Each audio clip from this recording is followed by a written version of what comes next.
What's up, guys? How's everybody doing? Hammer Brother, Sinvec, hey yo, Spring Roll.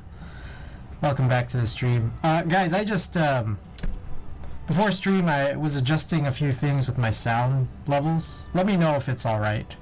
Also, I think I need a little bit more light here.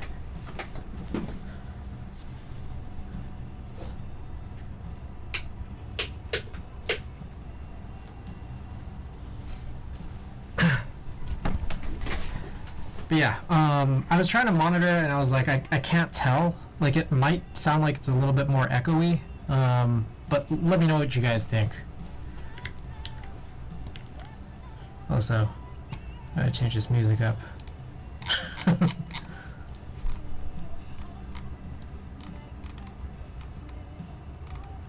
Where did we leave off last time on the music?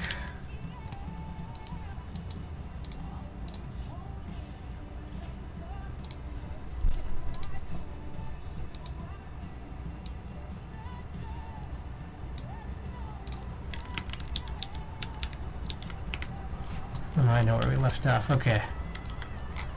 1 second.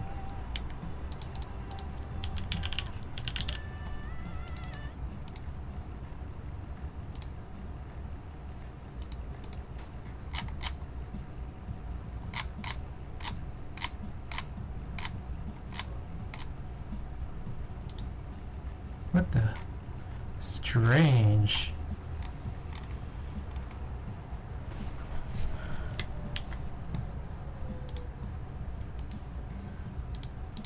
Amphixius, welcome.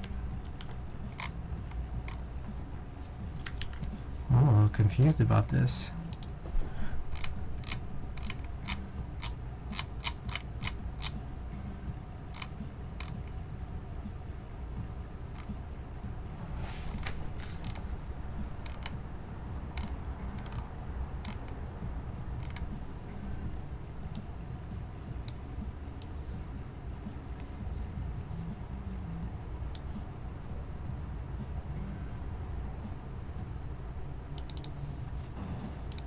Okay, GMK Prussian Blue got canned. Whoa, wait, what? It got canned? Oh, man. Oh, that's disappointing. You know, and I think that's, you know, it's like a me problem too, and I think it's like kind of a problem with everybody, where, you gotta order early. Like, I didn't order early. I was gonna try to, like, wait around, which is stupid. Because I think what happens is when things get canned, it's kind of like there's not enough initial sales. So if there's not even any hype at the beginning, they don't want to proceed with like potentially having to buy out like enough sets, and then, like, you know, if it doesn't meet by the end of the buy, like anywhere close to something good, then they have to start issuing all these refunds. But that's fucked, man. I did not know it got canned. Like, I was like, just like kind of like watching it, but thinking like, when am I gonna put my order in? When am I gonna put my order in? But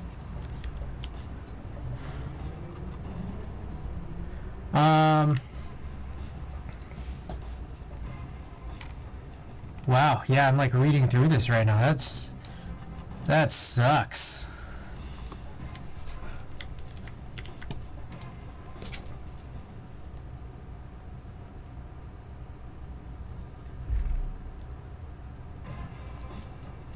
When No Premise thing was at Bordeaux and McLawn was in group buy and everyone going for those already.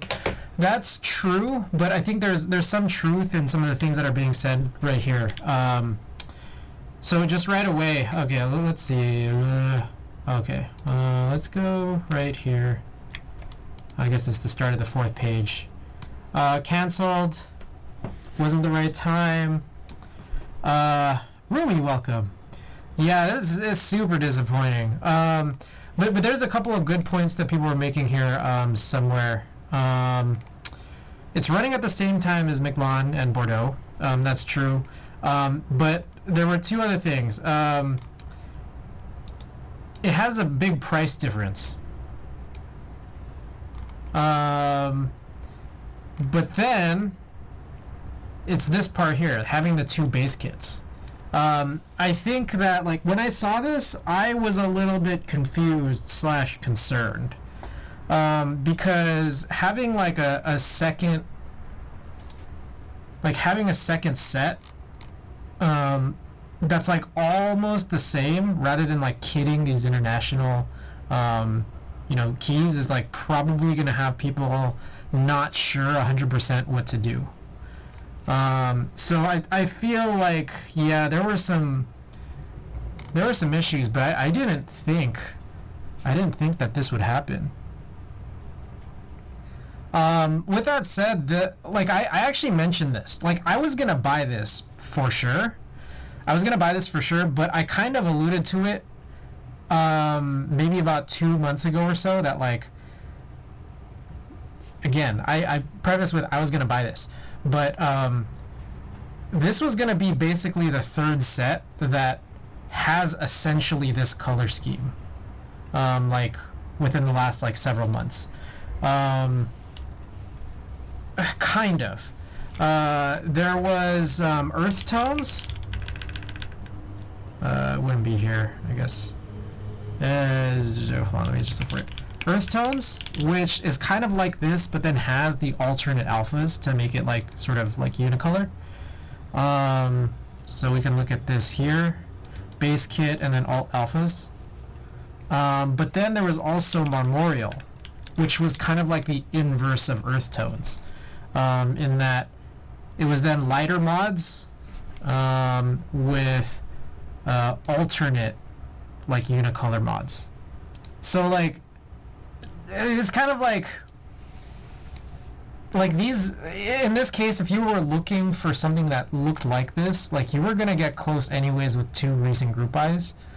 And I think that the kitting made more sense on these, but it's still it's just like, it's a damn shame, because this is a really nice color, really nice color. Obviously it's not exactly the same, but it's nice, man. So that sucks. Damn, starting to stream off all with a bummer, man.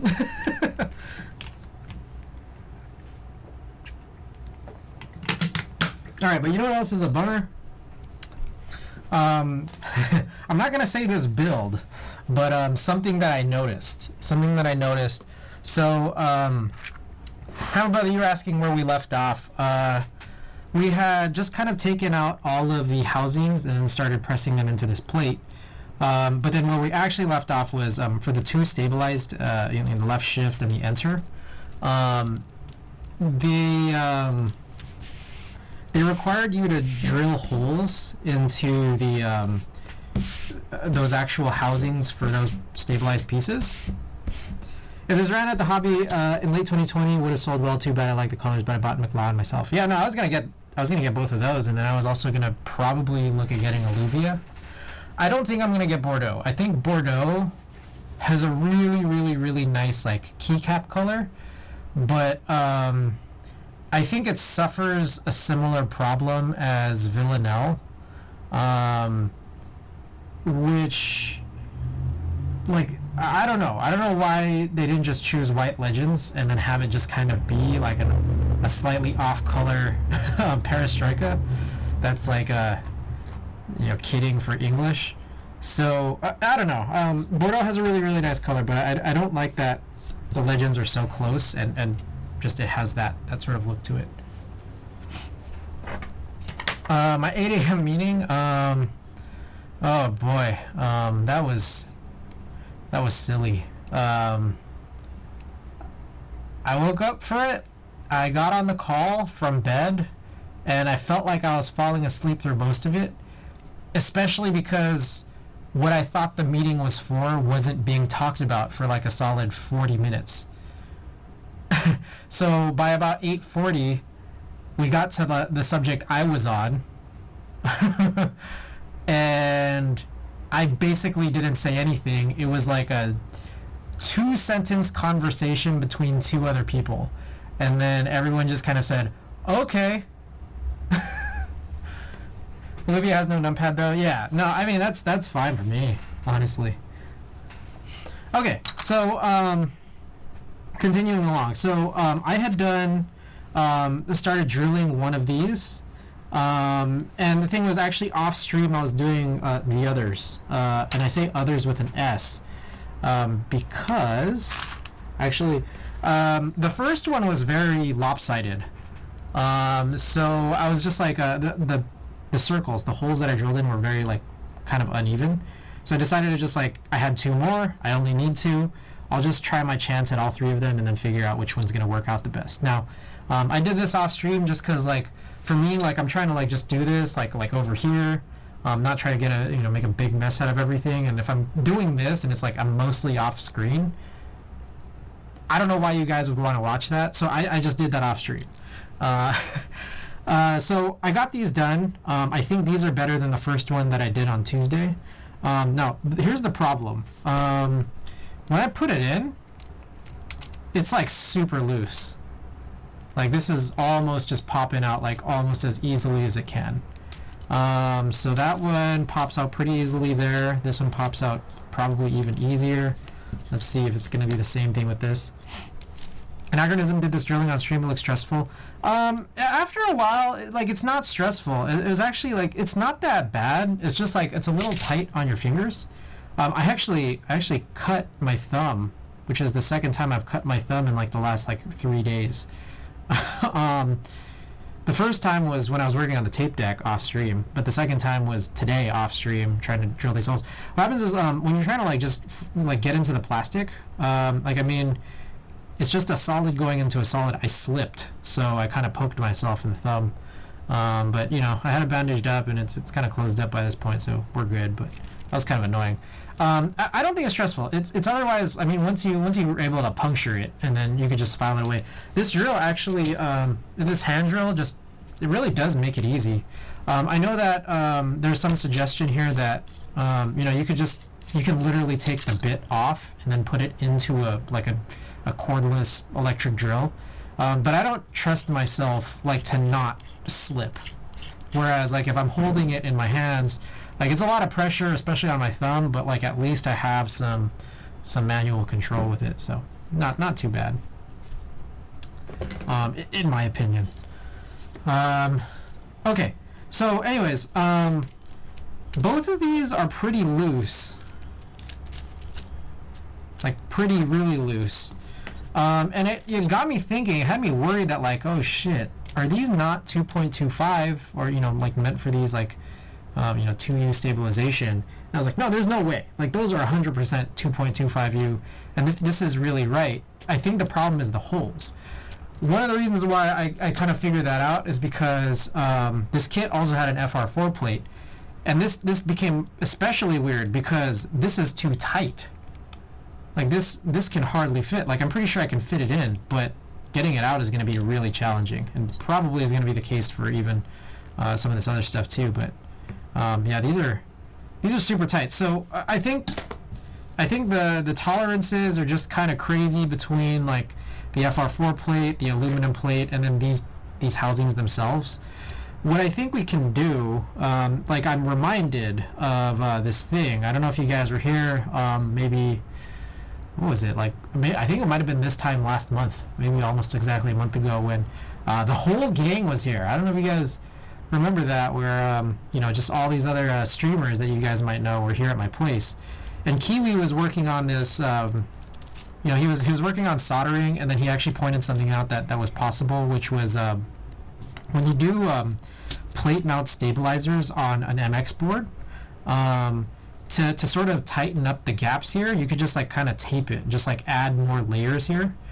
I'm not 100% sure that that's the same thing that is accomplished by using plate gaskets, but what I'm thinking is we just need to narrow this hole a little bit side to side for where these tabs clip in, or maybe all sides. So I'm thinking that's what we can do. What do you guys think? I'm gonna just go grab the tape. I think we can just use some gaffer's tape or something. Let me know if you guys think that's a good idea or not.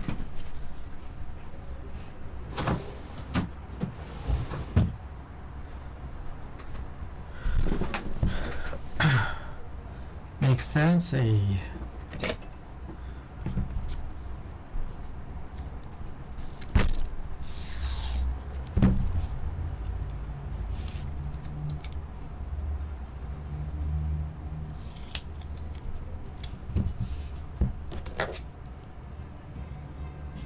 loose keycaps tape.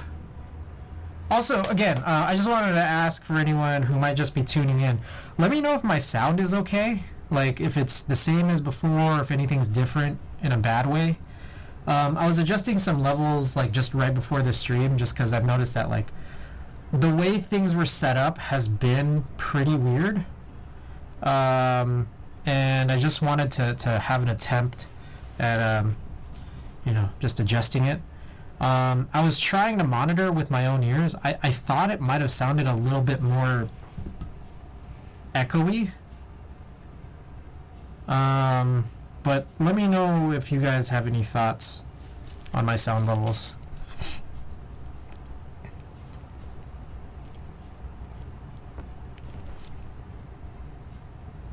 And here's the fun thing about this is that we can, you know, if this still doesn't work, I guess you can just keep adding layers. And also we can probably do like all sides. And on top of that,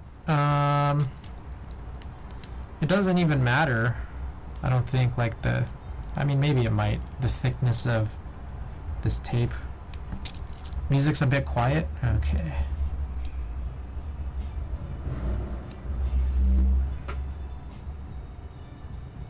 How's that? I'm also realizing, okay, I'm like looking at my sound levels and it looks a little bit weird. It almost looks like, because there's like a lot of ambient noise, and I'm not sure if you guys are hearing that ambient noise, but like I have my window open because it's hot. I have a fan on because it's hot. Let me see if things change if I turn stuff off.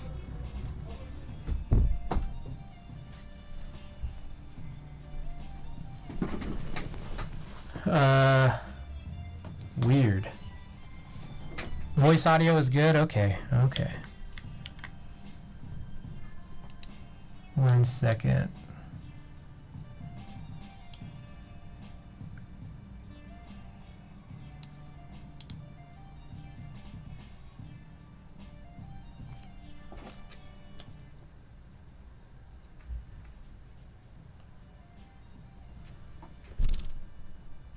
Hold up.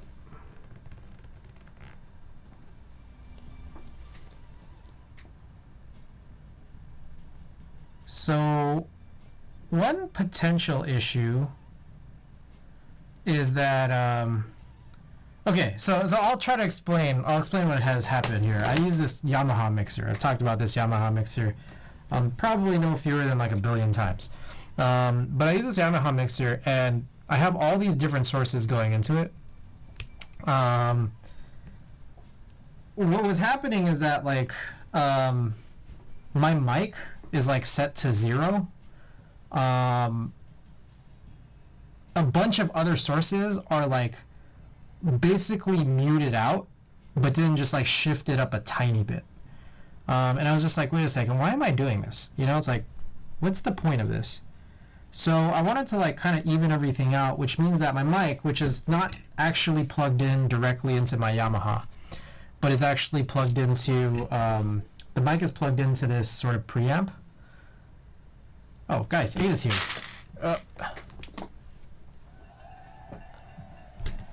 My mic is plugged into this preamp. And so what I had to do is like there's both an input gain and an output gain on this preamp. And like I boosted them both up like crazy. So I think what might be happening is that like the preamp also has like gating and compressing and a bunch of other cool features on it, but I only use the gating and compressor. I actually do have a gate, like a hardware gate turned on, which is probably like, was like more effective before I boosted all these gains earlier, especially the input gain. So then I started trying to like crank the gain or the gate up, but I'm not sure if I've done that enough. So I think that it might be capturing the music more now than before, which kind of sucks. Let me check a few things.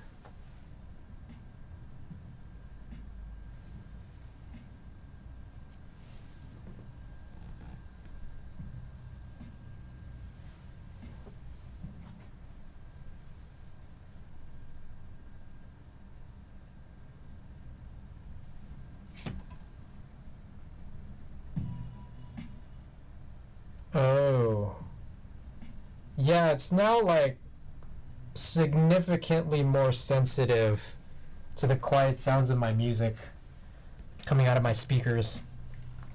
So I'm actually a little bit worried.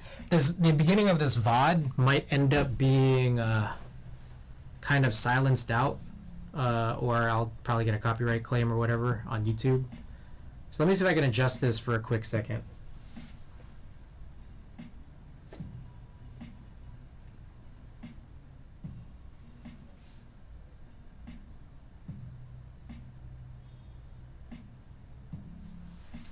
Is the music still quiet?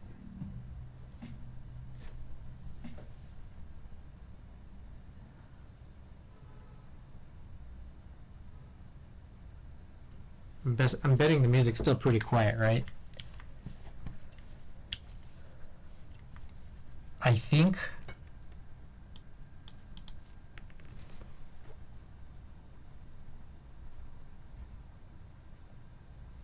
How's that? Is that any better? Maybe a little tiny bit?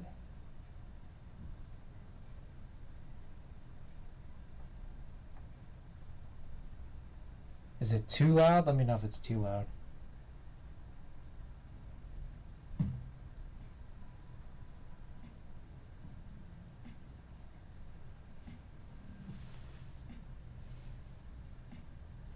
Let me try a couple of things here. I'm going to turn my input gain down. Oh. Interesting.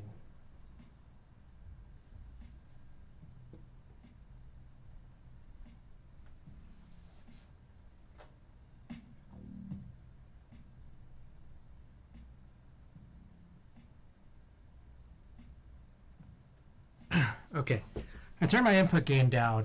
I'm wondering, let me know if I'm too quiet, because I think there's a few other measures we can take. Okay.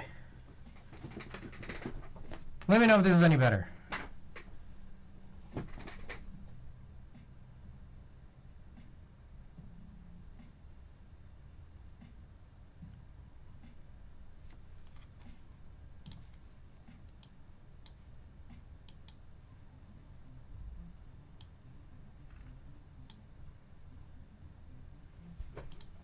All right, let's continue along.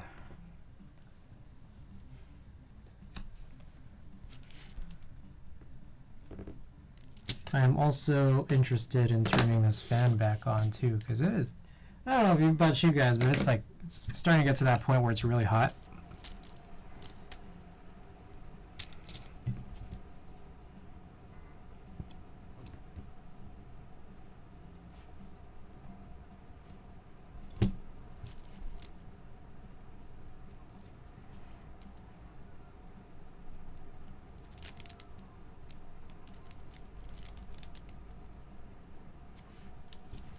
Let's see. Ooh, that's nice. That is nice. Okay, I think one layer of tape is pretty good. But I kind of want to surround it like on all sides though.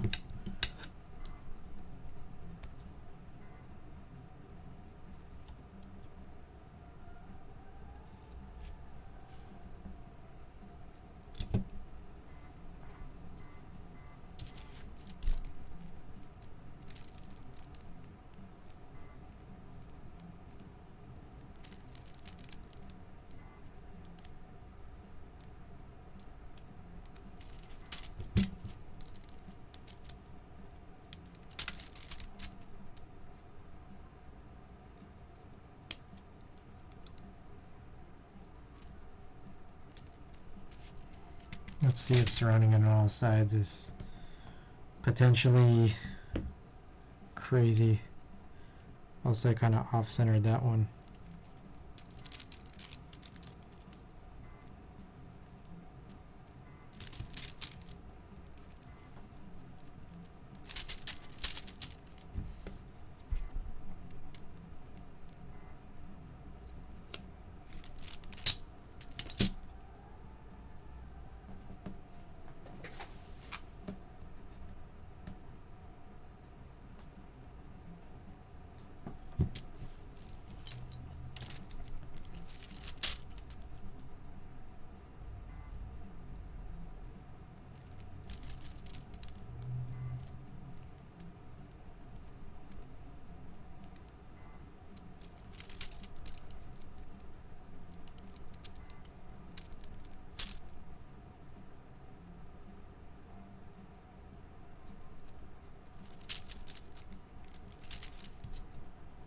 Okay.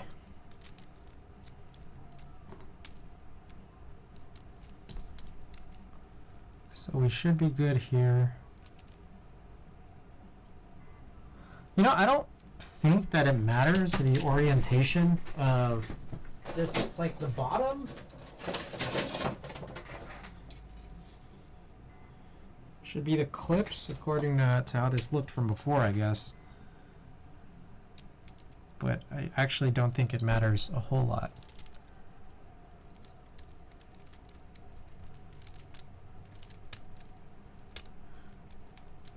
Oh yeah, that's good.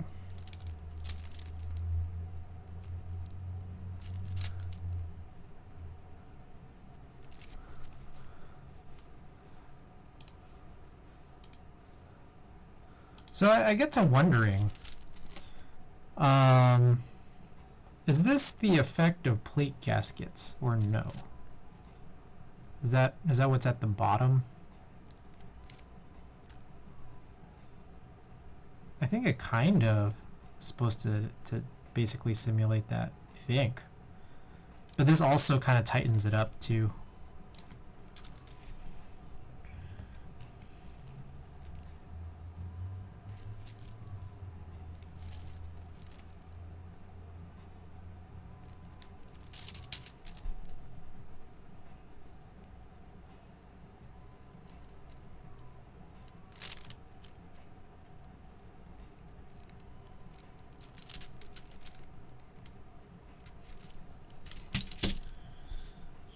We'll need a little bit more.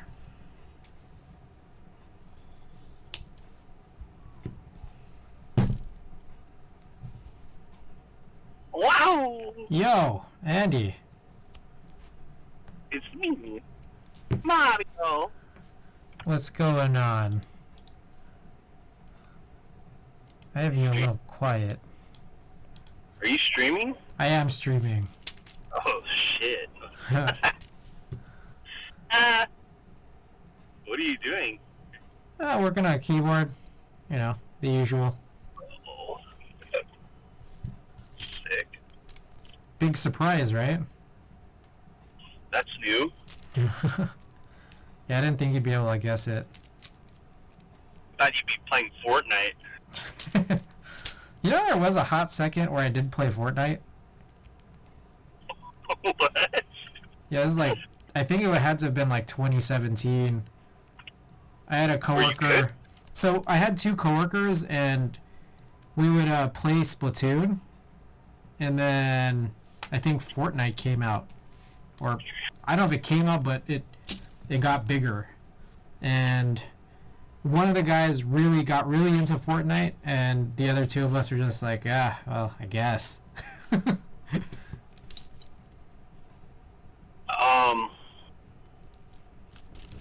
Cool. Remember Travis Scott had a concert in Fortnite? Oh yeah. For all that Fortnite merch from Travis Scott. Didn't you buy something? I did. I bought a bunch of stuff. Dude, you know, I just hung out with Andrew for the first time in a while. Yeah, I saw that. How was that? Yeah, it was funny. We were just catching up, watching a baseball game, but it was really random. But like, as we were exiting, we left the arena, and outside it's people who kind of like panhandle and just like, you know, they're just like random folks just like selling stuff or whatever. Right. And then like hot dogs and stuff. But then there was this one booth that looked a little nicer than the rest, and then it had like banners and stuff, and it was like a kiwi company. Okay. And they had it was like two ladies like working this booth, and they just had boxes and boxes of like kiwis. And then one lady was like, free kiwis, take one. And then Andrew was like, what? Free kiwis? Dude, that's sick. And I'm just like, bro, why would you just take random kiwis from some random people outside the... It's not even in the stadium. It's outside the stadium. It's sketch. He's like, nah, this is fine. And then he, like, grabs an entire, like, crate of it, right? That's like 100 kiwis in a box. And then he, like, picks it up. And then the other girl who was like working the booth while the other one was kind of like shouting out like free kiwis. She's like, "Hey, what are you doing?" And he's like, "What?" She said free kiwi. And he's like, "You can't take a whole box." And he was like, "Why not? Aren't they free?" And then she was like, had nothing to say back, and she like pretended to like kick him in the butt. And then Andrew just ran off with a box of kiwis. And I'm just so confused. Like, why would they give out free kiwis? Like, it's just weird. I don't know. I'm not used to like free stuff without like a, what do you call it? I mean, they probably had to get rid of it. Like, you know, it's like if it's the end of a baseball game, like, it's like they're just trying to get rid of it, I guess. But why would they get rid of them? Is something wrong with them? You know? It's just like too good to be true. They weren't sold. It's just, it spoils. I used to work at concession stands when I was in college. And, yeah, no, it's just like, you gotta get rid of things sometimes. Like, I remember, if like you didn't sell all your stuff by the end of the games at these concession stands, they would let you keep like some of the stuff, some of the types of things that were like cooked and like can't be like sort of like, you know, kept. Yeah, just perishable stuff. Yeah. So it's like there's some things that are packaged and they're just like, you know, super highly preserved. Some of it is not, and the stuff that's not is like, oh yeah, you could just. You basically, like, they're not supposed to officially, like, say, like, oh, yeah, take these home, but then it's just kind of, like, swept under the rug, but you could just take it. So, like, we would, like, this is back when I ate meat, but, like, we would, like, take hot dogs home all the time. Lizzie party. Yep. Man, some, like, super funny stuff happened at this game. Like, we were fortunate enough to just, like, have really good seats, and we were, like, in this area. Mm-hmm. Where like, actually, let me start over. So, first funny thing that happened was we find our seats. I sit down first, and then Andrew comes in later, and then he sits down next to me to my right. But then to his right are some strangers. There's some like old folks there. It's like an old couple. Okay. And then the lady like looks at Andrew, and she's like, let me see your ticket. And then Andrew, like, just like, here you go. And then she looks at it, and she, like, scoffs. And then I'm, like, listening to this conversation. I'm just like, what the fuck was that? And then she switches seats with her husband. Okay. And then I'm just like, Andrew, why did you show that lady your ticket?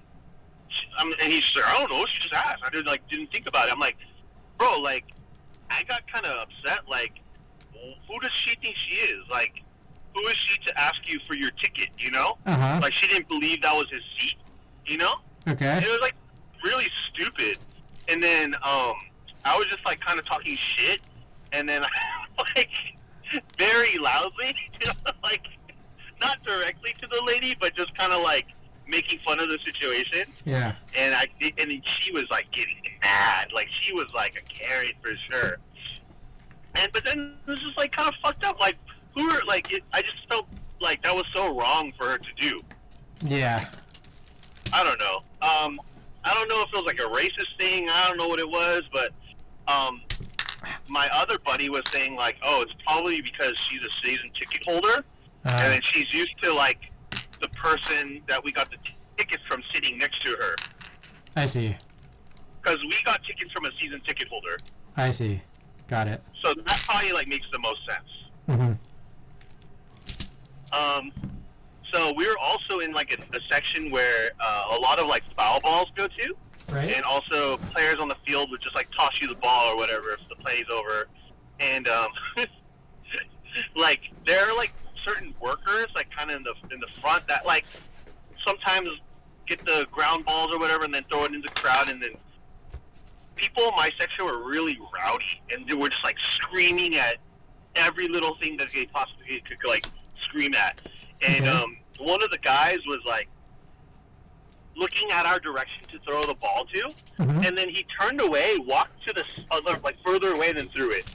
And everyone's like, boo! Boo, you suck! you dude in the hat, you suck. And then I started yelling too, just because why not, you know? Yeah. I looked at the guy, and I didn't think he would like hear me or anything, but I was like, oh, like why'd you throw it over there? You can't throw it over here. You're too weak to throw it over here. Oh, like just say dumb shit. And then that guy looked me dead in the eye and like dogged me. And I was like, oh shit, I felt kind of bad. Like, but I don't know. There was also lots of people wearing like Yankees gear when like neither team was the Yankees. So and then they're just everywhere. Yankee fans. Yeah, it's true.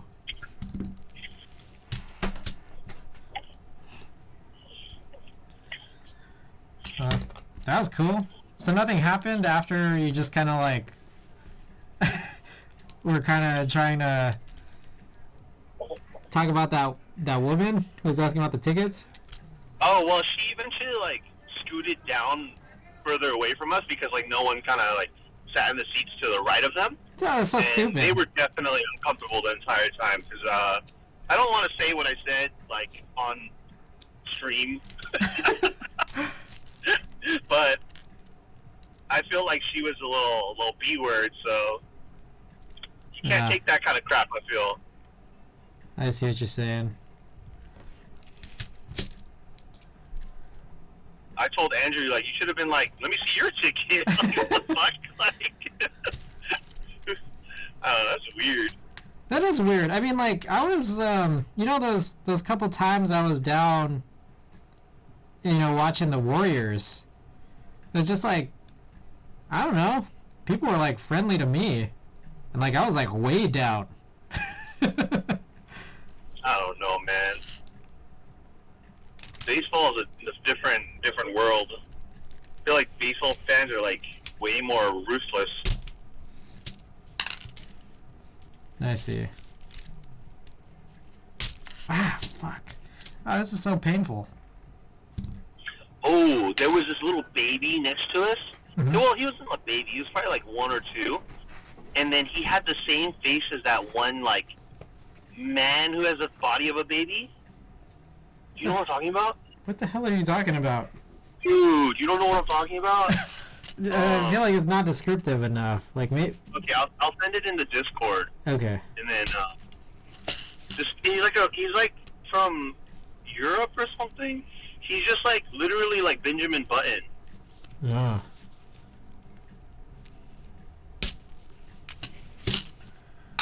Once you see it, you'll like know, like, oh, that guy.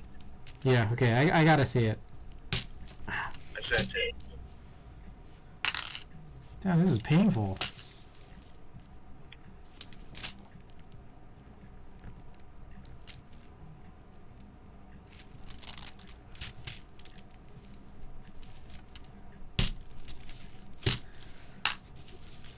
And Thixia says, of course he gets the stink eye from the player.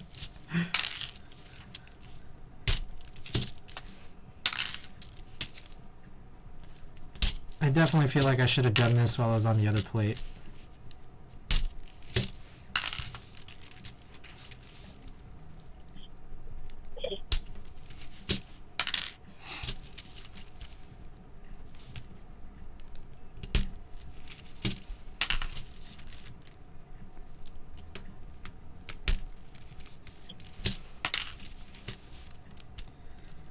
By the way, the tape did work on this this mod thing here.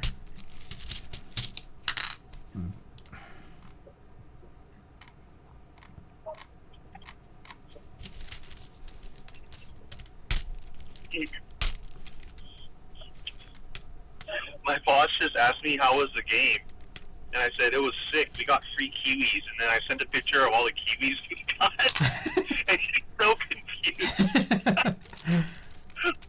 Like, I gave him no context, and he's just looking at a picture of us holding, like, 100 kiwis.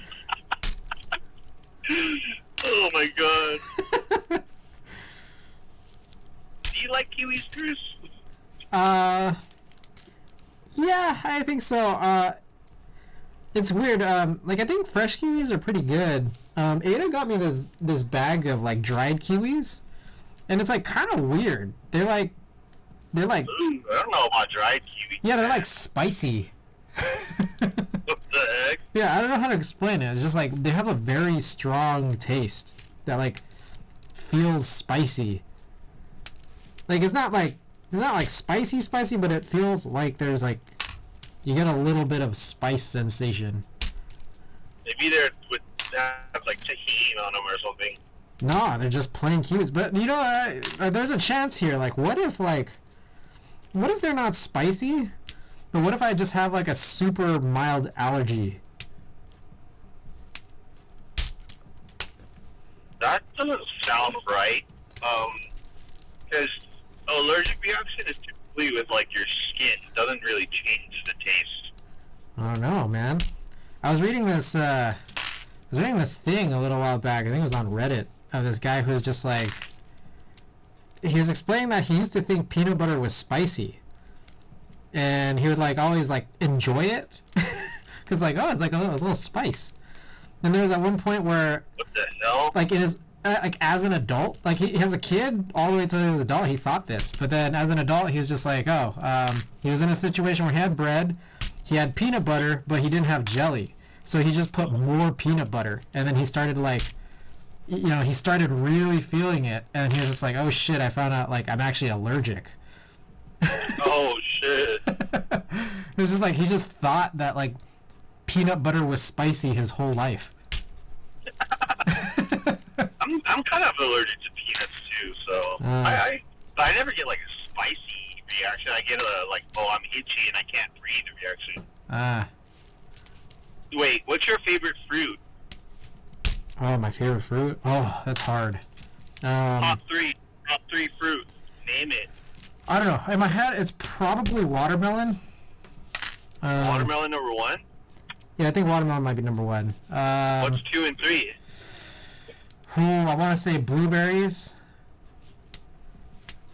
Then I don't know. I don't know what the other one might be. Like there's a lot of good fruits, but like I don't know if I like many like as much as watermelon and blueberries. Watermelon and blueberries are your choice? I think so. Like it's just like because like every other fruit is like pretty good, or at least every other fruit that I've had. I think blueberries are really good, but then there's always those like random soggy ones that are really good. Oh yeah, it's trash. Oh, and Thixia says kiwi, pineapple, and mango. So maybe I don't know. Maybe mango. You're a tropical guy, huh? Oh, tropical boy. That's a solid pick. Yeah, I respect that. I'm actually allergic to pineapple, but I eat it and it's bomb. My list is kind of unorthodox, and you know, it's maybe not the most popular opinion, but I think grapes are the perfect fruit. Whoa.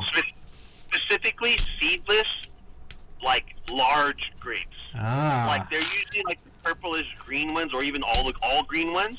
Mm-hmm.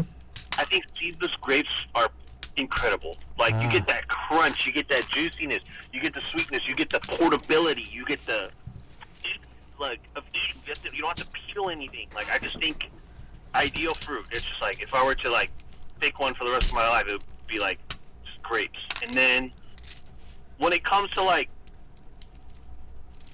just another fruit that you could also eat in multiple like ways, and it's just bomb, is mango, of course. Like like who has a mango smoothie and is upset, you know? Like I don't know, just like mangoes can be applied to like so many things. Mango sticky rice, mango shaved ice. Like I don't know, mango everything flavored is just bomb. And then third pick, I think is this is an underrated one. I feel like this is a controversial one, but just like oranges. Oh, oranges. Yeah, no, I don't see any problem with oranges. I don't think people usually say maybe like tangerines. Like tangerines are great, right? Mm-hmm. But if you ever get a really good orange, you cut into that, they're like some of the juiciest fruits like you could ever like have. Like a good orange is like top god tier fruit. I think my least favorite though is strawberry. I think strawberries can not exist. Wow, I think that's bold. Because most of the time they're not even sweet. They're hella sour. Texture-wise, they're you know. And they give you if you have trypophobia, like no, like and they're like hairy sometimes. I don't know. I don't fuck with strawberries. What's your least favorite? Least favorite fruit? Oh, I don't know. I've never had durian, so I don't know what durian's like. Oh, okay. I've never had it either, but I heard it's good. Just stinky. Least favorite fruit? Oh, I don't even know if I can answer that question. I can't think of a fruit that I don't like. I mean, of course, there's like tomatoes, which like, you know, I feel like they're a fruit scientifically, but then they're like, I don't know. I don't eat. Yeah, I don't eat like tomatoes as a sweet, yeah. Sweet fruits, like. Yeah. I don't know. Yeah, I'm not sure. But you know what's funny about grapes? Do you remember a long time ago, like a bunch of us were at your house? Like it was like in high school. A bunch of us were at your house. I think like my brother was there, and just like a bunch of other people were there. And your sister, I think, threw on some home videos from like when you were like young. And there was a home video where it was like we were just watching them, and I was like, oh, this is cute. And there was a part where like you were a baby, like a baby. You might have not been like 1 year old yet, or 1 year old yet. And there was just a short like 2-second clip of you walking and then stepping on a grape. And then all of us just started laughing so hard, and we kept like trying to rewind it to watch it again, and then you were getting embarrassed. Bro, I was like 1, bro. Like. Yeah, great video. Should I recreate that video for you? Yeah, you should put it on YouTube. Put the before and after. I think, okay. Oh, for least favorite food, I got an answer for you. I think it might be apples. I don't know, just random guess. Do you like apples? I love apples. Oh, shit. Okay. What about a banana? Bananas. So bananas are interesting because, like, sometimes I feel like I don't like them that much, but sometimes I feel like they're very necessary, and sometimes they're great. Bananas are gross. I don't like the texture, how they're all like fibery on the outside. You know when you get those like strings of like fibers on the outside? Oh man. And they're like mushy, like it's not a good fruit, bro. Like F tier for sure. F tier. I'm not really big on okay, this might get some flack too, like I'm not big on passion fruit. Whenever I eat it, it leaves like a waxy taste in my mouth, and it's just like, ooh. Very underrated fruit. I don't think people like would even think of this as a fruit when like they ask plums. Have you ever had a really good plum? Yeah. I mean, I think those kind of like stone fruits in general are really good. Yeah, plums are fire. Like, droops. They're called dragon droops. fruit's pretty good. I love dragon fruit. Dragon fruit's pretty sick. It's probably the sickest looking fruit. Like, if it just looked like purely aesthetic, visually, like, dragon fruit wins. I think it's the coolest looking fruit. It looks like a fucking dragon egg. You know? I mean, most of the dragon fruit I ever have is, like, already cut up and put into a bowl. Oh. I think American pears are also F tier. but then you go on to, but then Asian pears, A tier. All right, I hear that. Yeah, I think I might make a chart, and then so everyone could like learn about the tiers of fruit, because you know my opinion is clearly like fact. You know. There are those like tier list website that I always see people use. I don't know if you've seen that before. Wait, seen what? There's like a tier list website. Oh man, I gotta make a fruit tier. Yeah.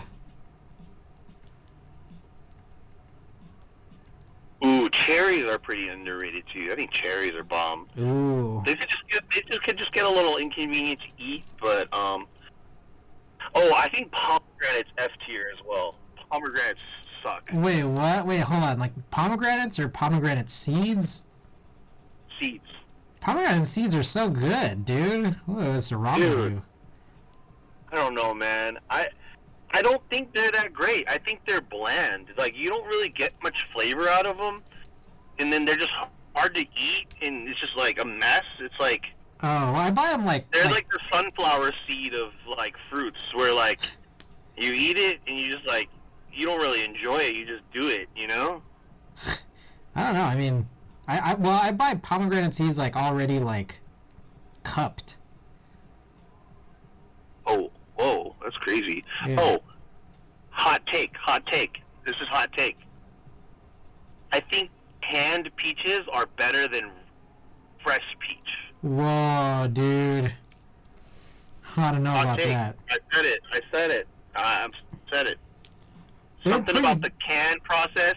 They're pretty elevates good. peach to, like, next level yumminess. They're pretty good, but like better than fresh peaches? I don't know, dude. Okay, there's two types of peaches also. There's like the normal Georgia peach, like orangey yellow one with reddish one. I think the white peaches are really good. I think I prefer the white peaches if it's like a fresh peach. Ah. You feel me? Let's see, yeah. AO Springroll says, I love this conversation. What about melons? Honeydew, cantaloupe, watermelon. Ooh. How would you rank Oh, the man. melons? How would you rank the melons that you know of, including those three and any others you know of? Cantaloupe and honeydew is pretty... That's a tight race right there. That's like... I don't know. That's like Jaylen Brown, Jason Tatum right now in the Celtics. Like, they're both good, you know? But, like, one's not significantly better than the other, but they're just, like, both studs. And they're both good, but they're both, like, different. Yeah, yeah. I want to say probably watermelon is probably most people's favorite fruit, though. Huh. Yeah, I like watermelon above both. But sometimes, like... okay, like, I love watermelon. Watermelon's my favorite. But, if you have watermelon... I just totally forgot. What's that? I just totally forgot. Very underrated berry, raspberry. Raspberries are underrated. It's funny. It's funny you say that. I like putting raspberries, like, in my yogurt. But, like, I don't know if I just, like raspberries by themselves. Okay, I respect that, you know. I respect that. I think, like, raspberries are in that, like, B tier, you know? So, like, you know, like, it could drop down, it could go up. It just, you know. Blackberries are solid, too. The whole berry vibe family, like, is great, minus strawberry. Strawberries aren't even a berry, right? Right. Yeah, some fake berry. What was I gonna say? Oh, blackberries? I remember the first time I had blackberries, it was so bitter. Oh, and it that's kind of like, unfortunate. it turned me off of blackberries for a long while. What I found out is that, like... Blackberries have really cool mouthfeel texture. Like, I think blackberries are solid. You know what's weird? I've never had a fresh guava. I've only had, like, guava processed and, like, pureed or, like, juiced. Have you ever had a fresh guava? No, I haven't. I've only ever had, like, honestly, I've only ever had, like, guava-flavored things. Like candies and stuff. Yeah, guava flavor is, like, artificial-wise, guava's up there. In artificial fruit flavors, guava's definitely up there. You know, my mom, like, hates guavas. She, like, can't be, like, in a room with a guava. She's not allergic, she just hates it.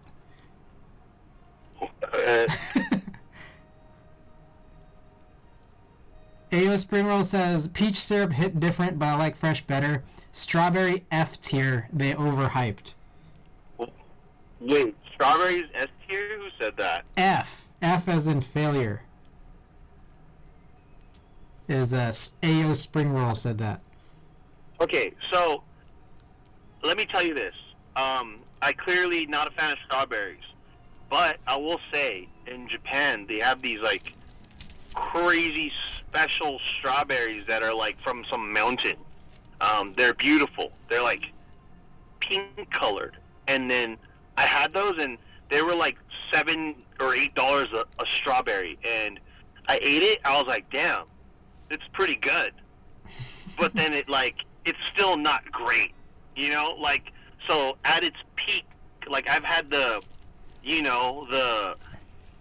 what, I don't know, like the best strawberry ever, and it was still just okay. So that, I don't know. I feel like there's actually a lot of like Korean fruits that I don't think people know about, that I think people need to be put on, bro. Like, have you ever had like that yellow one that looks like it's like this? How do I explain? Maybe there's an English name. Hold on. Let me post this in the chat. Discord. Let me know if you've ever had this, Chris. All right. I'm waiting for it. Sent. Oh. Have you ever had this? It's a melon of some sort, right? Yeah. These are so good. I don't know the English name. Do you guys know what these are? All Hex, welcome, by the way. I did fulfill your hydrate.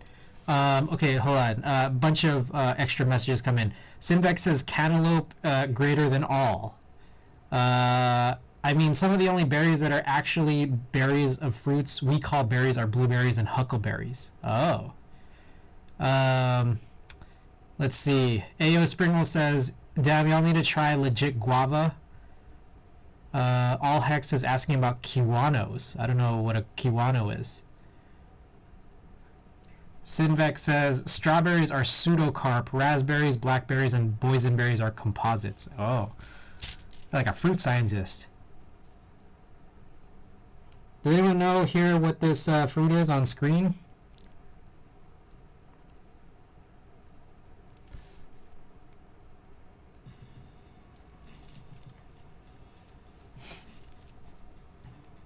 Andy, you still there?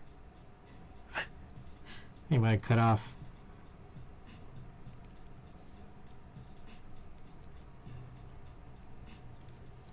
Alright, I've done one side of every single one, so on to the next. What about lychee? Oh, lychee is alright. Fruit sciences? No, I'm just a pedantic.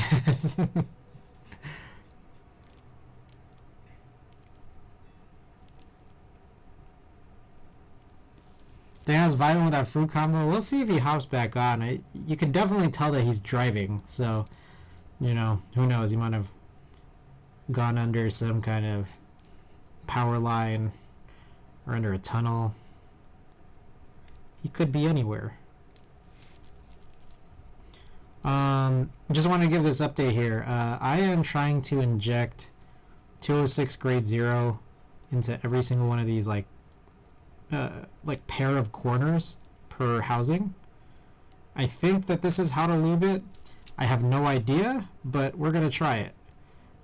This needle, like this tip, is really, really thin, and 206 grade 2. 206 grade 2 is really thick, so it's actually kind of hard to press this to like get lube onto it. But maybe that's a good thing because I'm not trying to over lube it. There already does seem to be some lube on at least some of these switches, like at the bottom, like the inside of the top housings, like at the top. So I think there was some sense of lube in this already, but we'll just kind of like keep it like that, and then we'll proceed with these like corners. Meanwhile, we also do have to lube the stabilizers.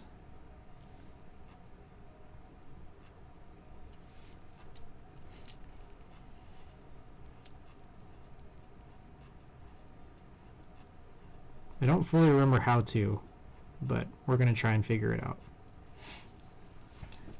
Frank, what's going on? Welcome, welcome. Frank, were you streaming earlier?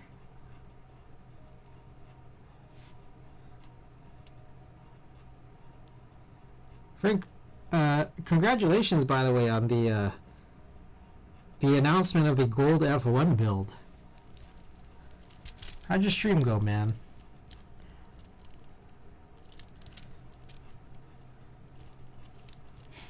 Domapad, right on, right on.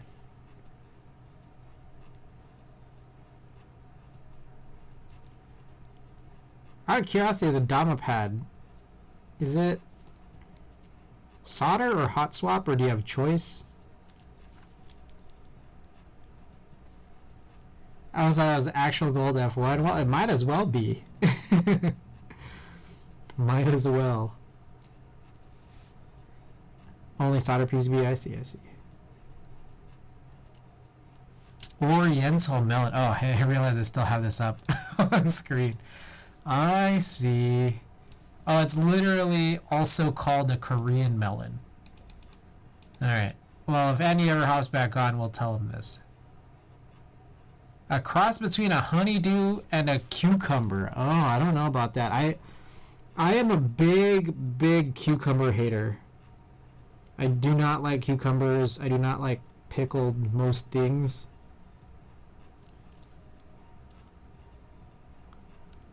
The only time I really like sour as like an actual like profile of taste is like in candy.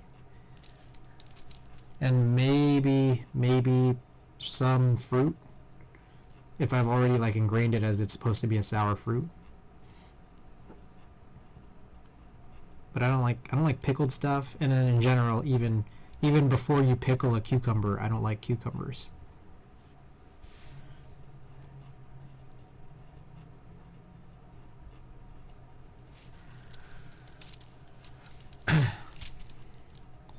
Alright, I'll go back to this. See if Annie hops back on with any more fruit talk.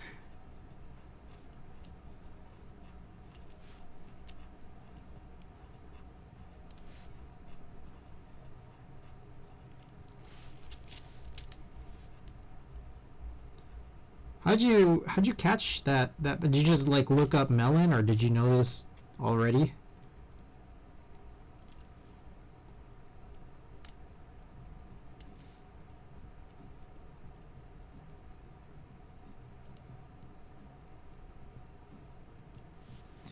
Whew.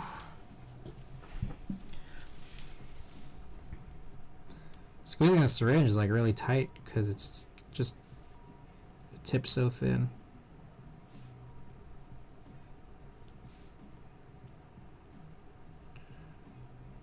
All right, let me know, guys, if anyone could pull up. I will look for it too, but if anyone can beat me to it, if you could find a guide on how to stabilize or how to lube Topre stabilizers, I'd be really grateful. I could tell it was a type of muskmelon from the shape and ridges, so I googled types of muskmelon and found it. Ah. Oh, wow.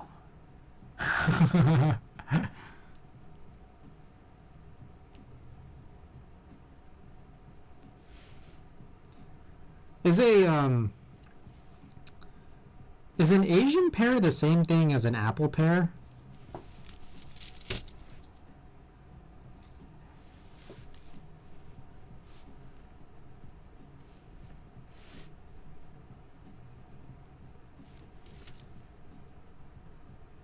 I'm just like looking at my work here, just cross-checking everything.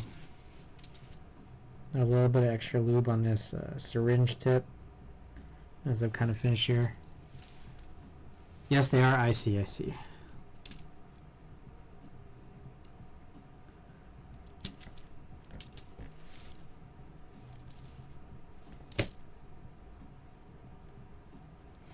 Okay.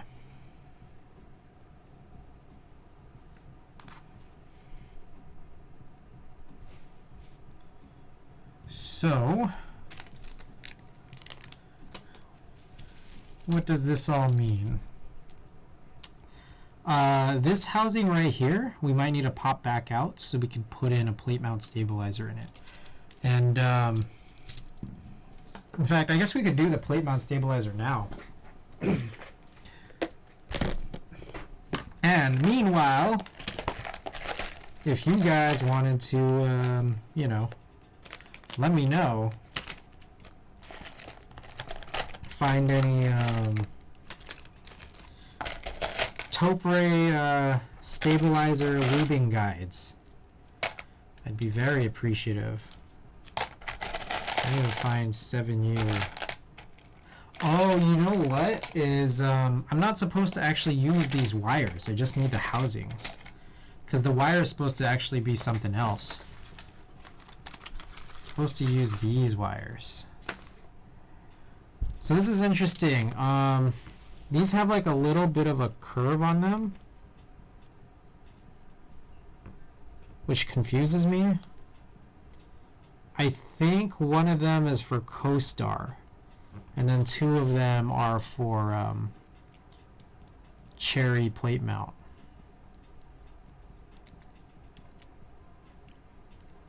Oh, that's interesting with that bend.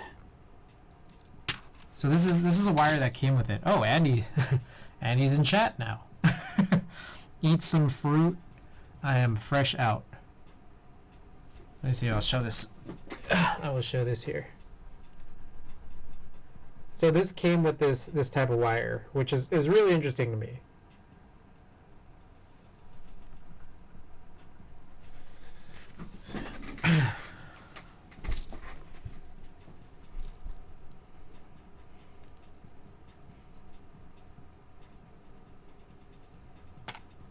Okay, so we just need to steal these, but then we also need to clip these fangs. So I'll clip these.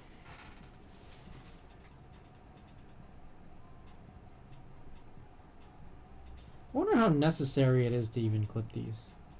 Yeah, actually, I wonder how necessary is that really?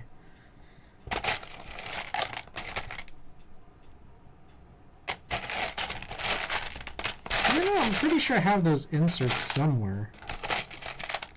Yeah, I think these are meant to be plate mount. These are the ones that look kind of like Duroc, etc.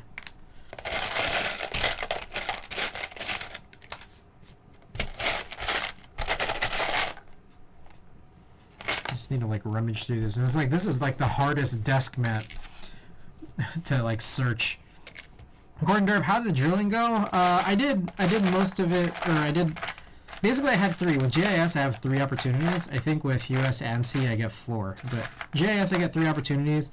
And so I did all 3, even though I only need to do 2. Because the first one I did, I felt like just looked kind of goofy. Just looked goofy. But the next 2, actually, I think they went better. I'm trying to look for a plate mount insert. So all I have are these PCB mount ones with the fangs. I just like don't really feel like dealing with those right now. Rather just find the good ones.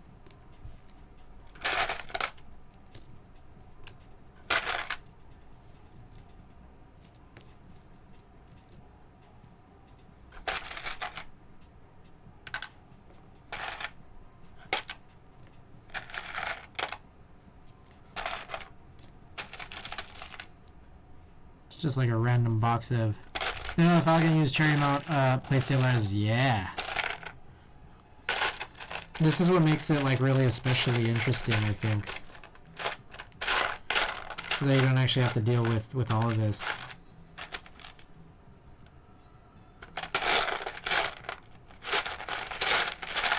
But with that said, I'm making this like pointlessly hard. Okay, I think I found one. Now this clip. Stupid.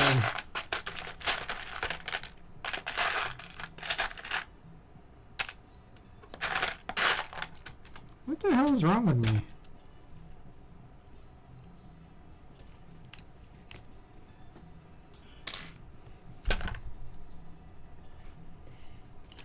Alright, you guys are now watching me look for something. Something that might not be here. I think I have a box somewhere else, but I don't want to have to get up. But it looks like I might have to. If I don't find something.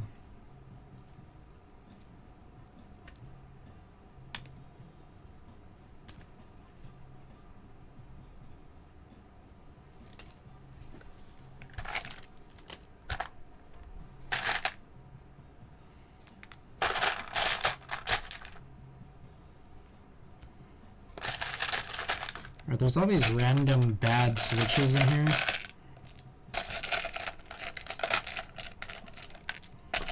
I think these are all like the super reject switches. Should I give these away? I think that's what these are.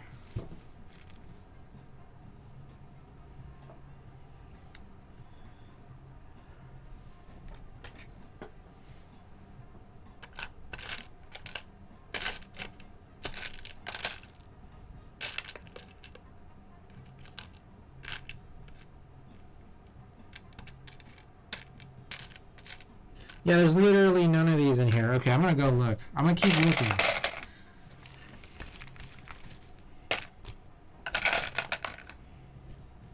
Oh shit, I think it's this. It's in one of these little baggies.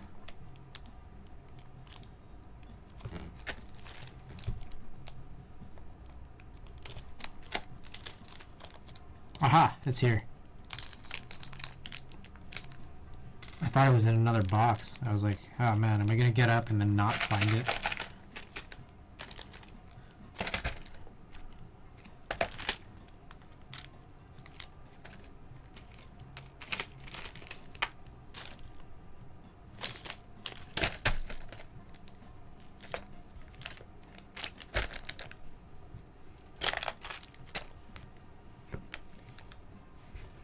Okay, I think these are for CoStar. If I recall correctly, just that extra curve on the end, so we're not going to use that. Oh, it's weird that they included two of them. A lot of weird extra stuff in this kit.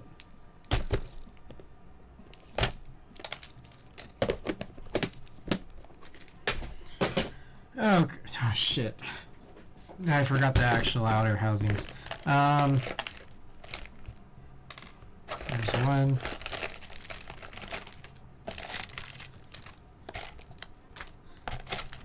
The extra curve is so that the wire can fit underneath the housing. Yeah. But yeah, there's like, so the extra thing I was mentioning was that one of these wires is for Cherry, and then the other two are for CoStar. But then all three of them have that bend, which is interesting. Step B is what you want. All right. Thank you. I was like just trying to do my best lazy act there.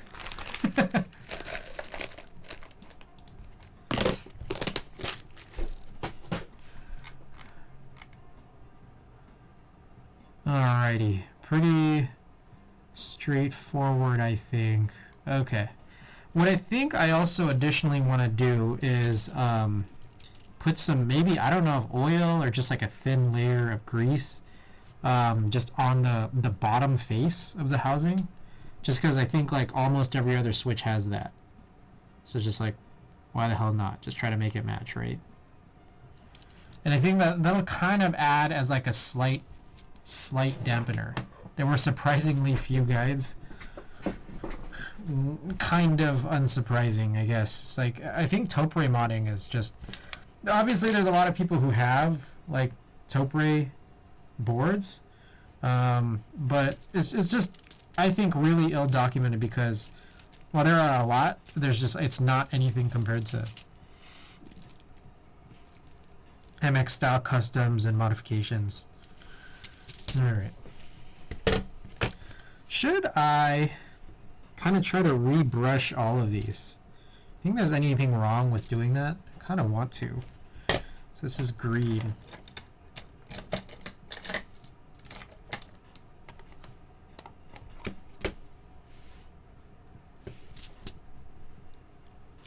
The idea is I'm just gonna brush along all the bottoms, the bottom faces.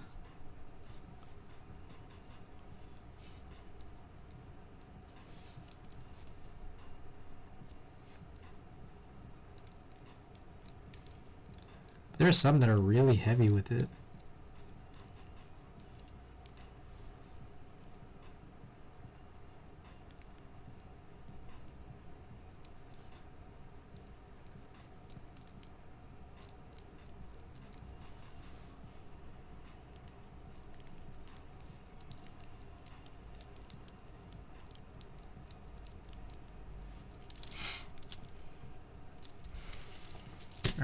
Need like a cloth. Here we go.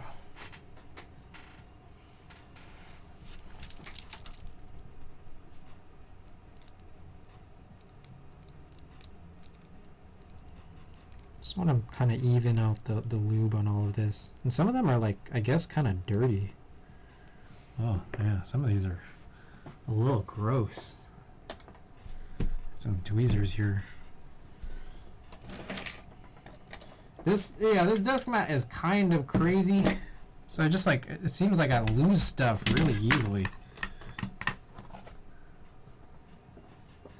Don't know if you saw this, but Deskeys just released their 1U housings on the website. Oh, interesting. Oh, let me check that out. Whoa, crazy. What the heck? The 2Us are sold out?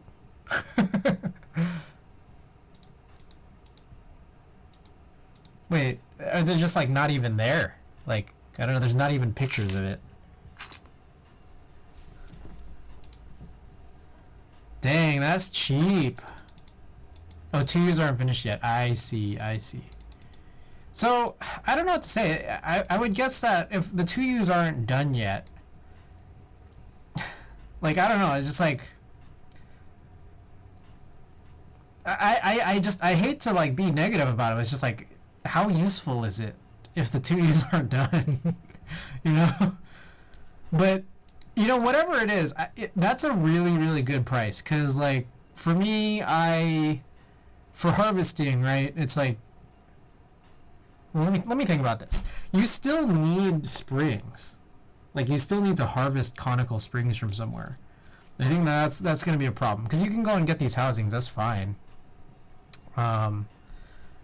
But you're still going to need to, like for me, I got this JIS Realforce for like 100, I don't know if I want to say 100, somewhere between 120 and 130. I don't remember at this point. Let me see, I'll just look it up. 120. I got this Realforce for 120. This would be good for like a VIA. Well, it depends on how the VIA is stabilized too, though, right? Is the VIA stabilized with 1Us? And then, like, is there like an inclusion of a wire?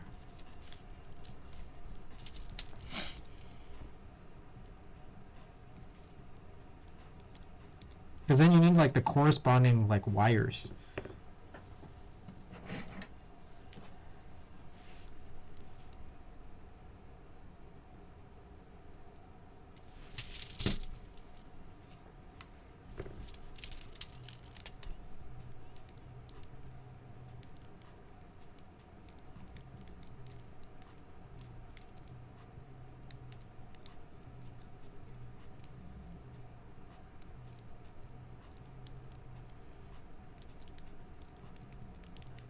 This tuning this is really interesting because it's like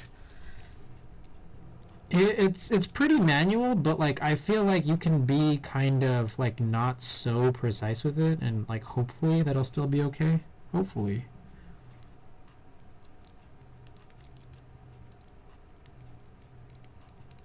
Probably should have done this step first though. Whoops.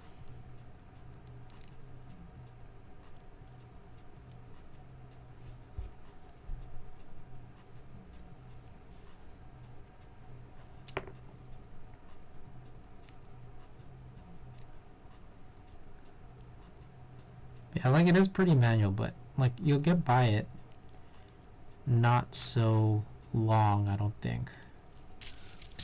You forgot about the wires. Deskeys only sells the spacebar ones. Oh, yeah. So I think like, yeah, once those 2Us come out though, like this is gonna be like a crazy alternative to having to harvest these old Realforces. Just kind of cannibalize them like this. And that'll, like, you know, that'll keep Realforces out there in the wild for people who actually want Realforces, unlike myself.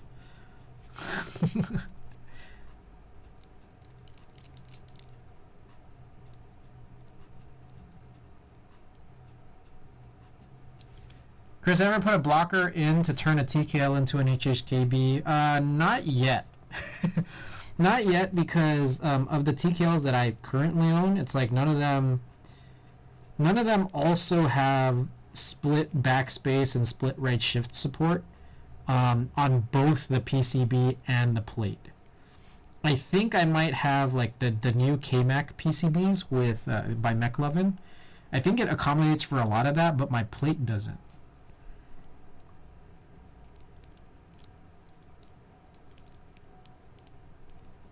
So, not yet. I'd heard that there were some designs historically of turning the TKL section into an HHKB, or like the alpha normal 60% section of a TKL into an HHKB. I think those board designs do actually exist, but obviously they're not common at all. But yeah, your idea, it's like I'd love to be able to, but it's just like I'm not gonna go out of my way to do that. Like if there's a KMAC plate file out there, like a KMAC TKL plate file, then I'll do it. I'll cut that plate, because I think the PCB, the McFlurry PCB does allow for it.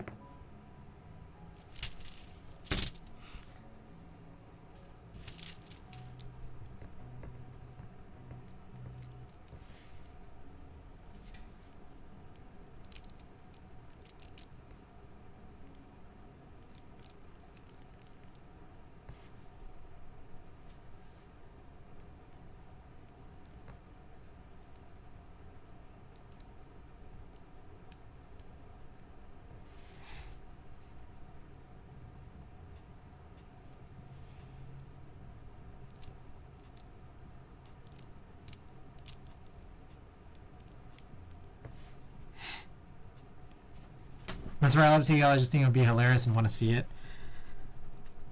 Hey, if you want to cut that KMAC plate, if you want to find that KMAC plate, I'll cut it. I just don't think it's like public. I don't think people want to make it public. But I'll do it. I will do it. Actually, that probably still wouldn't work, because I think my KMAC is win keyless. I don't have a yeah, that might not work. Let me think.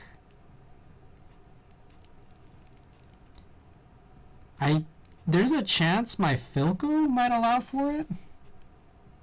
There's a chance.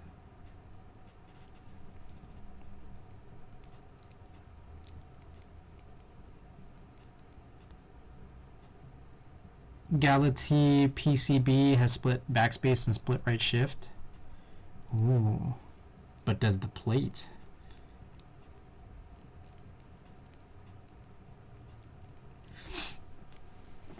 Ooh, and better yet, does the top case?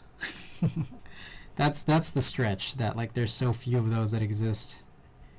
And like no one would really run it at this point.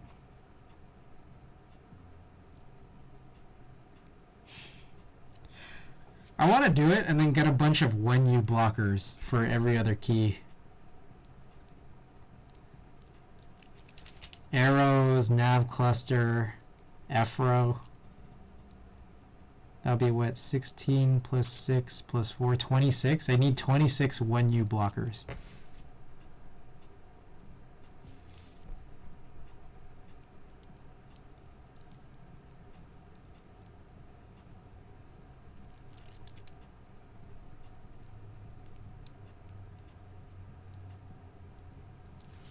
Which makes sense, because they're usually, what, like 86 key for 7U win key. 86 minus 26, 60 for the number of HHKB keys. Alright, so I'm gonna brush this whole face of this stabilizer. On top of that, that brushing will probably help get rid of a lot of weird debris.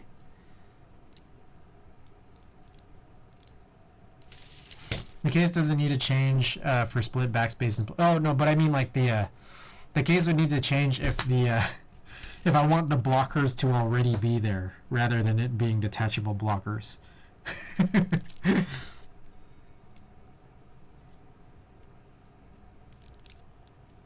That way I don't have to use my detachable blockers for it.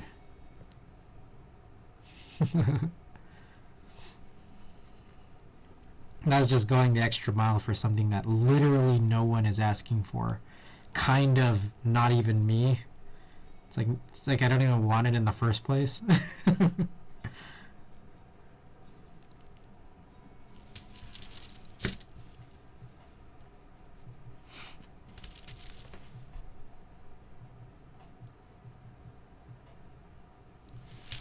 realize I'm gonna turn up the music a little bit.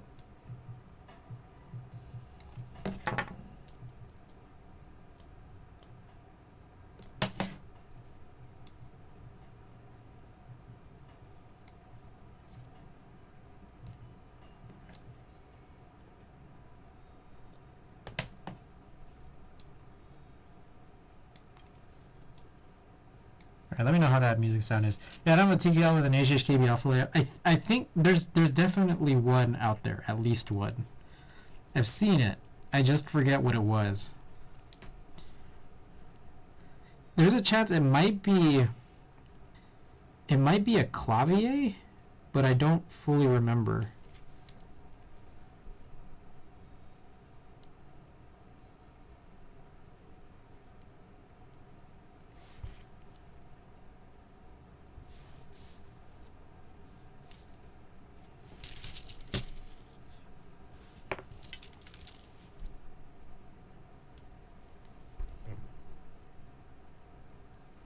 It's funny though, I'm guessing that some of those people that would use the one or two boards out there that are designed like that would probably not split the right shift because they don't have to, and probably also the split backspace as well. They probably wouldn't because they don't have to at that point. I would though, and I would also block out those 26 other keys.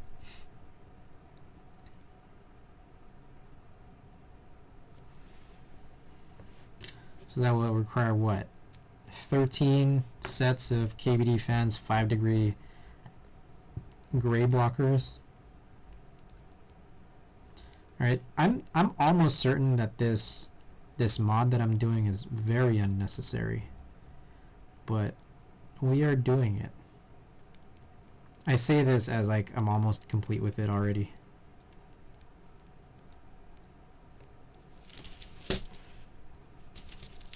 Just for the memes. Now I want to design a stacked acrylic file for you that'll take a Galatea PCB but only supports HHKB. Just for the memes. I definitely don't think it would be hard. Stacked acrylic would be what, like 5-6 layers? Depending on what you need for the plate portion of it.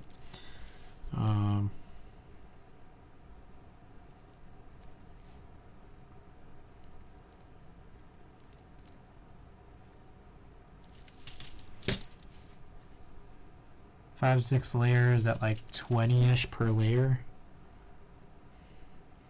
If you cut it through Pinocchio, maybe 30-ish.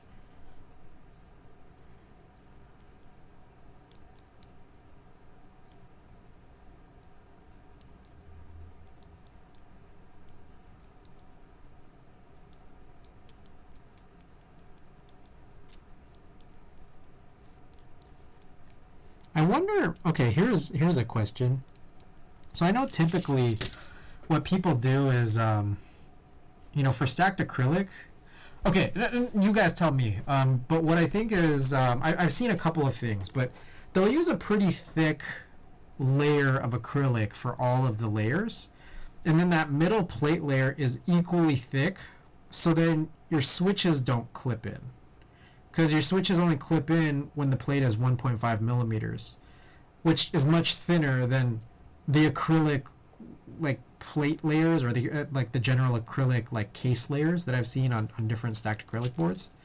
So one thing I wonder, just with that as a preface, one thing I wonder is there anyone who's ever done a stacked acrylic where each layer was 1.5 millimeters? That's what I wonder. Because then that would probably just take a lot of layers.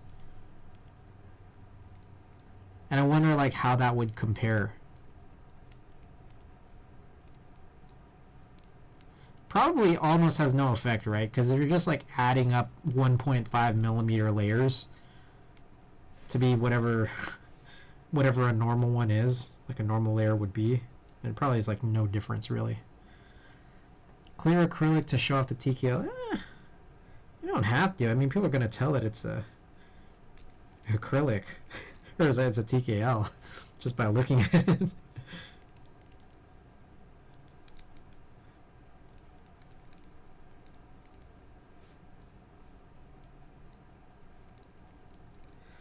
Okay, I'm done lubing all of those. Alrighty, so we need to do the wires, which there's that guide for. Somebody probably has a one-off. Oh, that's true. Thrash and Tony, welcome, by the way.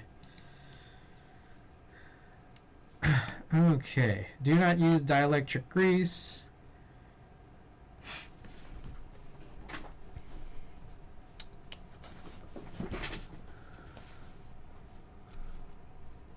Okay, so I've basically done this, but with 205 grade 0. Oh, and then I guess they're also saying you should do this with the slider too. Okay, I see what's going on. Okay, so I need to grab these at this point. It would be funnier clear though. True, true.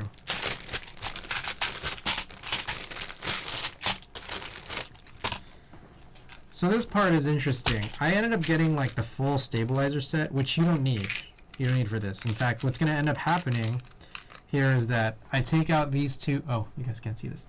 I take out these two pieces, and that's all I'll need for this. There's still a remaining two and the spacebar housings for boards that need this. So the thing is, like, I can save this for later, and then next time around, I don't have to get the full kit. All I need is just these. Probably, do I even need all of these? 17, 34, 68. Yeah, we should be good. So next time around, I don't need to buy another one of these stabilizer packs because this is going to be enough for a future HHKB that would need this. Say, for example, like an Avia or just whatever else out there that might ever be created. But all I would need to get are these to go along with this. Okay, so they mentioned put the thinnest possible layer on this guy. So we'll do that. I don't have a tribosis. But we can just put in like a mega thin layer. Almost nothing.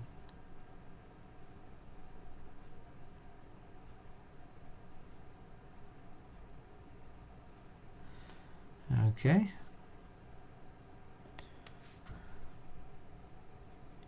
So this clips in. I think I put that upside down. I don't know if upside down really matters on this, but we'll get it to match. Why not?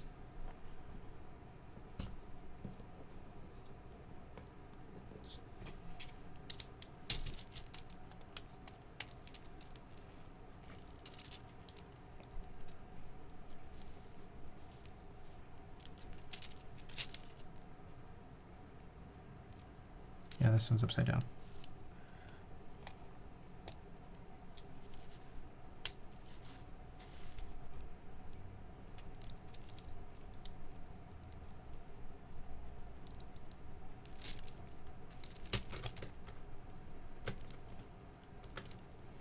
Alright, this has gotten a little bit funky.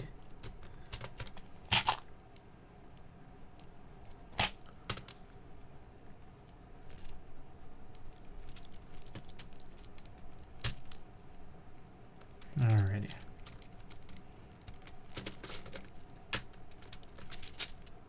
Cool. Alright, honestly, I don't remember which one was the one I lubed. I'm guessing it was this one. I can hardly tell, honestly.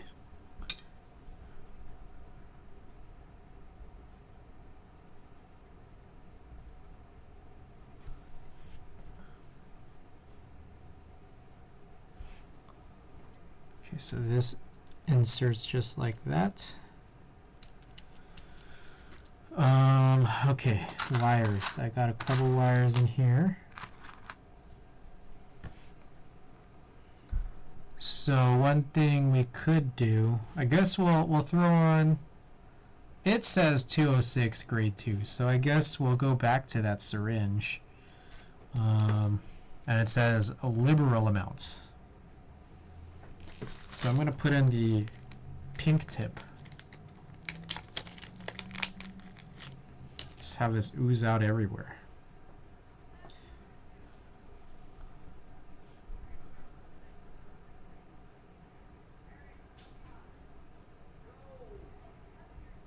Okay, so I'm going to put some directly on the bar, which I guess would be in a couple places.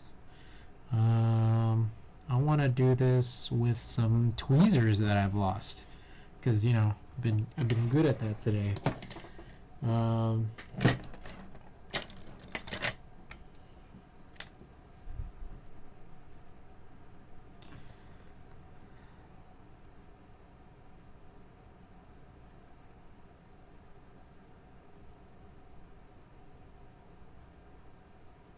So what I'm going to do, I'm going to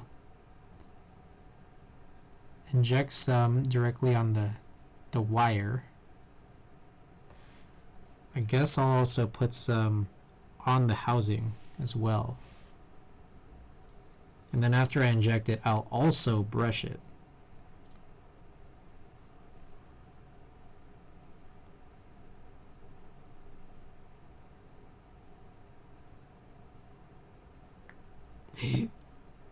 That is a lot of extra lube I've gotten everywhere. Fantastic. The reverse action tweezers, they would be a little easier to use, I think. I totally agree with that sentiment. I do not have them. I've never known what they would actually be called. I'm glad that I now know the answer. So I will go and look for some.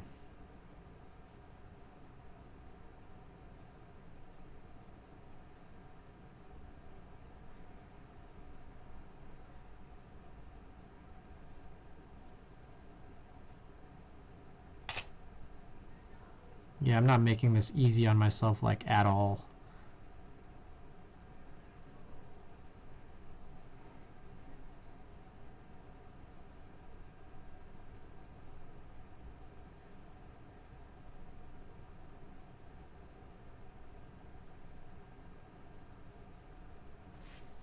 Also, just me, or did the music get super quiet? It was just me.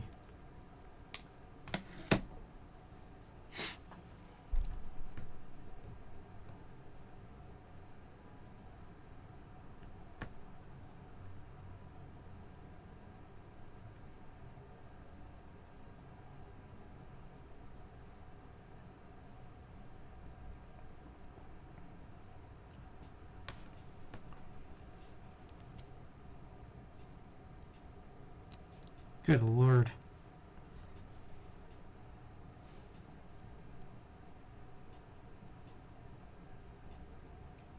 I think it is kind of true that you need to put the wire in first before the lube. Because this is like, I feel like I've made this extra silly.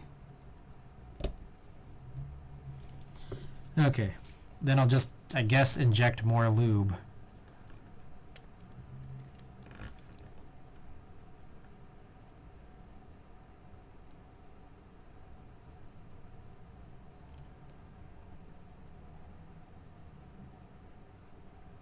So this spot right here, I would hope that I don't just get a ton of lube on the keycap, but that probably is going to happen, realistically.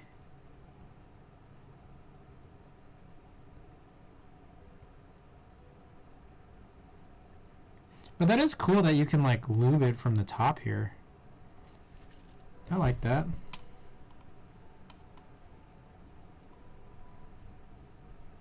I find that to be pretty chill.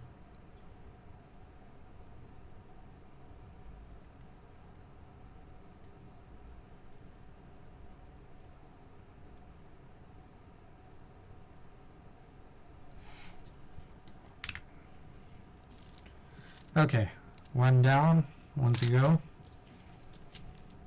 Alright, green. Let's do like a really thin layer again.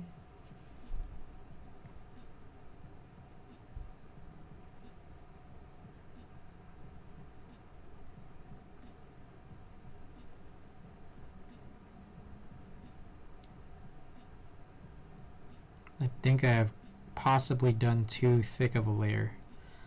Let me try to just brush it, really work it through.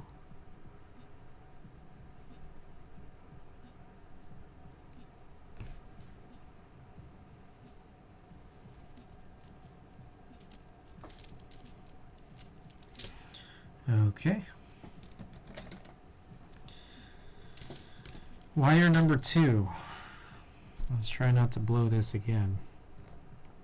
I probably will. Maybe I'll just hold it with my fingers.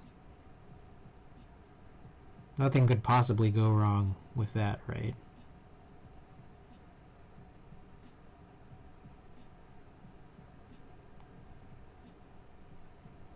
Make even more of a mess.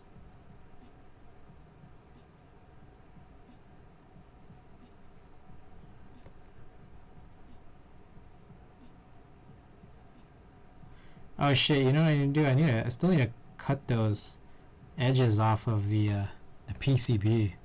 Totally forgot about that. Let me inject a little bit more.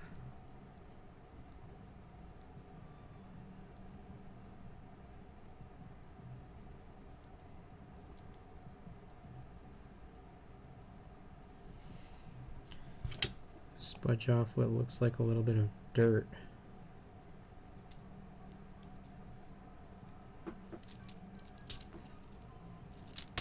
Oh shit.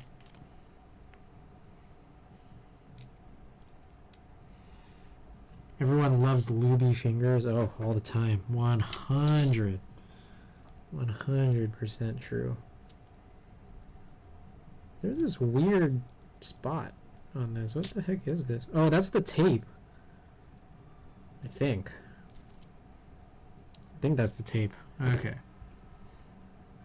I'm gonna try not to trip about that.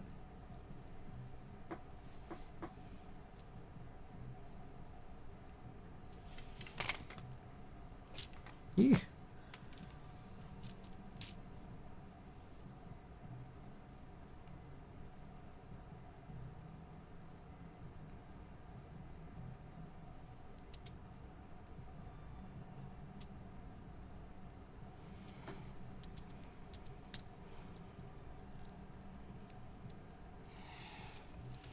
I may have done possibly too good of a job on this side.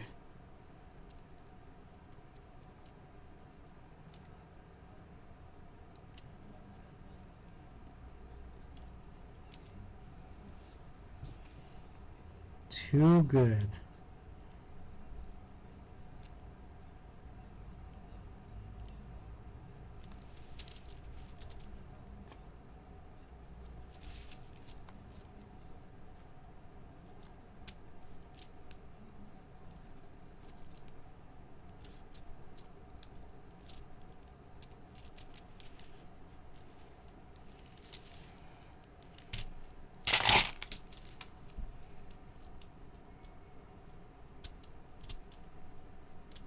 There we go.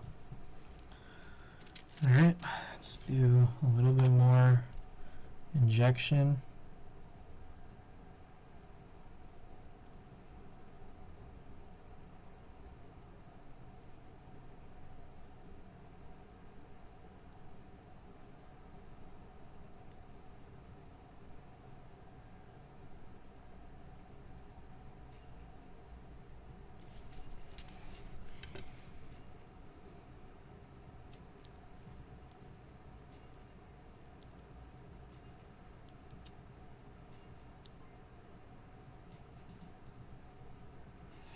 Okay. Oh my goodness. Oh my. Los Sacks with a big array. That party of 105? What? Guys, oh my goodness, welcome. Mr. Thax, thank you so much for that fat raid. Hope everything went well on your stream. You're building what was it, the Pro boards, the board that the TKL by Pro boards, right? Everybody, welcome in. Let's see. I gotta acknowledge everybody here. Frank, again, thanks so much for being here. The Presence, Hermiopa, Ringo Leon, welcome back. Aquanix, Mochin Grape, Rumi, welcome back. Guys, glad to have you. Welcome, everybody. Hope everyone's having a great night. We're working on this Topre Falcon here. We've just lubed these stabilizers. We've been lubing these housings for a bit. This has been a two stream project the other night. I didn't get to finishing it because I was just a little tired. We were 2 hours in though, which is a little crazy, and we're still here. Okay. But anyways, we just lubed the 2U stabilizers. Glad to be had. So okay, one thing that's interesting about this board, for those of you who don't know, the Matrix Falcon, the 60% that Matrix Lab put out, they actually had a Topre kit come out. For those of you who haven't seen this, this Topre kit had come out. They dropped this. Are those new Deskeys stabilizer sliders? As far as I understand, yes. So I think anything that they've just released, because I just got these, anything that they've shipped recently is like the new stabilizer sliders.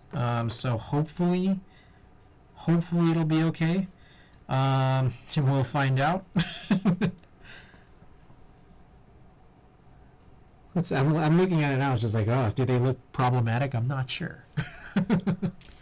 Okay, so Matrix put out this Topre kit, which included a electrocapacitive PCB, as Topre needs, as well as this plate.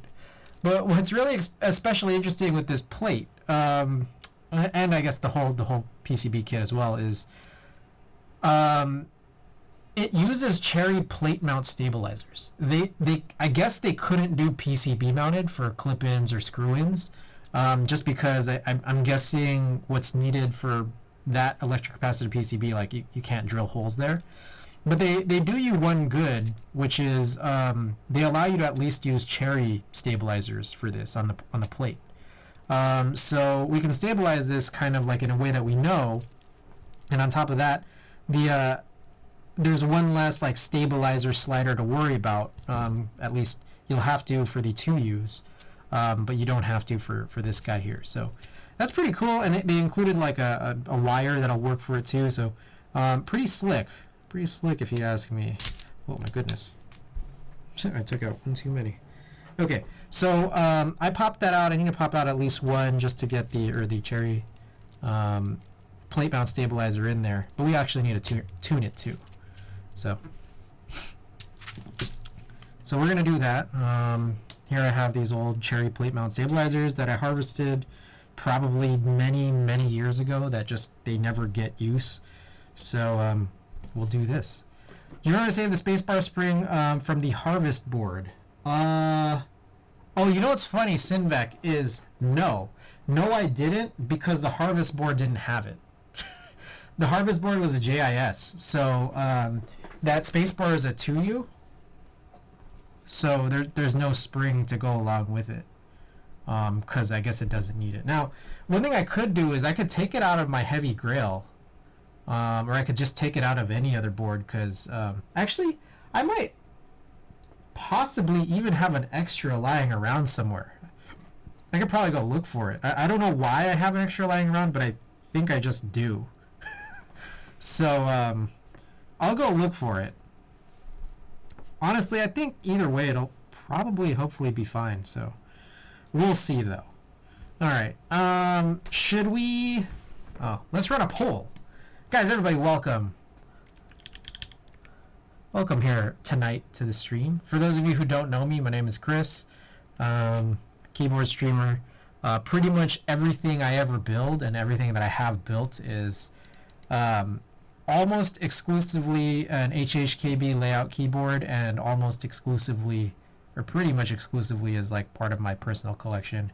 I collect HHKB layout boards. So I love the layout.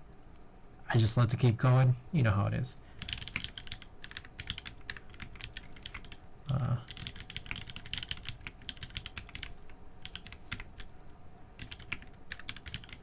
Okay, we'll put up a little poll right now. Oh, yeah, it's lubricants. Alright, poll is up for anyone who wants to vote. Alright, a couple other things. For those of you who have been to my stream before, and I guess for anyone who's new and just wants to know, I do a lot for vinyl plays. So, holy balls, it's poll time. I do a lot for vinyl plays, so if you have enough points accrued from, just channel points, you can go and redeem like a random vinyl to be played or any of your choice in my collection. Mr. Thax, if you're still out there, anybody who sends me a big ol' raid gets to choose. If you're still out there and would like to choose, I'll play anything in my collection. Exclamation vinyl. You can take a look at my Discogs. It's all there. Okay. What else? Also, I guess because we got this big raid, I'll try to run a giveaway later. I'll see what's in the junk drawer for anyone who's interested in a little late night giveaway. But until then, and until this poll is finished, I'm gonna go look for that extra spacebar spring because, in fact, that is a good idea. Let's see what we could do.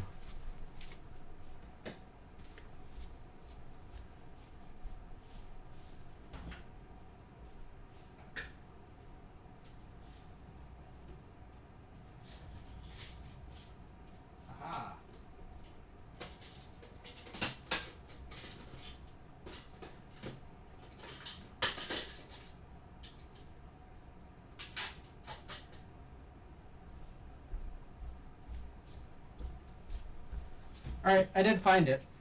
So, I mean, I'm guessing I took it out of some other board at some point.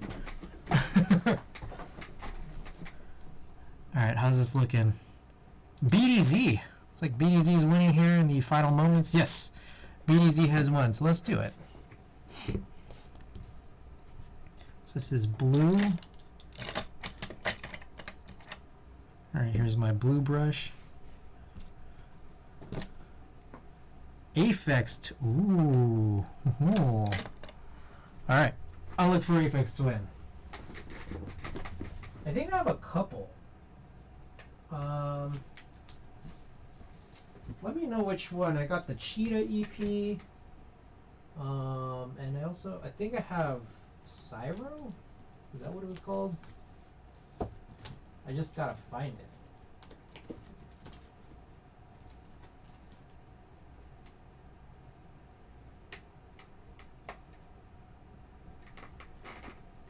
Let's see here.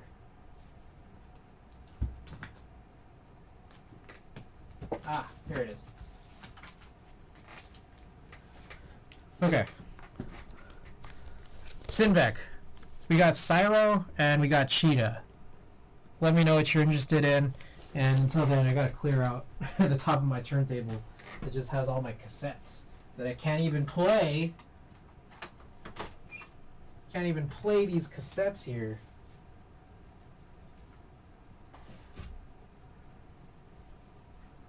Cyro? Okay, we'll run Cyro.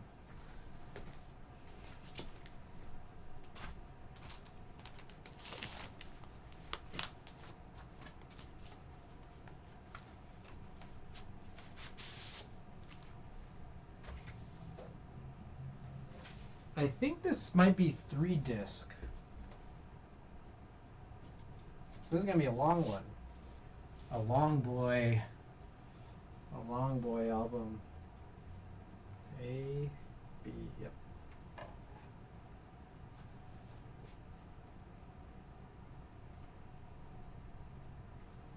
Okay. Let me get the current music off. I'm gonna flip this all the way to this side. And here we go. Let me know if you guys are able to hear it all right.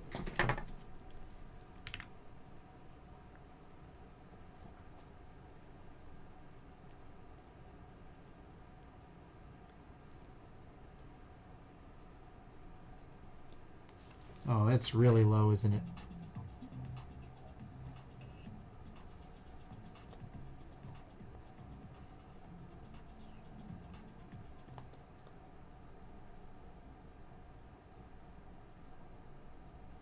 Alright, are you guys hearing that okay? Let me know if it needs to be louder or anything.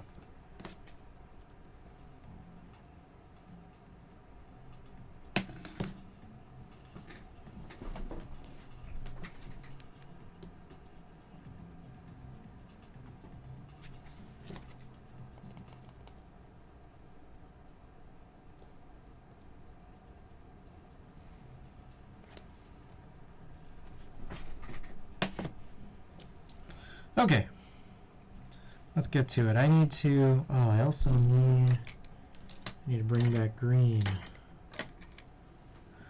We're gonna lube the housings and the inserts.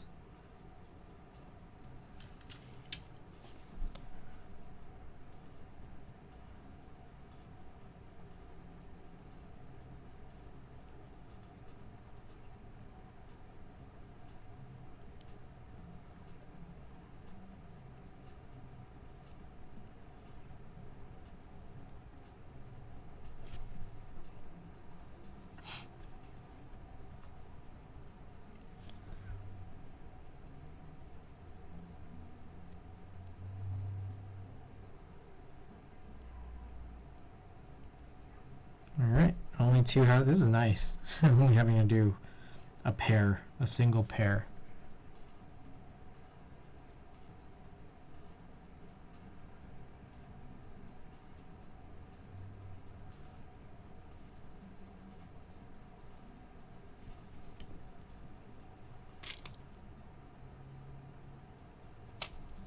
Alrighty.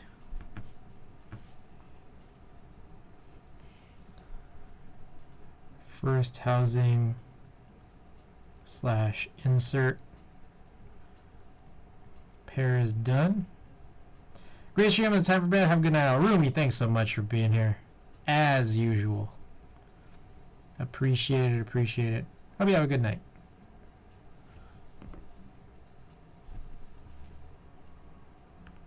Oops.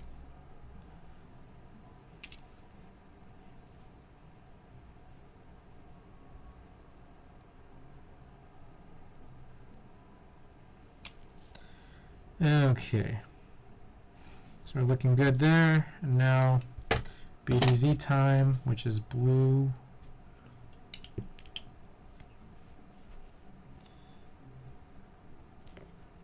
Yes.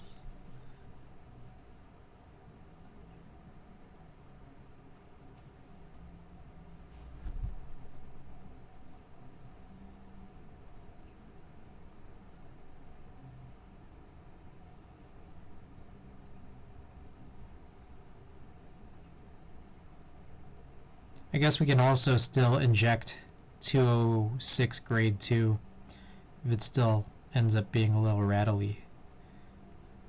I think we can do that. I'm not sure. That might be kind of... Oh yeah, you can. You can.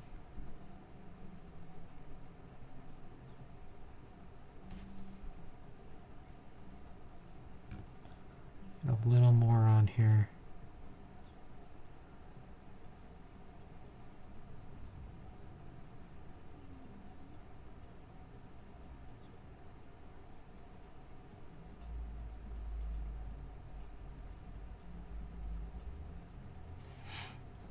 Forgot the brush. BDZ needs a palette knife. That's actually not a terrible idea. In fact, I mean, one thing I could do is just dip it. I just dip it and it ends up being all thick.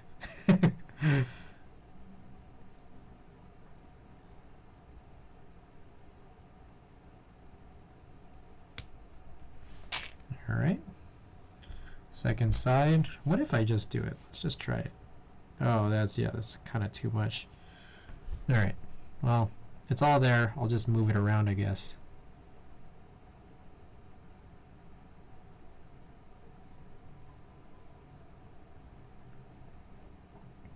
May have made one side a little bit more lubey than the other.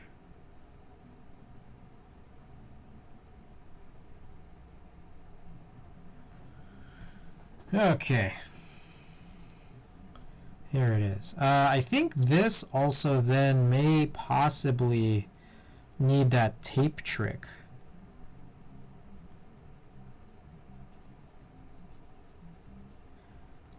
That we did for the others, even though it's like not.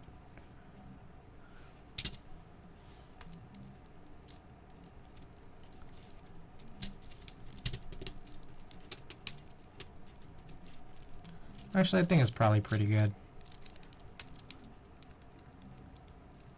Ooh, it's kind of getting everywhere, isn't it? I hope BDZ is okay on a electric capacitive PCB. I imagine it is. I wouldn't see why not.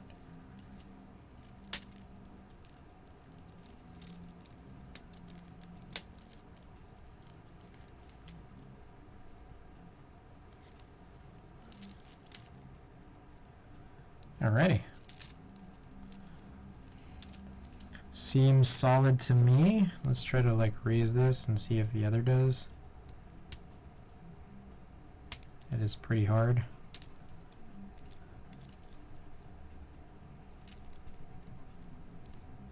Yeah, we're good. We're good. Very slick. Okay.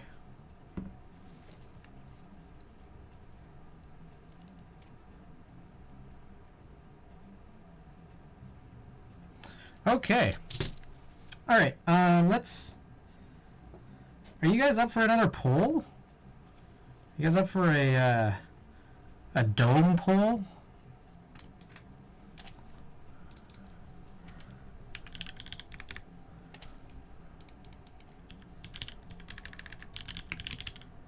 I'm not gonna lie. It's not gonna be the Realforce stock ones. I just don't really want to. It's gonna be the 3 other sets of domes that I have.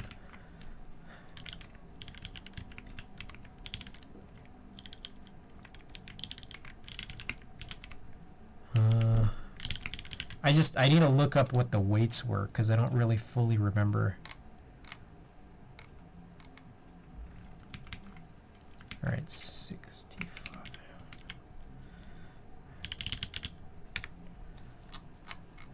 Domes.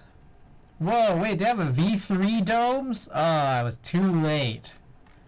Or too... This came out too late.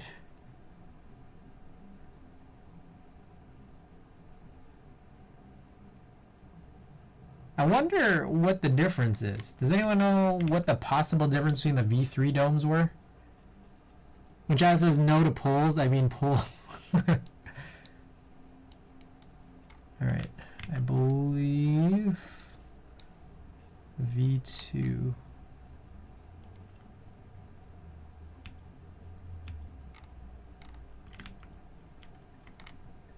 Okay, 56. Blue is 56.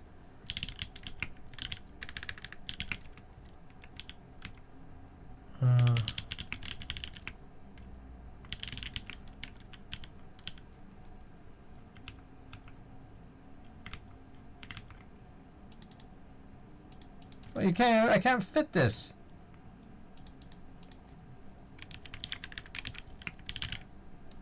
Okay. 3-minute poll up now. Alright. Guys, feel free to vote. Get your votes in. I guess in the meantime, I will try to harvest these springs.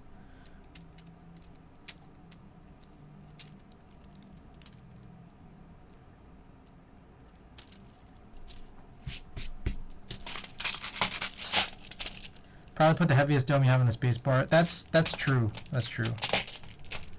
Is it though? Is it true? I guess so. I mean, I have this spring, and I probably should put a heavier one in the spacebar as well. Because why not?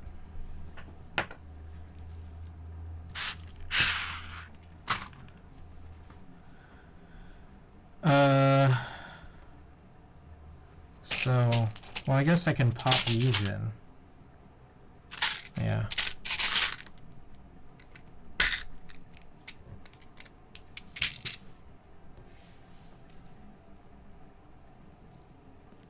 So there's a line. Oops.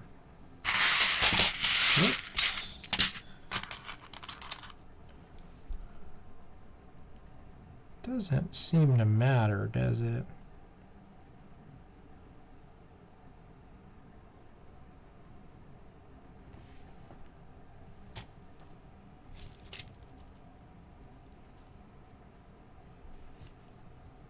Okay, so it's oriented like this. That tab is kind of supposed to be like this. Okay. So that's what I'm seeing.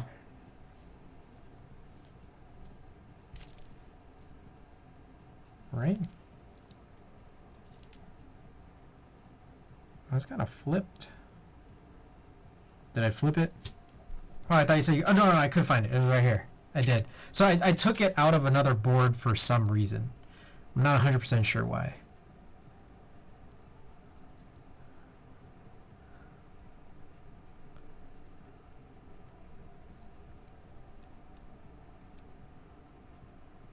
Oh, not all of these aren't even the same.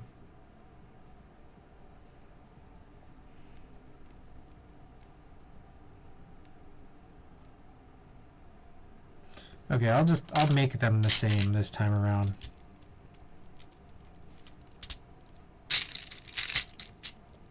Alright guys, get your votes in.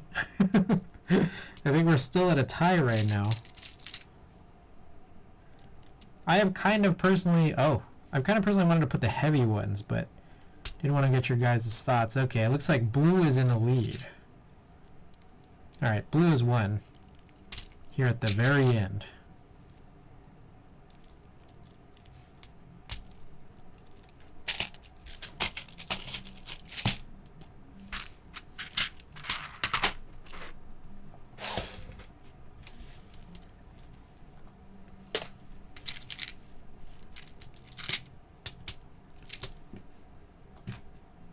You think I still need to put a heavy boy in the spacebar?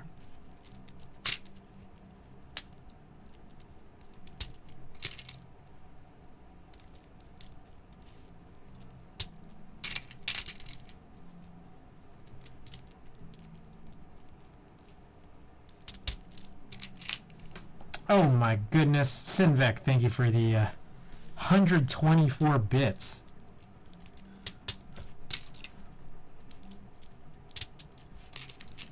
I just know you like heavy space bars. I think I'll go with the spring just cuz it's been lying around. Why not give it a home?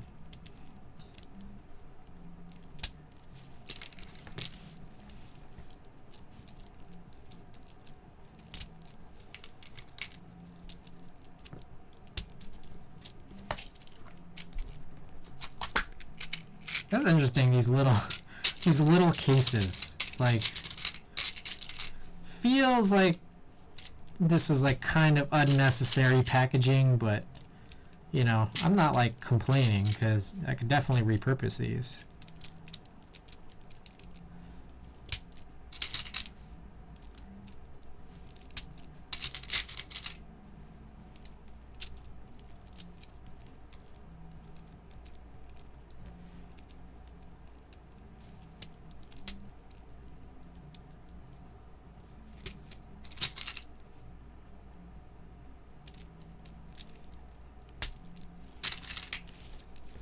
Even springs need home. Even springs.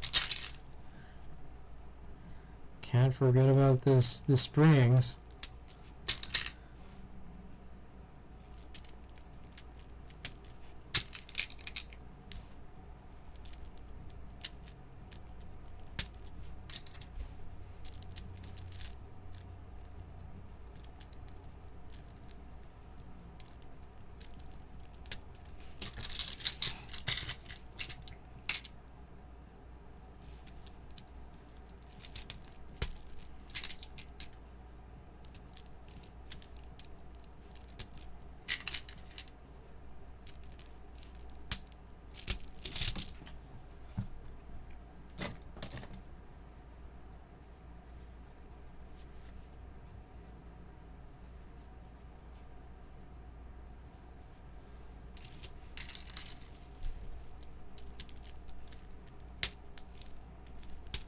Ooh, it's just popping out at this point.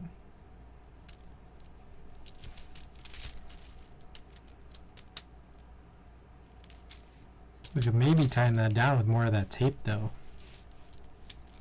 It becomes a real problem. It hopefully shouldn't though.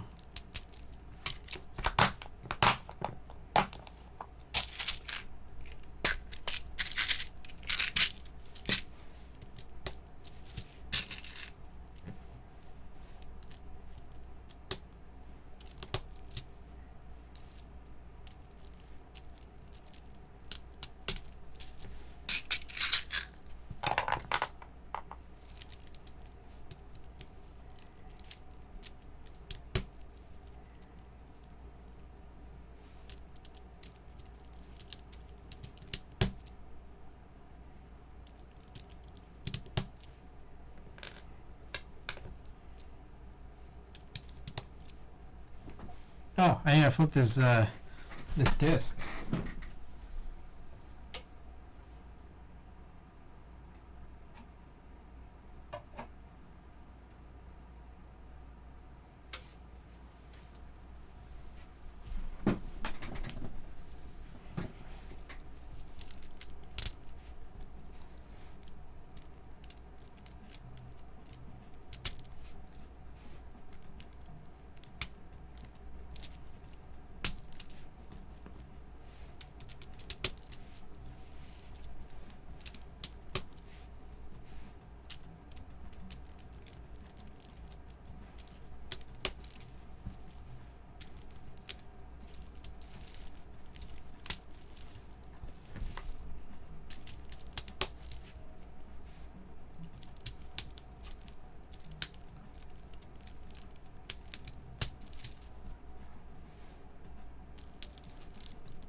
Alright, just a couple more here.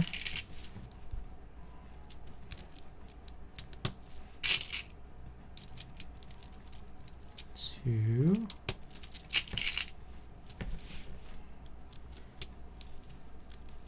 Three.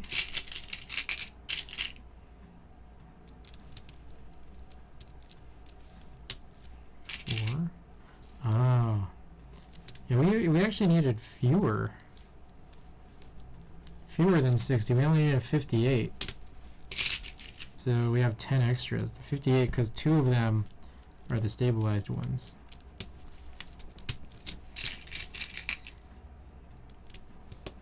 Didn't fully occur to me till just now. Okay.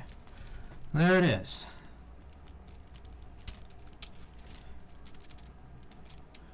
Okay. So here's our blue domes.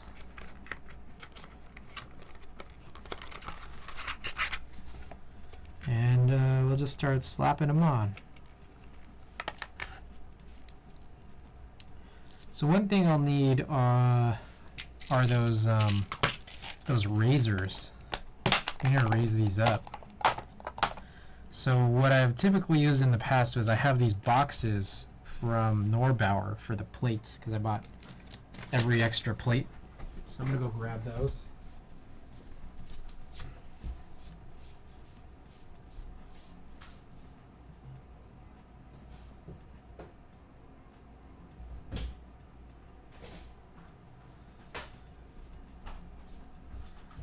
So the key I understand is that you need these to kind of just be raised so that these can like dip down just appropriately. Ooh, this is kind of weird because the plate is thin and also kind of bowed. It's kind of like warped a little bit. So we'll just kind of see if this will work.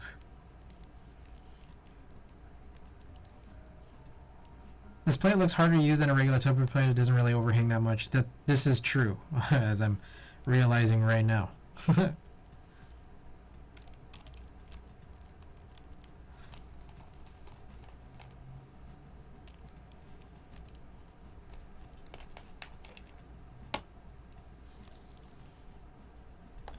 So I'm just going to slap these on where it's easiest to. What do you top and bottom have the mount tabs rest? Yeah, that's actually a really good idea, isn't it?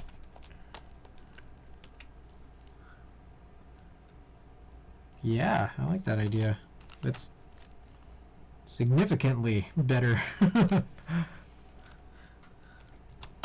especially because like of how it like kind of, the plate itself is like a little bit warped.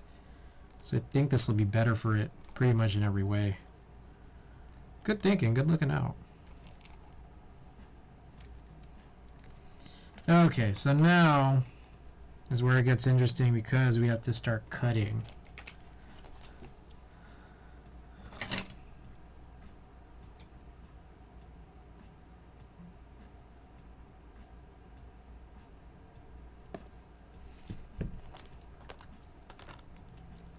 I'm going to go from right to left so that it's like left to right from the front.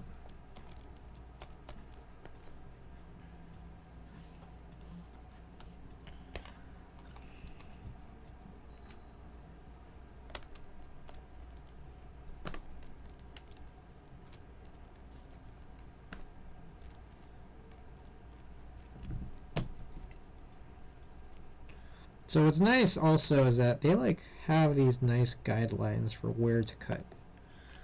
And I appreciate that.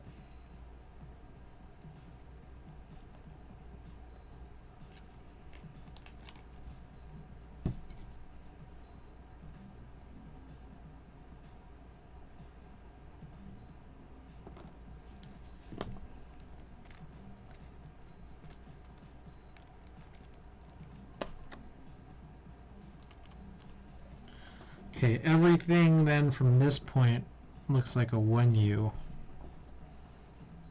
So we just gotta start cutting.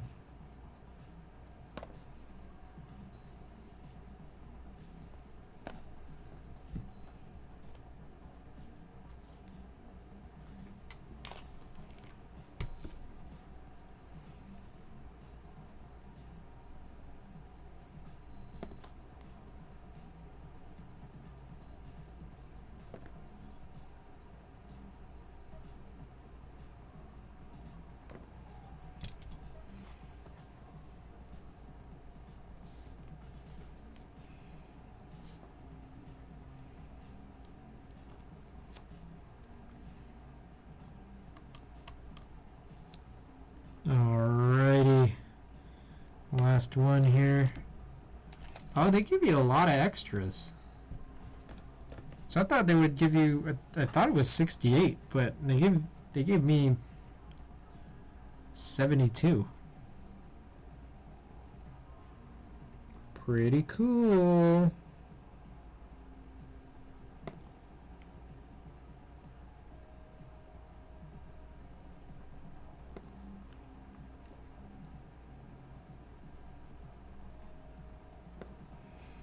What if someone was like cutting them in the wrong spots? What if someone cut two domes and then like melted them together? Like just right in the middle. Like in the middle of a dome. Alright. Now, for my next trick, we need to harvest these springs. And I need to figure out trays. I need more trays.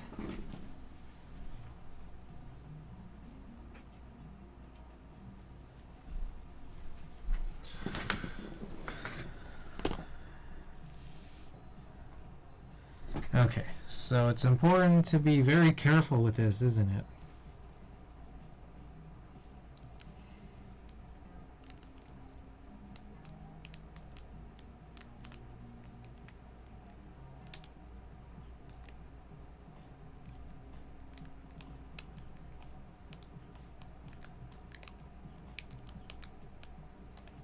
I'm slowly peeling this off. For those of you who might not have dealt with Topre before, I mean, aside from me explaining all of the, how it works, one thing is that like this guy right here, this Realforce uses this dome sheet. And this thing about this dome sheet is that like there's a really, really minor adhesive that attaches the dome sheet to the PCB that, from my perspective, is literally like, that adhesive is like one-time use. So as I do this adhesive is like basically going to be non-functional moving forward. What you then do is this approach, like after that, this approach here where you have to flip the plate with the housings in it and then mount it upside down rather than do this.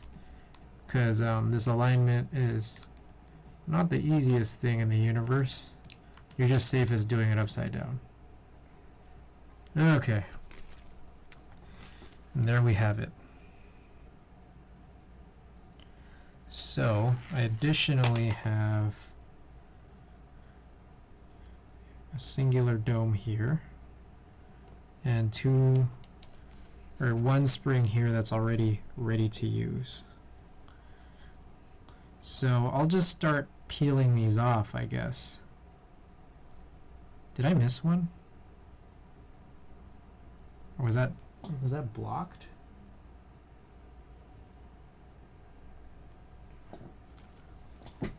Well, that was the end of the disc.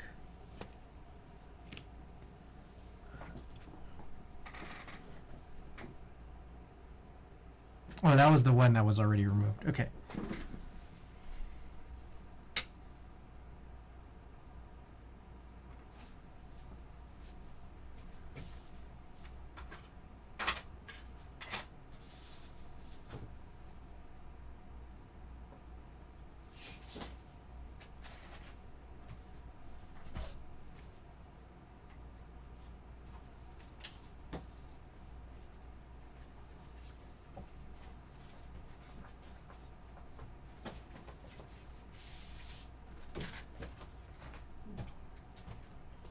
Okay. Disc number 2. Side C. Oh, this is the third disc. What the heck?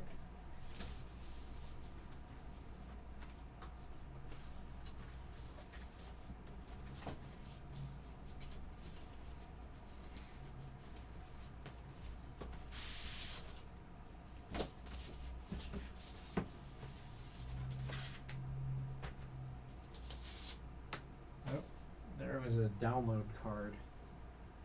Here we go. Side C.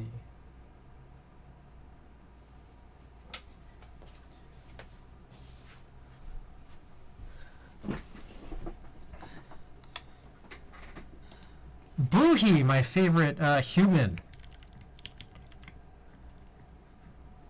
Oh my goodness. Who did that? That was spraying the box. Alright. Here we go. Guess I'll do the top and bottom rows. So we want to be really careful with this because these conical springs are valuable.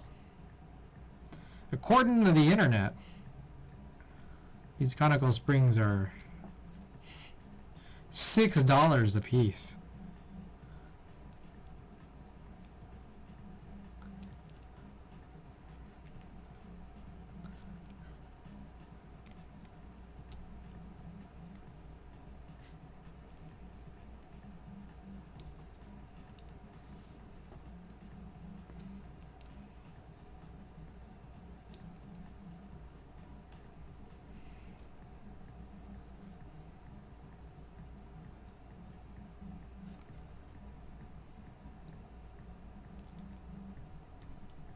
So one thing I failed to do again is I haven't clipped those cutout parts from the PCB yet, the Falcon Topre PCB, nor have I lubed the PCB yet.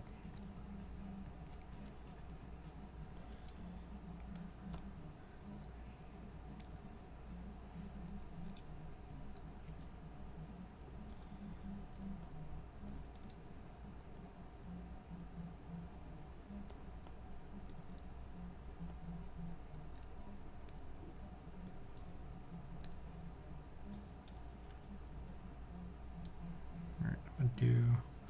I'm gonna now go in columns, so I can leave all the springs centermost on this PCB.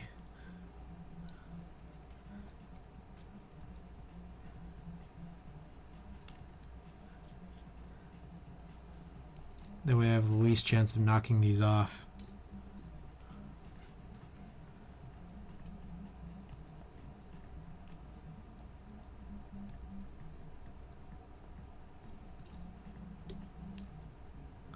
Whoa, I put a double in somewhere. There it is.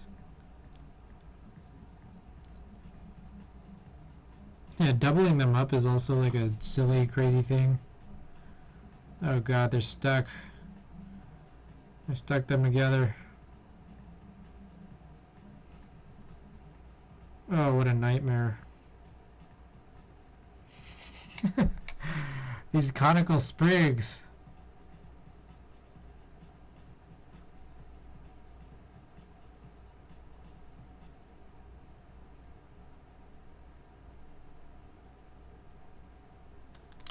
There we go.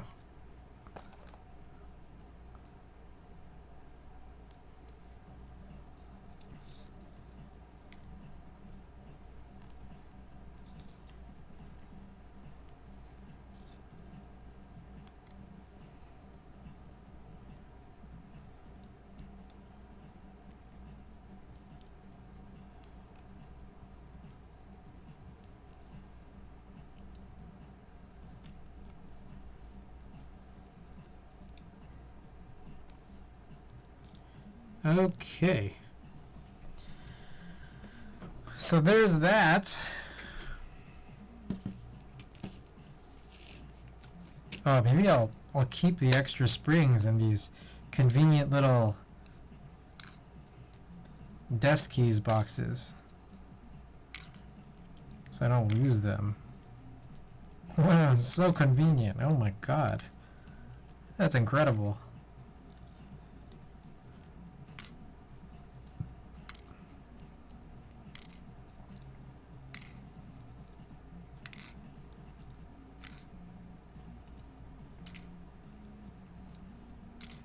Why'd you get all stuck together? $6 a spring.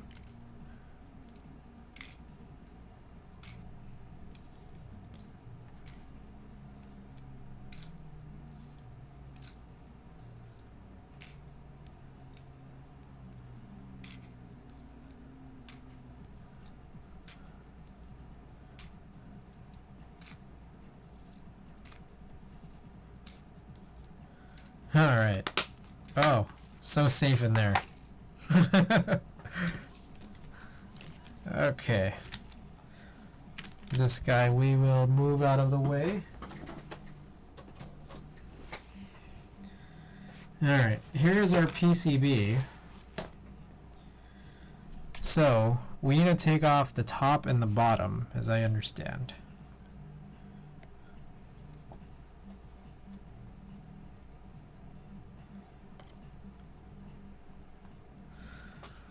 Alright. Wish me luck, everybody. You think just pliers? So this is a weird one because let's take a look. Guys, what do you guys think of how I should approach this? So this line at the top, this line at the bottom, those are supposed to be cracked off. Do you think it's just sufficient to just use pliers? This guy has a little cut here, so this is gonna like make it easy to get this guy off, but the rest of this along the entire bottom, this whole thing along the top, it's just really, really close to this, and I get nervous whenever I have to do this. And then on the back side too, you can see that the bottom is super close to all these components. And that's separately what makes me a little scared about it too.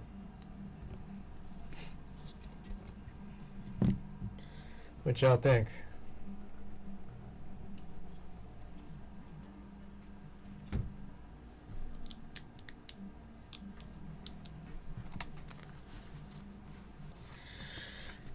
Ooh, I'm gonna do it.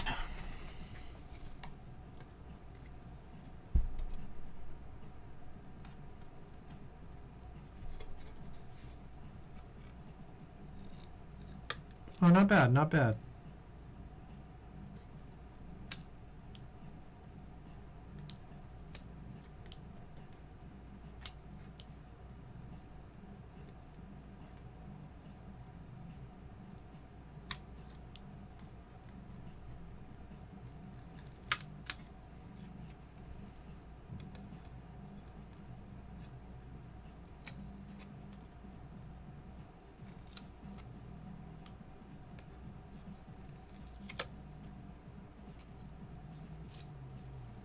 Whew. Good job, Chris. A plus. Plus, plus, plus, plus, plus, plus. All right, top side now with a little more confidence.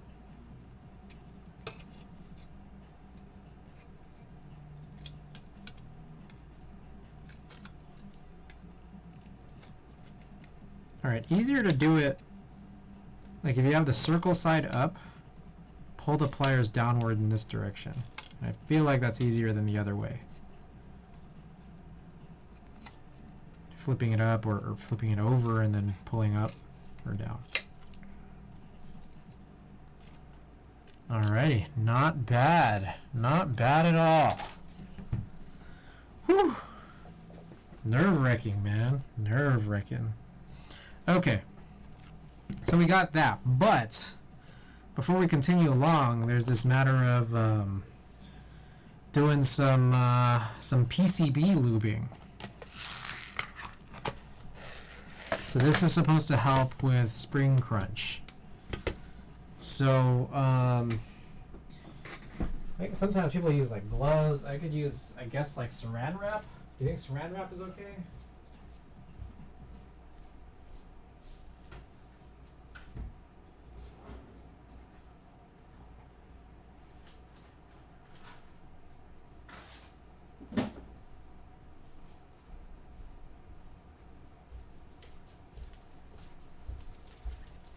Or a bag, like a plastic bag. So say the idea is I just like take my finger inside of saran wrap and then just kind of spread it around.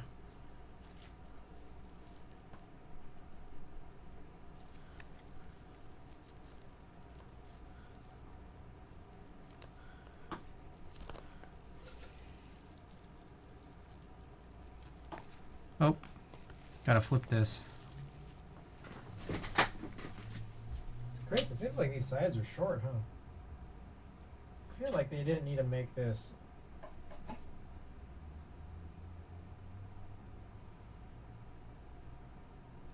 They didn't need to make this 3 discs. I don't think.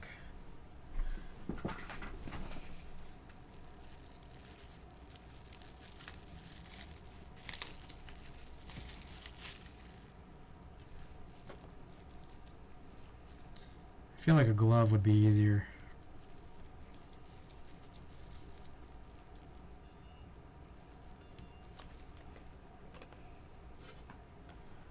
I've heard mixed reviews on PCB lubing. I know Anachronism has found that it makes the return sluggish. Yeah, but it might be worth it.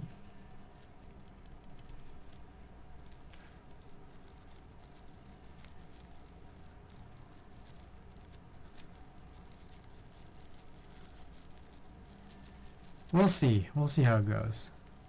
If anything, it's like, well, if it makes a return sluggish, would it not make it better for heavier domes? Would heavier domes not be more ideal? I realize I don't need to go through the whole PCB, just each individual circle.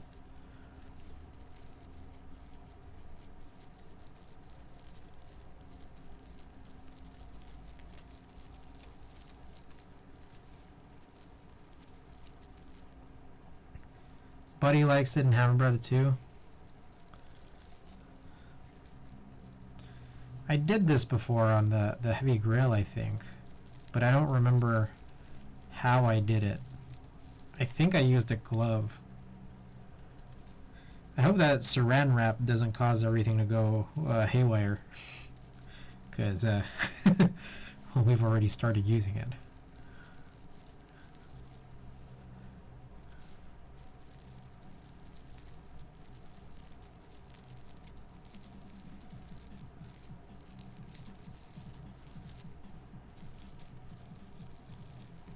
We're so close to done. Oh my goodness. Also, by the way, we're like so close to 1,000 followers. So if you're tuned in and you like what you're seeing, hit the follow button. Tell your friends.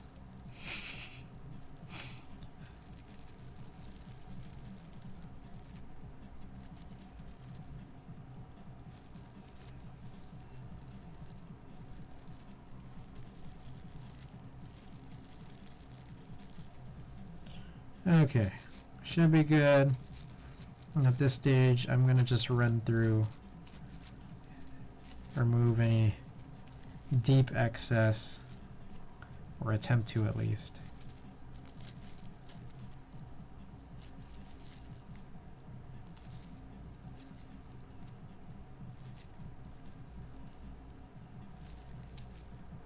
Okay, and there we have it.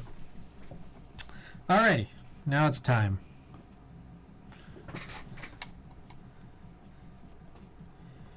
Okay, so we're gonna check through and make sure everything looks solid in terms of alignment here. Whoa, I lost a spring. Spring just disappeared. 2 springs just disappeared. What have I done? What? I think I set it down and then lifted it up. Some springs might have caught on the lube part already. Then they might have flown off somewhere. What in the world? Like crazy? Topre, I want to try them one day. Kobe, why? Welcome. What the hell happened to those springs? Hold up. I mean, fortunately I have tons of extras, which is kind of exactly what this was for, but that, I'm suddenly confused. Is it on me?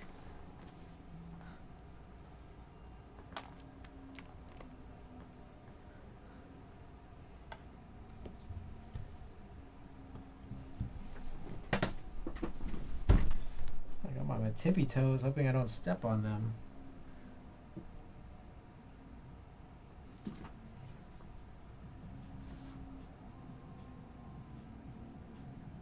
So, okay, so here's a weird thing.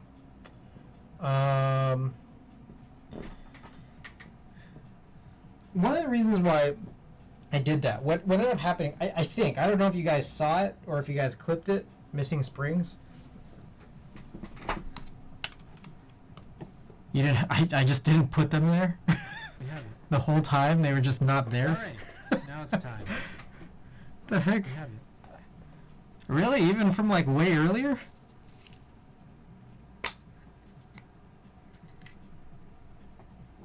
Should have shilled followers right after the Lil Stacks raid. I should have. I thought about it, but I'm just like, ah, that's kind of weird. I don't know. Is that something people do? Hey, follow. It's like they haven't even seen me yet. Okay. So here's the weird thing about this.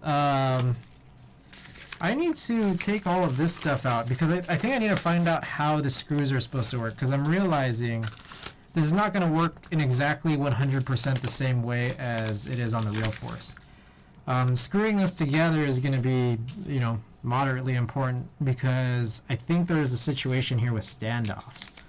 So let's pour out these standoffs, I guess. I guess we could use this. We could use these guys.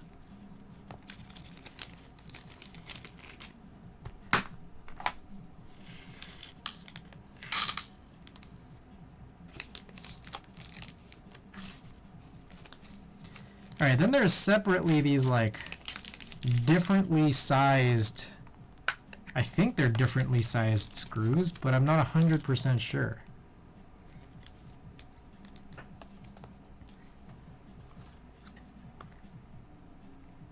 Let's see. Topre is very satisfying to type on, very different from MX, but not as fun to build. Interesting. I find, because I don't know, I guess I don't do enough Topre, but like I find doing Topre, like building Topre, very refreshing. But I guess I'm also just like in a very weird, unique position of like, you know, I have a lot of boards and I do a lot of builds and mostly in MX.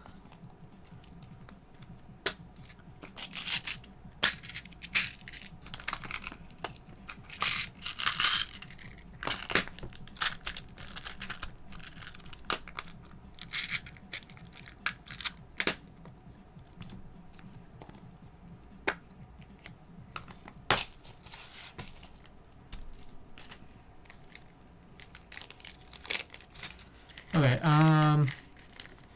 just use the force to bring the switch back up.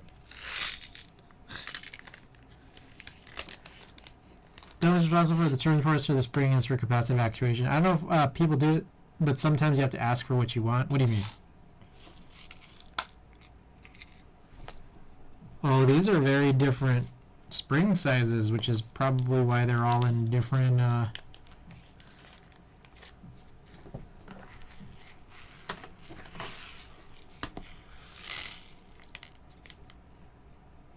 Yeah, what the fuck? There's like no instructions for what to do with all these screws. What the hell? Oh fuck! I shouldn't have done all this. Okay, I see what I'm supposed to do. One of them is supposed to be for putting the standoffs on one side, and then the other one is supposed to be like pushing it all the way through the PCB through the plate. So I kind of screwed up here. Kind of.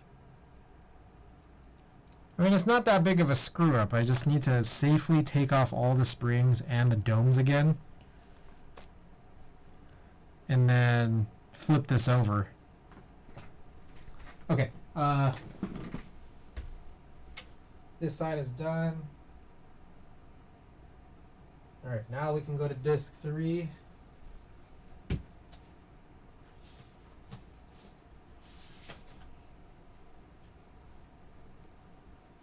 Side E.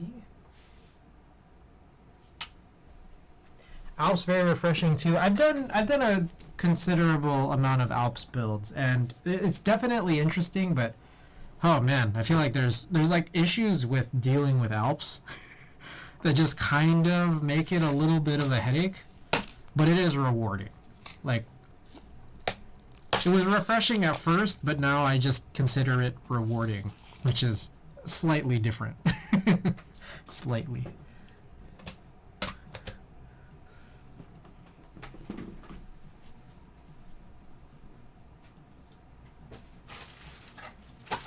Well, I am running out of trays.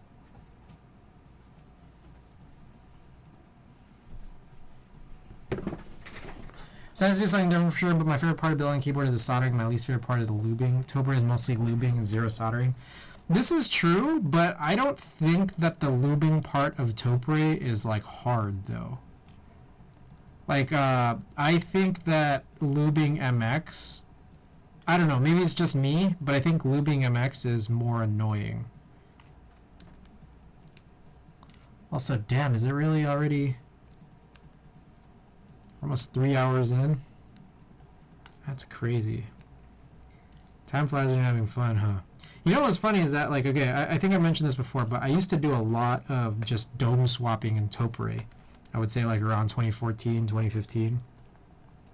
And I just kind of remember, like, hours going by where I would, like, replace all the domes from one and then put them into another and then also do the same thing all in, like, one night. Which back then I just remember thinking, like, oh my god, this is, like, taking up so much of my time. But then, like, I'm realizing now, like, nowadays, it's like, I do this all in, like, you know, a single stream. But I think streaming makes it more fun. Because I get to talk to you guys. I get to, like, just, you know, have this in my head that, like, hey, I mean, at least it's being sort of broadcasted and, like, in essence, like, recorded so that we can put up these VODs up on YouTube. And there's, like, something that, like, additionally comes out of it, which is not just the build, but the build process. And taking all these hours to do it is no longer, like, a hard thing to cope with in my head now versus how it was before. And I'm just saying that in response to the fact that we're like 3 hours in.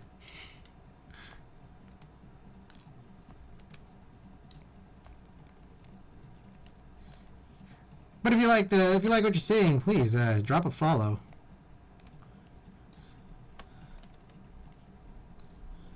We're so close to 1,000.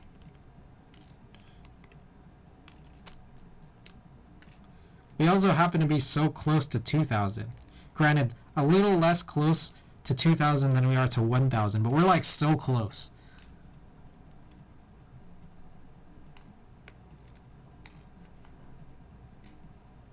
Oh, these two are inside, okay.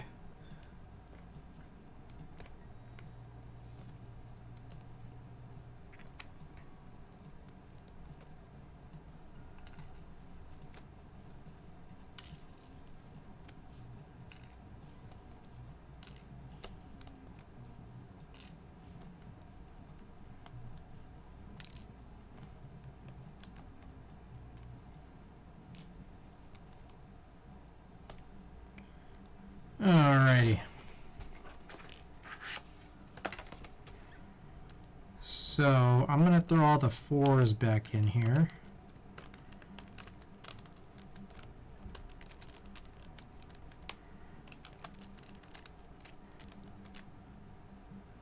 And then all of the 3s and 2s and 1s. Maybe I'll throw in this old one here that I used for all the original Realforce screws and those 2 random spare domes.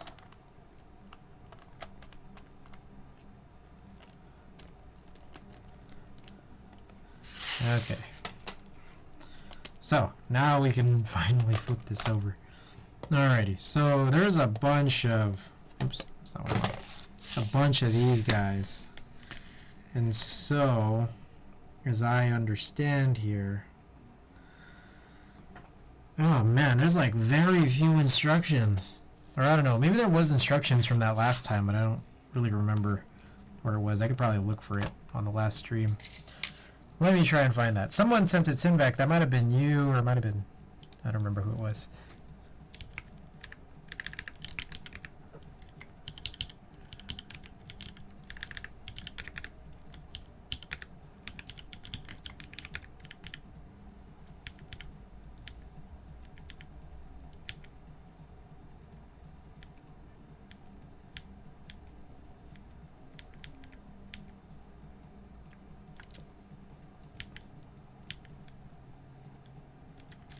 Was it this?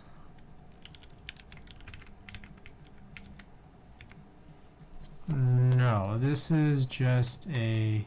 Oh, here it is. Ah, it's not secure. It's from Zero. Zero had sent this page. Oops. This is the one with like giant images on it. So this is like gonna take a while for it to load, and for it to even get to where I'm gonna see anything useful. But even then, this is not, I can kind of tell it's already not particularly useful.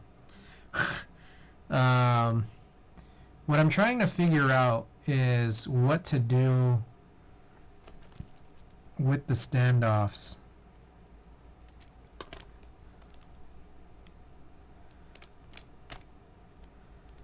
I am picturing that, like, I don't know, there's that's the thing, there's 3 different sizes of screws.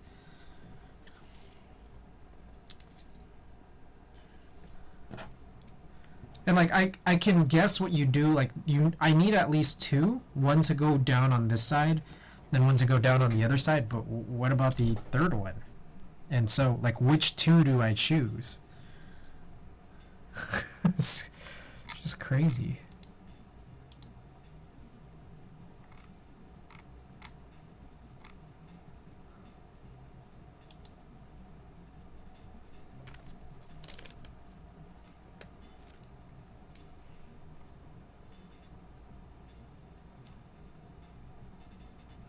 Alright, one of the 3 screw bags was actually labeled, but I don't remember which with which. All right, how do you read this? M1.6 asterisk 3. Does anyone know how to read that? In the meantime, I'll grab some calipers.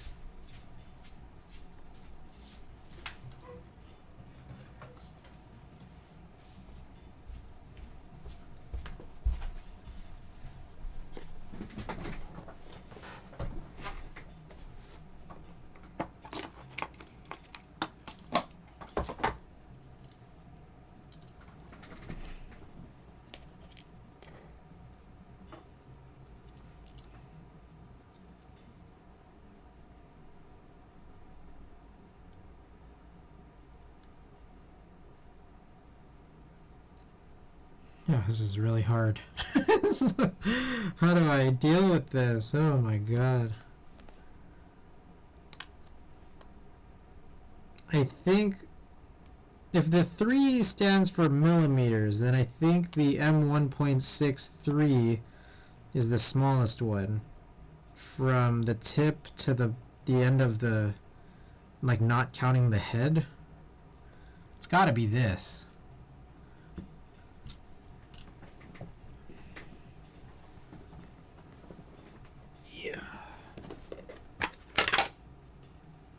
And then I need like a really tiny screwdriver bit. See if this one works. Yeah, this one will work. So I'm going to take these individual guys here. And one side's, I think, definitely bigger than the other one. And so I guess you were supposed to have done this before. I did not.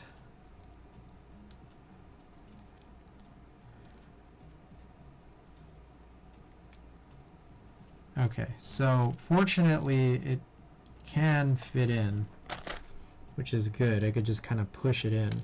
Oh shit.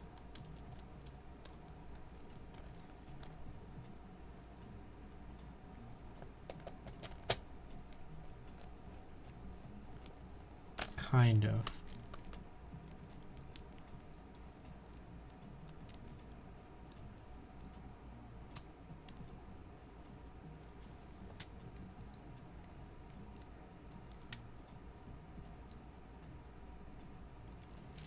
Jeez, good lord.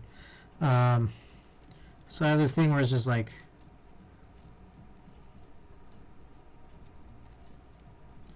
getting it to actually start screwing in from the other side requires me to like push it in between this like little cavity. I don't know if this is actually working. Tweezers.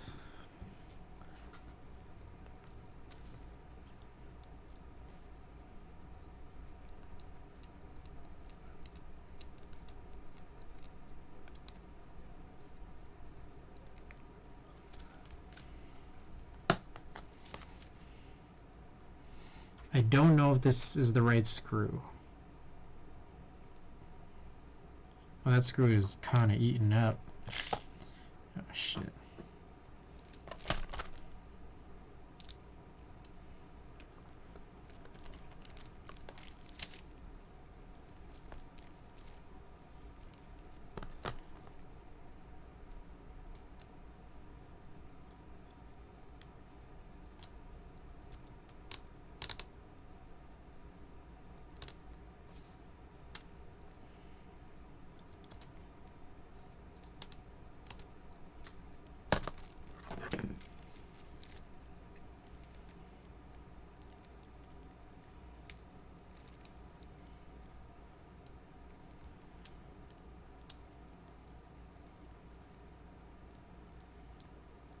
Man, okay, hold up.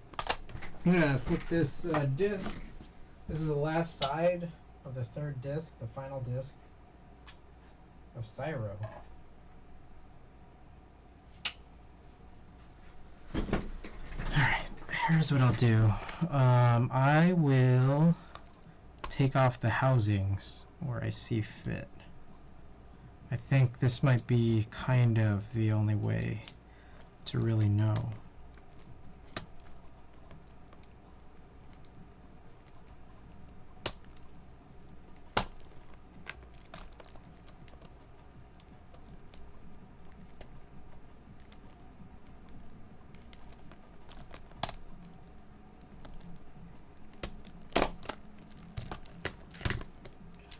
Okay. So there we go.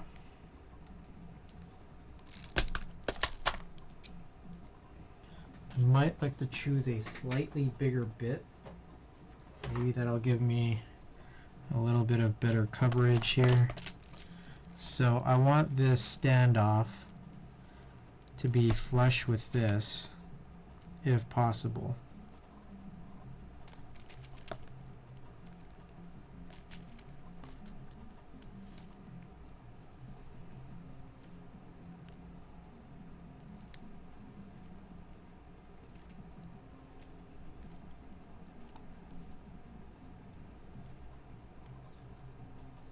It seems like it doesn't go in all the way.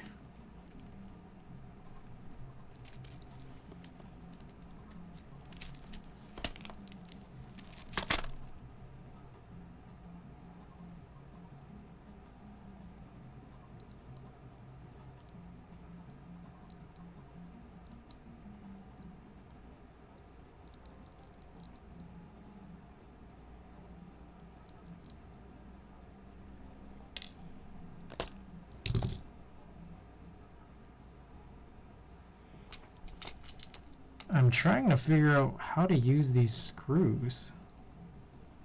It is very not obvious.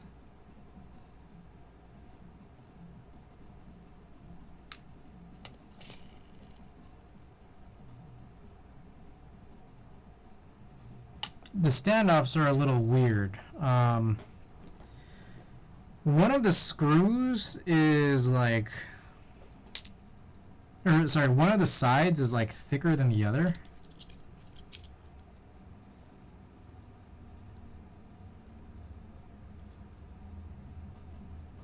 But it's like really thin.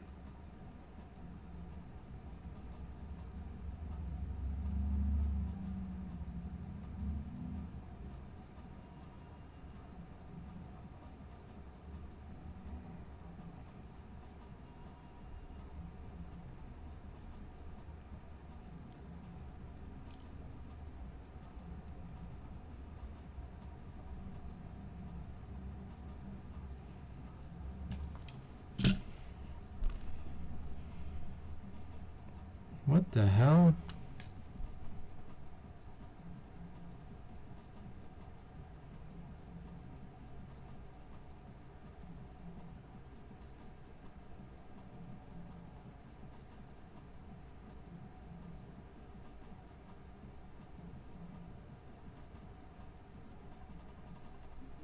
All right, I'm gonna read this. Fix the copper column on the positioning plate with the M1.6 star 3 screws. Install the steel plate satellite shaft. This is Google Translate, so. Install the axle seat. I'm guessing that means housings. Plastic bowl on the cone spring. Pay attention to the correct position, especially the two big keys. Fix with the star 4.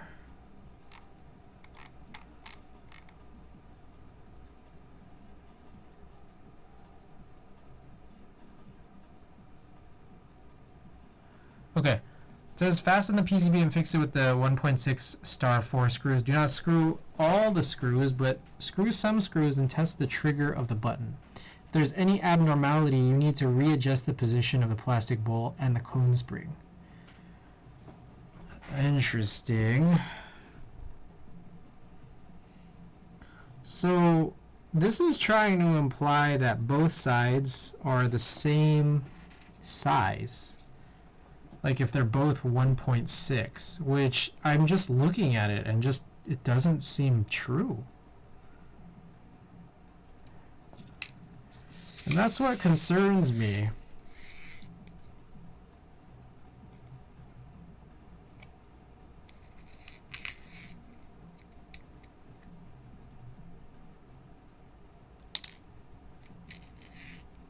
What I missed, Gordon Derp. So, we're trying to, welcome back. We're trying to figure out the situation of how to screw things together. So this plate comes with these standoffs, but I'm getting a little bit worried that like, that seems like there's something wrong.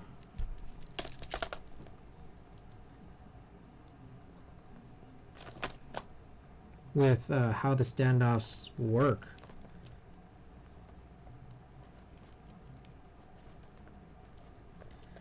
So first of all, I'm guessing one side of it is supposed to just like let me see if I could show this super close. That's as close as I get without it being a macro, but you can see here that this thins out on this end.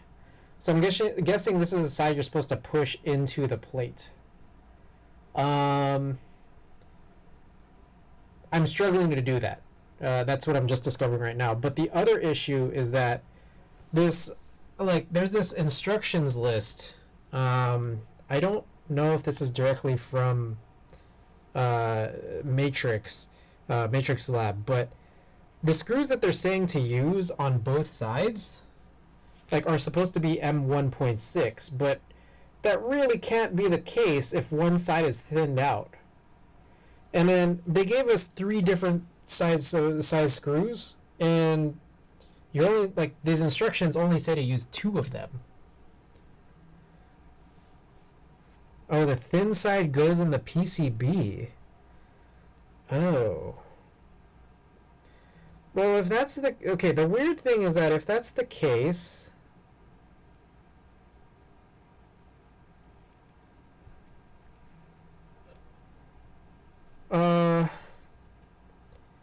how would that, really align perfectly? I'm trying to just, see here.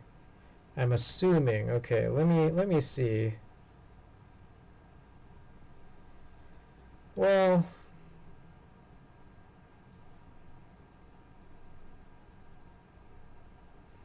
Unfortunately, this is also hard.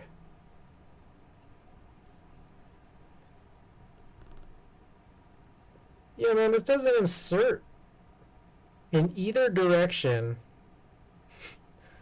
into the PCB or the plate. It doesn't sit in comfortably. Also, Cyro has just ended, so we're gonna turn on some other music unless anyone wants to request.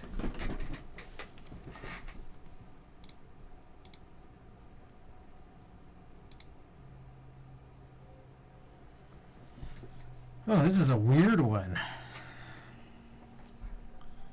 Very weird.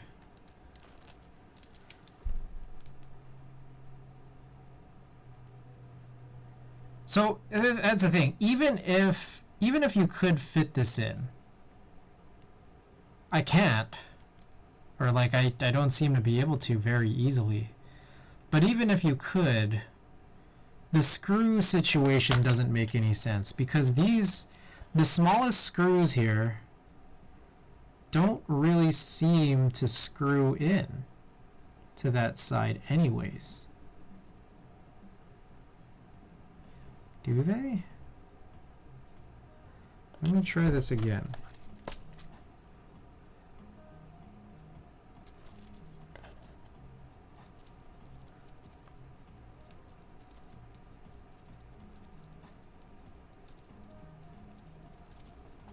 Let's see. He used... Okay, this guy definitely... Whoops.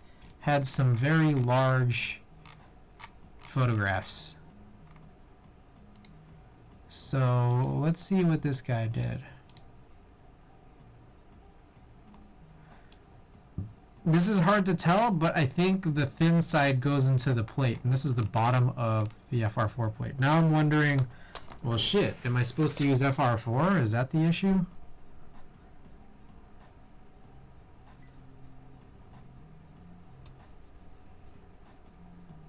No, this doesn't really fit here either.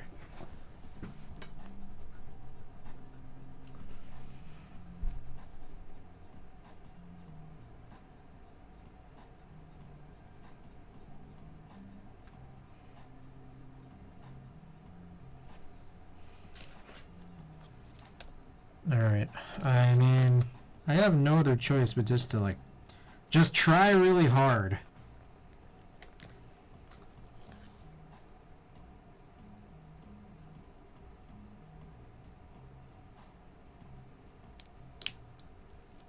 Good lord.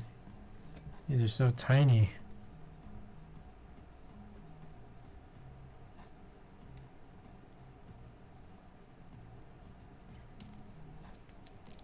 Motherfucker. Ugh, they're so tiny. I think I might have just lost one somewhere. Oh, here it is. It's almost like, it kind of seems like it would be easier if the housings were in there, because they kind of keep it captive straight. But you don't get the leverage to really screw it in. That's the problem that I kind of picture.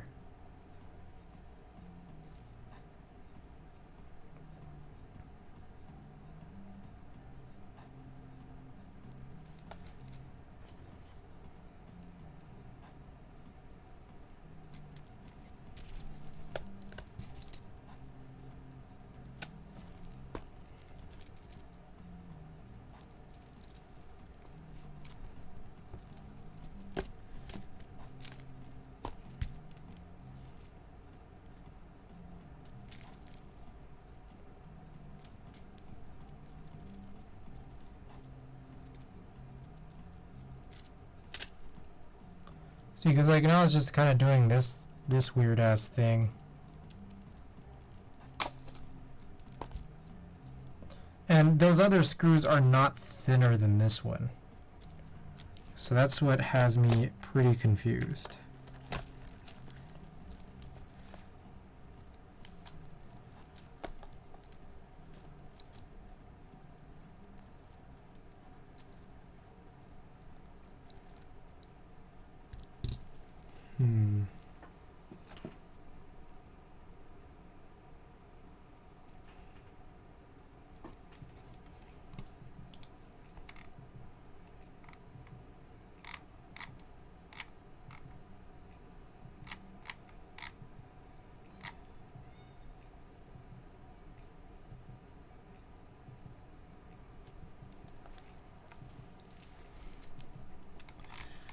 This is strange.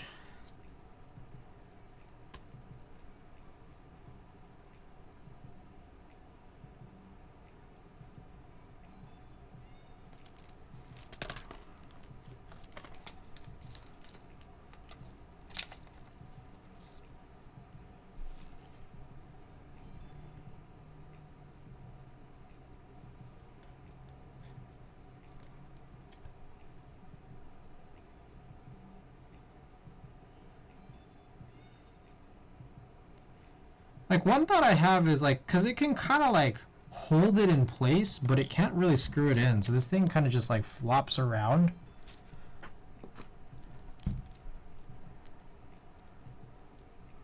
Like, I don't know if you guys could see that, but it just kind of, like, moves around. But it does, like, kind of hold it in place. Like, the other thought I have is that, like, if the whole purpose is just to hold it in place, is there really a purpose in the screw from the top? So like, if I just like push this in to where it's like supposed to be, and then we start screwing in this guy, like I guess it would be held in place just by like friction. Yeah, the screw won't go tighter than this. But like you see what I mean though? Like it's just like I can just like push this in with my finger. Then when the PCB goes over this whole assembly, I screw it in from the other side of the PCB into this. And this side, I'm guessing, I don't know. Does it really need to be screwed in? I don't know.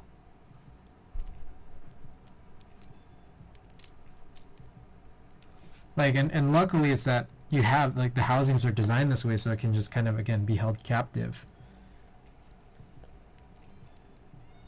In which case, it's like, my removing of all this was kind of unnecessary. All the domes and stuff. The top and bottom have to be held together very tightly to keep the domes in place. I mean, one other option is that, like, yeah, there's no way. Like, I don't know, these standoffs are like... Okay, I don't know, I'll look up the Matrix Discord, but this seems like a very weird problem. Oops.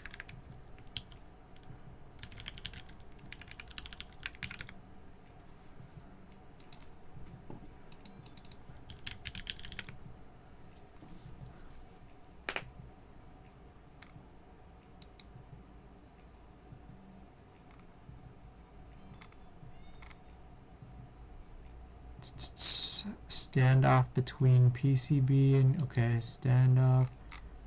No one's really talking in the Matrix Lab Discord about what to do with the standoffs.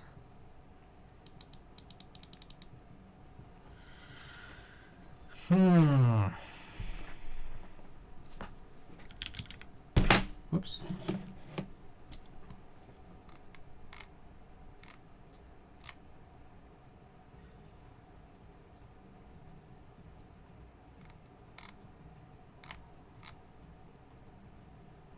There's a very few people who have talked about it.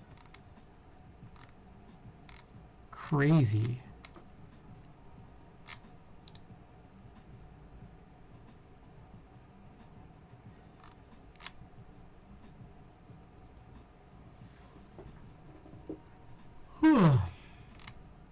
What y'all think? Sonus, welcome. Hello, hello, hello. The only other thing I can think of is that like held tightly together is just like, well, wouldn't that just happen by virtue of the friction when you're screwing it in? That's my first thing. And second is, if that's really not the case, wouldn't it still make sense maybe to like do that thing that I just said and then just flip it over and then try to like force in these screws? Because I really just don't know if I see any other way to handle this.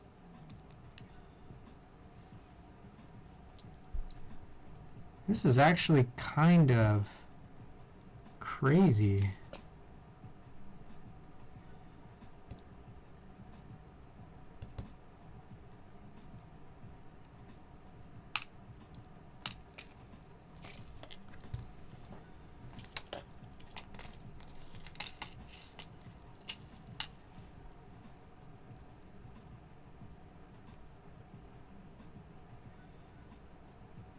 Went to a dead mouse show last night, got home at 3, had to get to work at 7, had an absolute blast. I can't remember the last time I was this tired in the morning. Wow. Well, glad you made it. I can imagine though. I've definitely had days like that. Just like cannot properly function. I hear it, I hear it.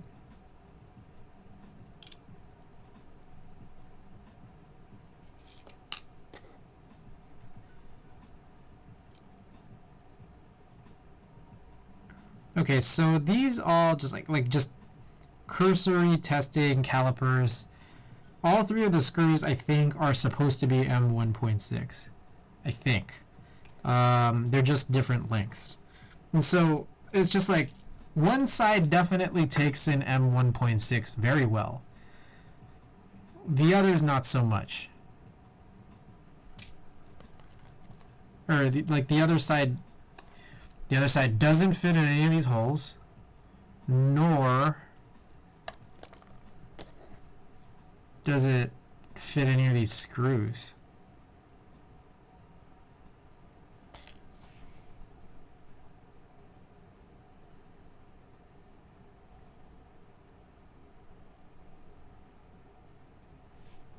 Am I missing anything? What is keeping you from screwing them in all the way? It's just like it's not big enough. It's not big enough, and then I can't get the leverage because they're just such tiny pieces. So let me see if I can show. So this one right here is being held captive by 2 housings, which is helpful, I think. But I'll try to demonstrate it up close, because it just I'm guessing it's almost impossible to see from down there. So it is this guy right here. So I have the standoff being held captive by the bottom 2 housings there. I'll throw on a screw from the top with some tweezers.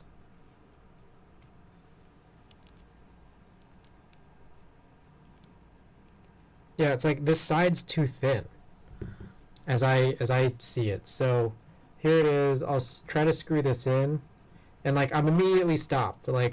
This guy is being pushed out of its socket, where it's where it's being held captive, because I literally just can't screw it in. It's too, I don't know if you guys, it might be hard to see. It's right there, and it's just like, it's still just jutting out right there. You should be able to see it. It won't go in any further. So I can try to force it in, you know, even more. I think the key is probably, I mean, there's either an issue with the standoff or the included screws or both.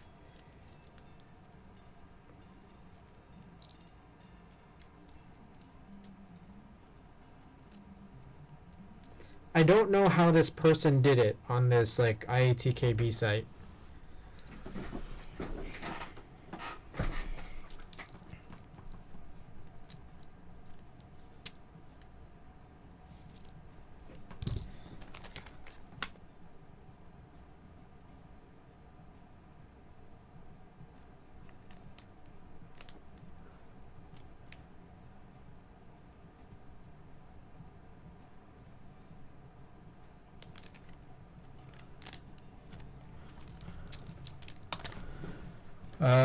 I mean, I guess I'll ping chat in the Matrix Lab Discord.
Alright, pinged the chatting room in the Matrix Lab Discord. I don't really know what to do, other than just that idea of not screwing it in. I don't have anything thinner than this screw. Like, do I maybe need M1 screws?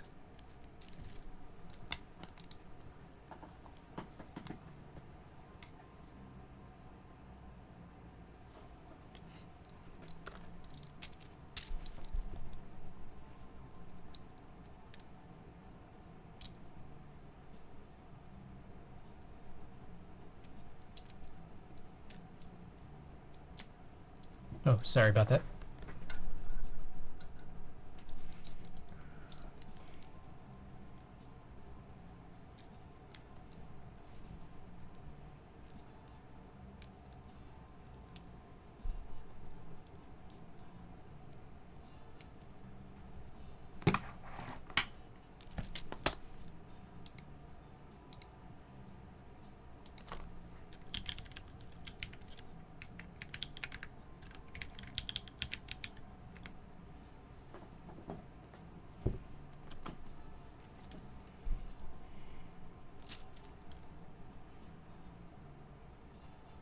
There's no way you would flip it to the other side. That would cause it to be much worse.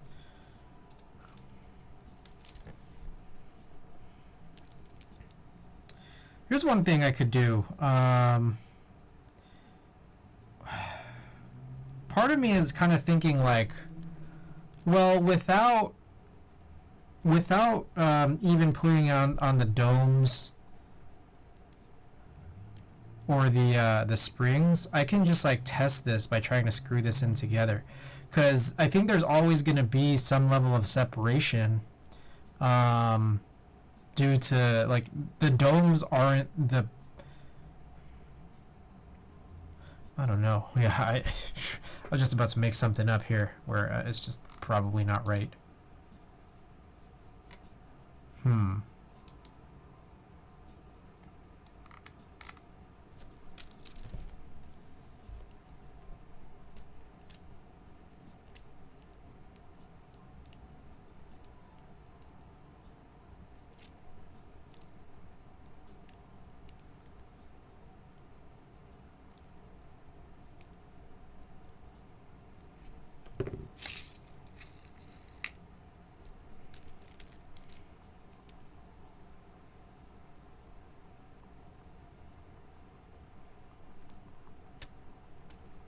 I'm gonna try it.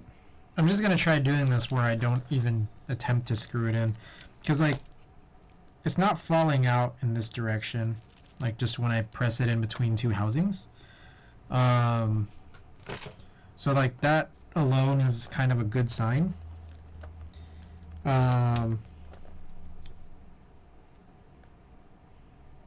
Tingular, sir, you going to the Mazak meet? So here's the thing, Tim. It's at a really awkward time and day, and like I just don't know if I can actually make it, like given like my work day. I'd love to go. Are you going, Tim?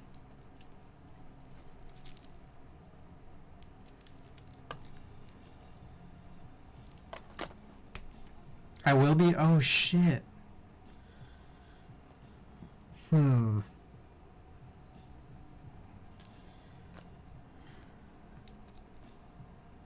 I'm gonna be up there from the 21st, 23rd. Ooh, okay. How do I put this? I mean, I'm gonna see closer to then, like what I could possibly do, about making it. I would just, honestly, I'm gonna say like right now, the likelihood that I go to that is like, I don't know, 30-40%. I just have to figure something out if I really wanted to go. But afternoon of the 21st and leaving the morning of the 23rd. But alternatively, if there's a chance that I don't go, if you and any of the crew want to make your way up to San Francisco after, or potentially, like, here's the other possibility is, like, I could probably like make it out, but I just don't know if like I can make it out to that actual Mazak meetup in Fremont in the time frame. You see what I mean? It's like a very interesting time and day to run a meetup. I was like, huh. I'll go if anything, would love to grab a meal. Yeah, for sure. Like, I can meet that day, but just, I can't guarantee about the meetup. So, Hammer Brother just woke up. How's the build? I'm running across this issue, where there are these standoffs you need to put in, and presumably one would believe that you need to screw in the standoffs from both sides. But it would seem to be the case that the standoffs can't be screwed in from one of the sides, either because the standoff is too small or the included screws are too big, or both. Cujo was cracking Cool Boys 9:30 to 10:30 meeting. Oof.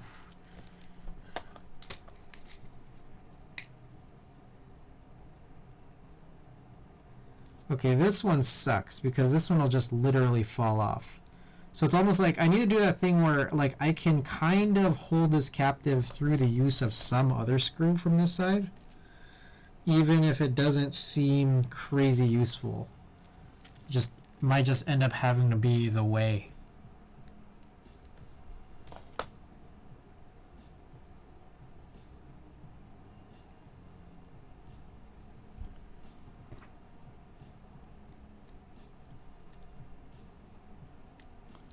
Okay, so that's like just like kind of holding it.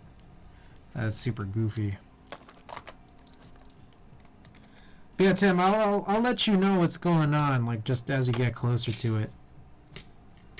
But I appreciate you reaching out, man. Um, if anything, I think some of the folks that were here last time, I don't know if you saw that stream I had, but a gang of folks were here for one of my streams, and I think some of them had a great vested interest in just perusing through my collection. So if you wanted to come by way of San Francisco, you could take a look at this somewhat of a modest museum here.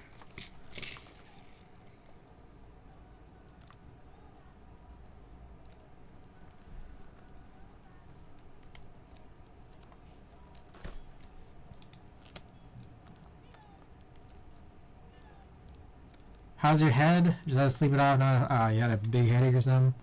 Anonymous infrastructure guys shitting on the infrastructure guys from the other company in this project. Oh, makes sense.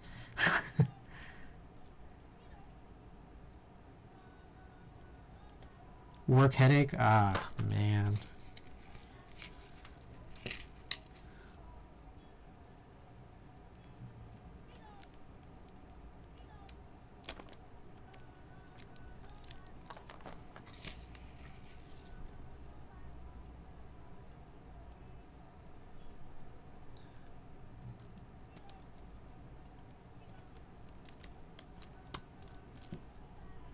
Alright, I'm gonna try to keep this Matrix Lab Discord in front of me and just see if anything comes through in the next several minutes. Okay, I think that is it for all of the in-between switches standoffs. No, it looks like there's kind of one there, but it's not really in between switches.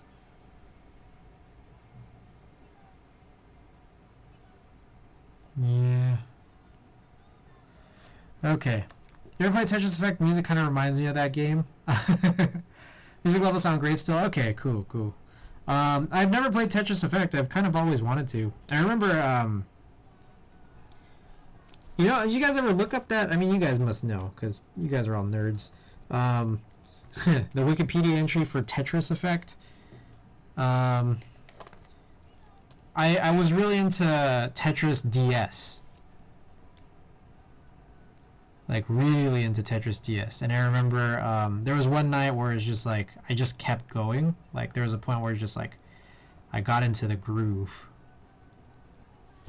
And, like, I don't know. I just, like, the game wasn't speeding up fast enough.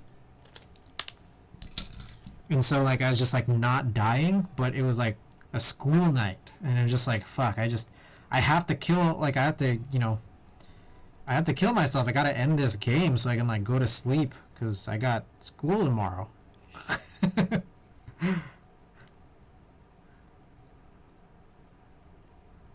It has been a really long time since I've ever said the phrase, I've got school tomorrow, now that I'm just realizing.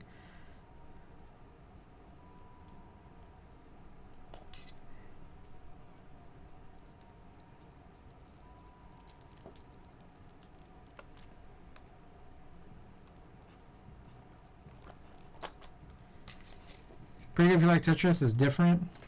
I hear that playing it in VR must be like crazy sick.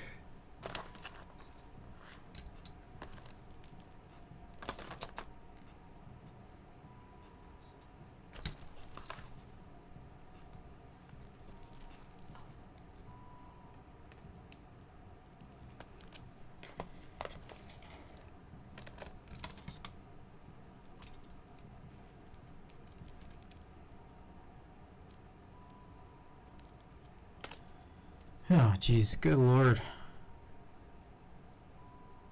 Trying to position these almost impossible.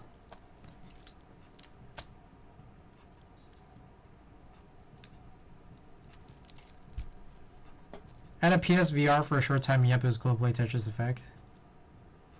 Damn.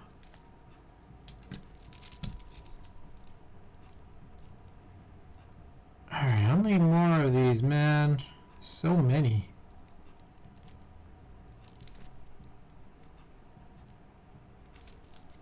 1, 2, 3, 4, 5, 6, 7. Fuck.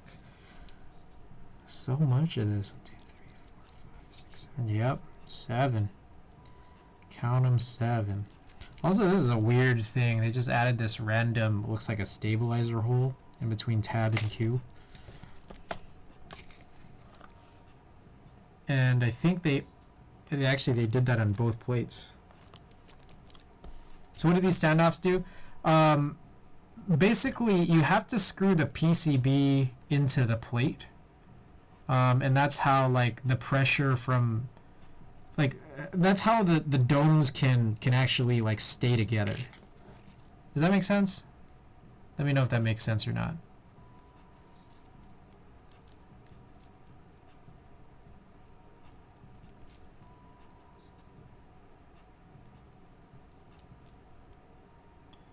But the standoffs have some issues.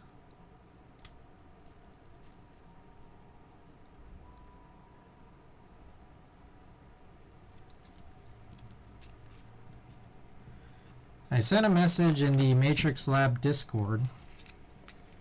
Haven't heard anything yet. Last activity before me was about an hour and a half ago. So we'll see what, if anything, comes of it.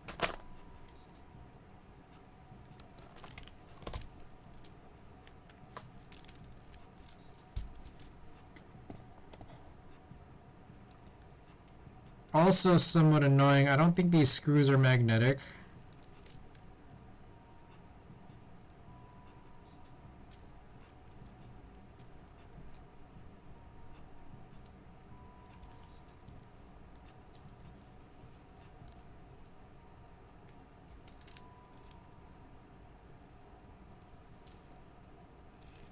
This is just like really hard to like maneuver, especially with all these in, but it's kind of necessary for all of these to be in.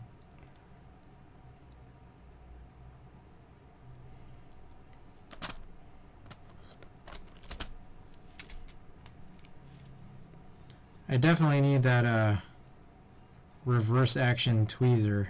That would make things like way easier. Oh my goodness.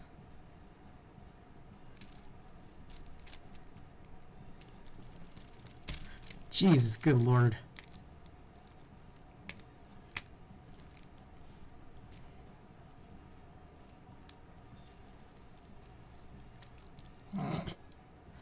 This is something, man. Really something.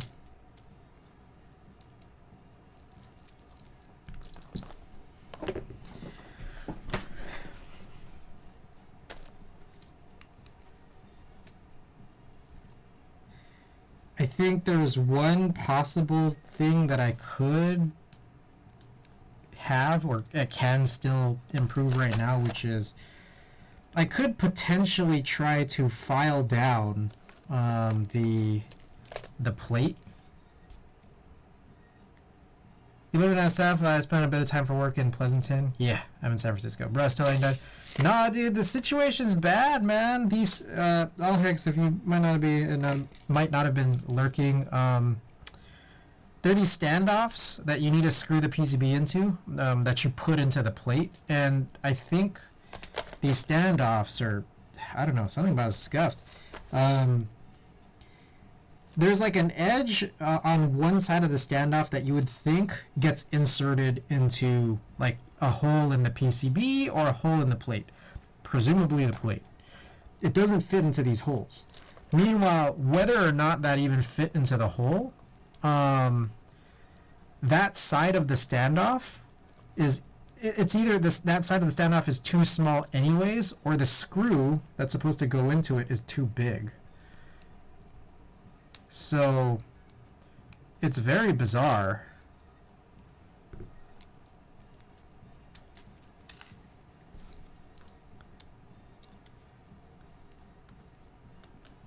I live right by the town. No way.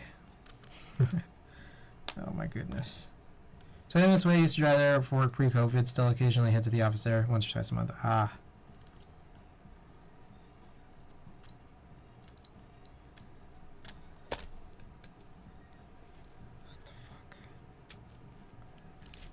This shit is absurd. Actually absurd.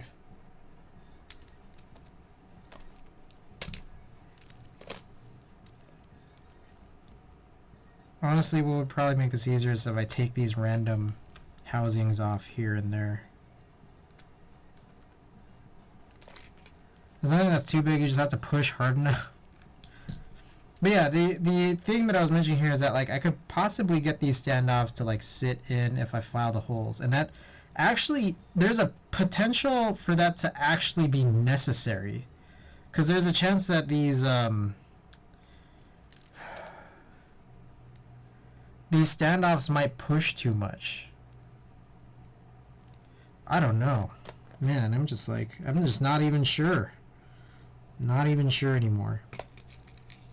Alright, I may have lost a standoff where I never put one in the first place in this one specific spot. I'll put one in right there right now. Okay, we're good.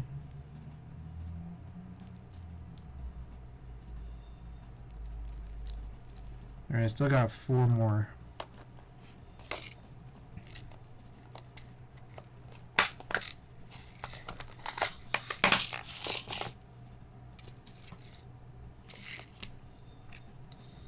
And they don't get very many extras of these standoffs either, which is kind of goofy, if you ask me.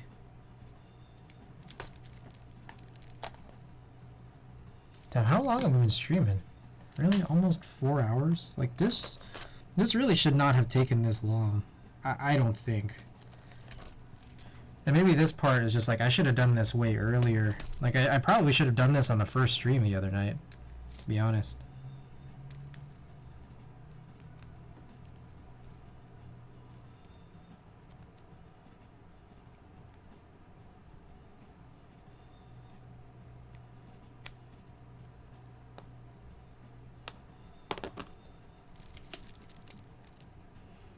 Alright, I'm gonna take these housings off, it's just too crazy. I'm gonna do these two.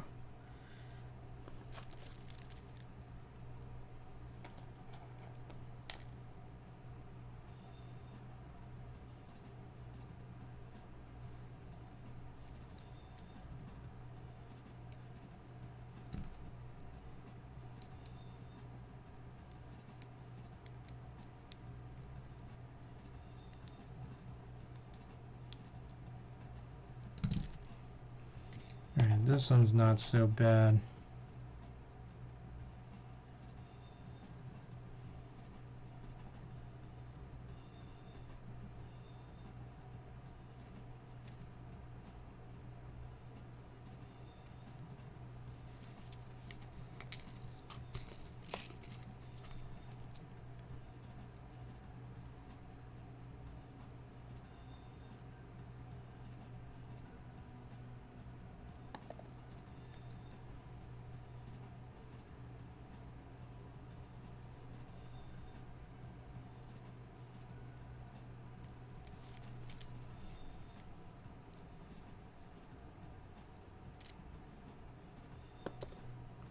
My God.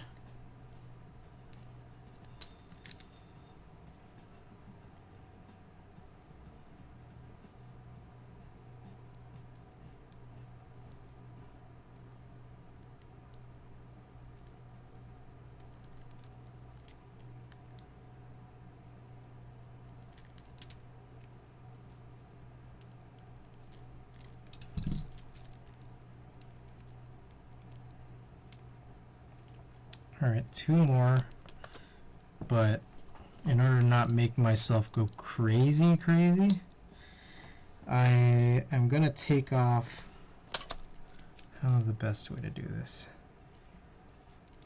These 2 switches.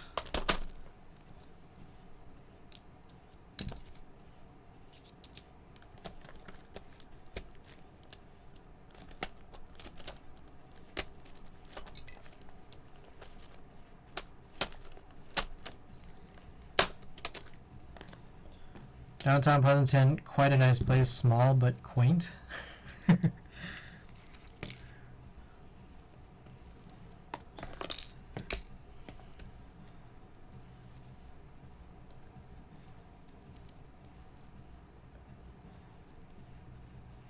I don't know. I just like. Okay, I gotta speak on that a little bit. I've never been to downtown Pleasanton, but I just, this has to be said. I think the notion of downtowns are just, they're so funny to me. Oh fuck me! What the fuck was that? Oh no! Did I blow it? What did I blow? Ah! Something fell. One of these edge ones.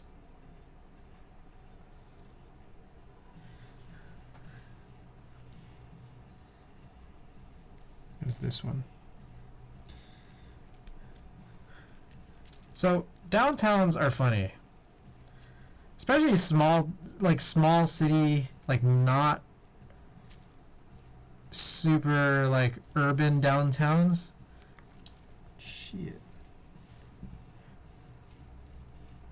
Cause like I don't know, whenever I like find my way to one, I'm just like, oh man. This is like a downtown area, but like nothing is going on. But then, like on the other hand, when you go to like a city that has like an actual like crazy downtown, then it's just like it's just too crazy.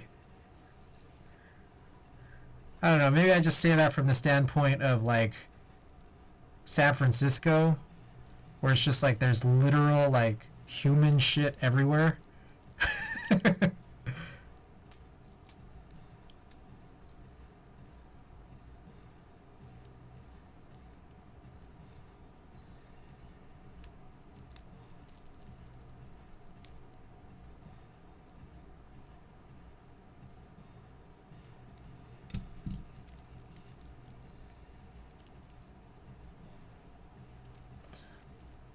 I find downtown San Francisco so crazy, I do not find it quaint.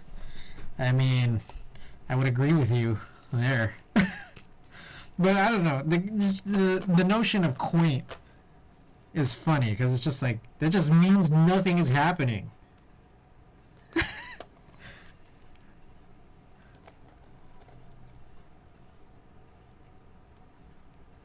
Definitely didn't feel comfortable at Embarcadero Station at 10 p.m. trying to get back to Pleasanton on BART. Oh, well. At least you weren't 2 or 3 stops down into Powell or Civic Center. Yeah, those stops are like decentralized. Like, yeah, probably might not want to be super close there at night. I mean, like, you can. It's like I have not had an issue with it, but like I look around and I can understand why people would avoid it.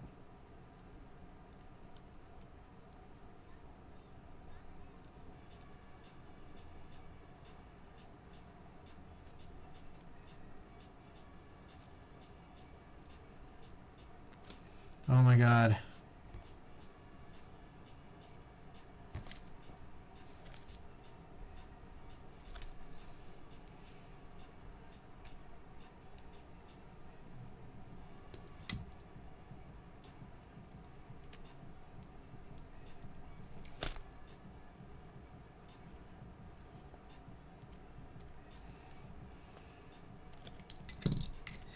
Every time I take the BART, I feel like I was in Total Recall, the shape and age of the train.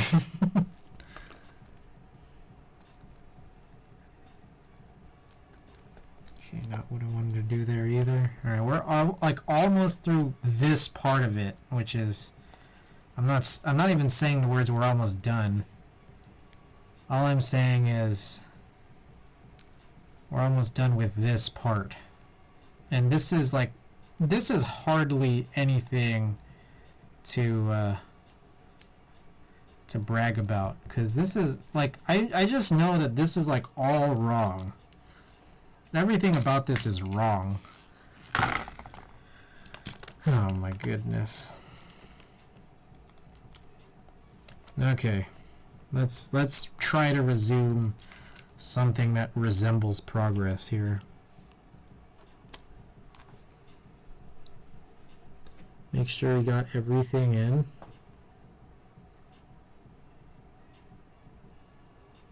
For now, that seems to be the case. which gives us one extra standoff. Oh my god. What a build. What a build.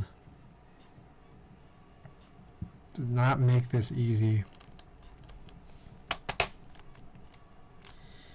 Okay, let's put these springs and domes back. Where did I put that dome box? Here it is.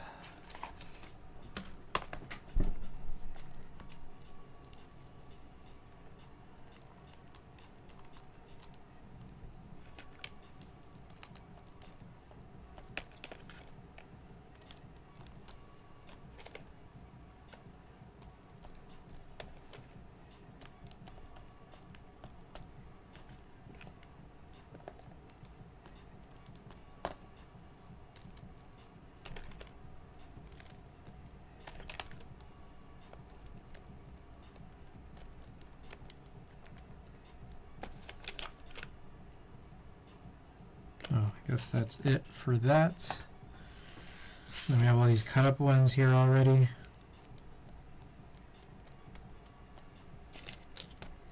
Pre-cut.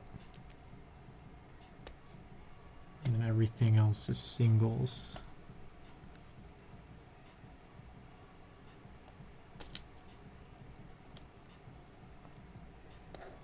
Guys, just gotta mention, thank you guys, everybody, for sticking around here so late. I know how ridiculous this is.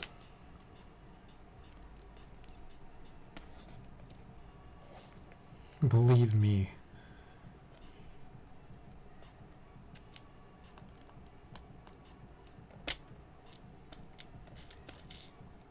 This feels like I'm supposed to be way farther than this now. I'm supposed to be done by now, but that's how things this is how things roll, right? Okay, springs. And I love how you're using your Holy Grail boxes to lift this up. Yeah, these are the plates. Yeah, the key is always as small as possible and as equal size to each other as possible. So, like, I think if you ever watch Teja work on Topre stuff, I think he used like two, what is that? Ocelots? Which is like kind of absurd. It's like, what else can you? I mean, like, I mean, you can use any, like, for example, I think a lot of people use books.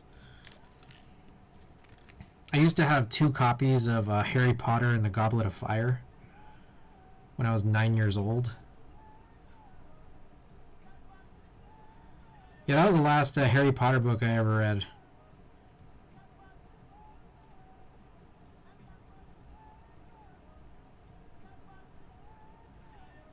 I just like stopped right in the middle.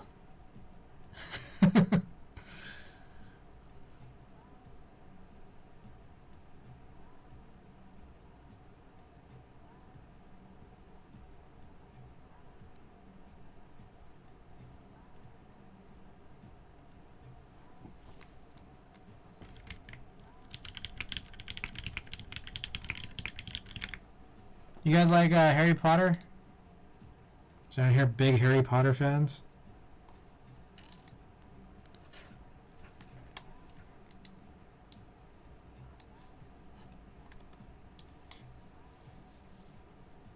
Because I got some for y'all.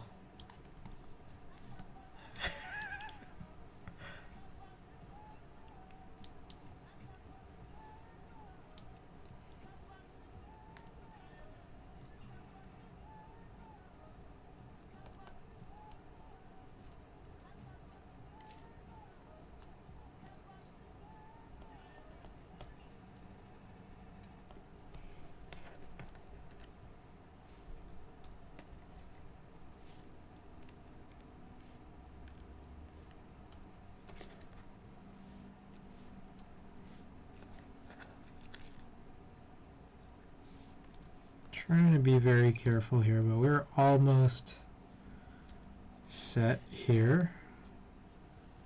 Again, my worry, I have this worry here that all those plate holes need to be filed like a little bit. so that the standoffs are supposed to sit inside of the plate, because they're currently not. And I don't know if maybe just like through full force you could just push them in, or if they actually need to be filed. But if they need to be filed and they're currently not, and then I try to screw this in, I'm wondering if there's going to be like too much distance from the point of where it's supposed to be screwed in. I wonder.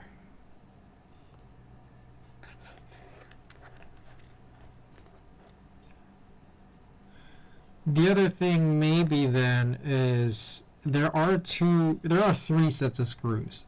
And the first one, the shortest one, was used on the other side of this, and I'm just using those to literally hold these standoffs in place because they're not actually screwing in. The other two sizes, one is longer than the other, and I'm thinking that, like, well, if I actually have that issue, I wonder if I'm supposed to use one type of screw over another. But yeah, this build, I mean, just off the bat, like, I just gotta say, is like kind of scuffed.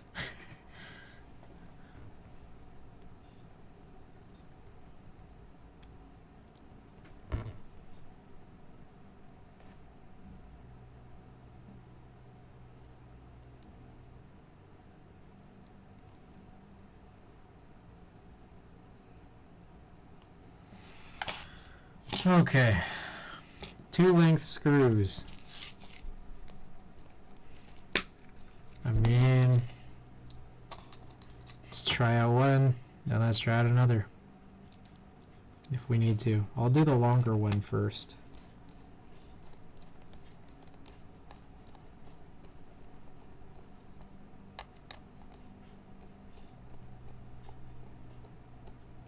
Yeah, this is not tight. I mean, presumably because the other side of the standoff is like not even being like accounted for.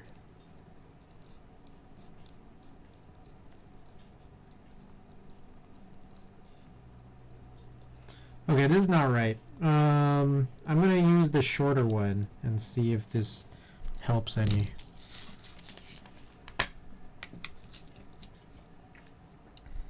Yeah, I mean, it's hard because I'm just like, I don't really 100% foresee this like working super well.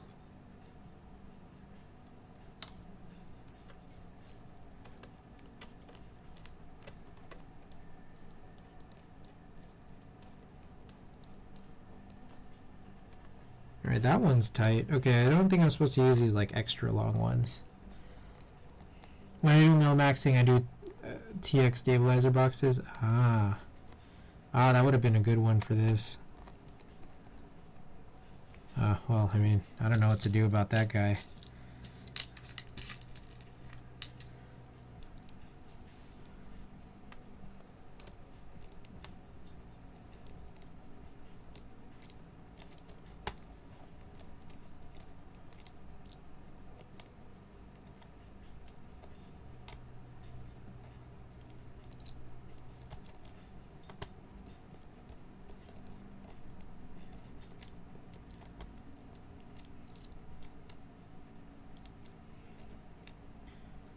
Bruh.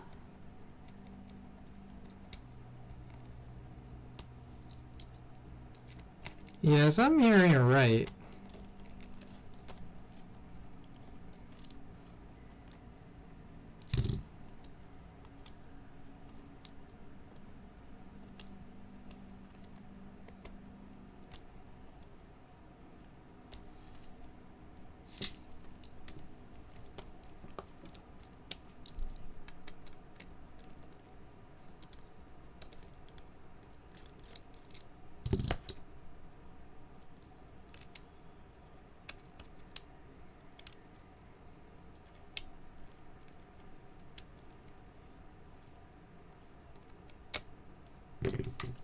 What the hell? I feel like I've done something horribly wrong.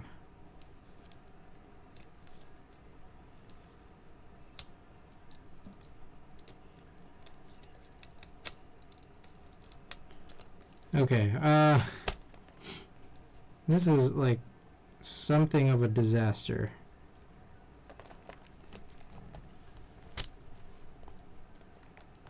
I've literally got one screw out of my first 3 tightened, and the other 2 I'm just like, I don't know what the fuck's happened.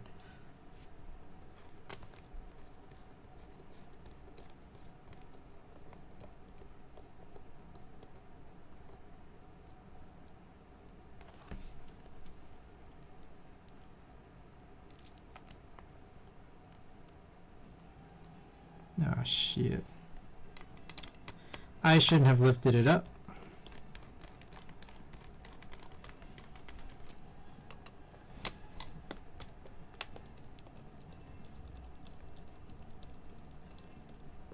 Yeah, this is a problem. I don't think I can finish this build. Just as I'm like looking at this now. I think this is like, right now I think this is an impossible build. I need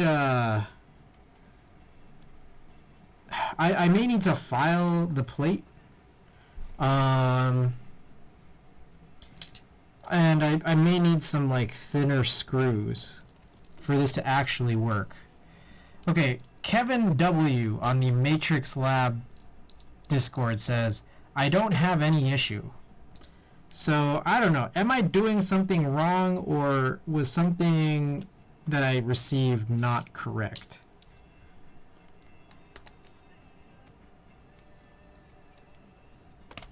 If you file a plate, would the standoffs just fall through? So, there's this like step in the standoff that I would assume is supposed to fit through a hole.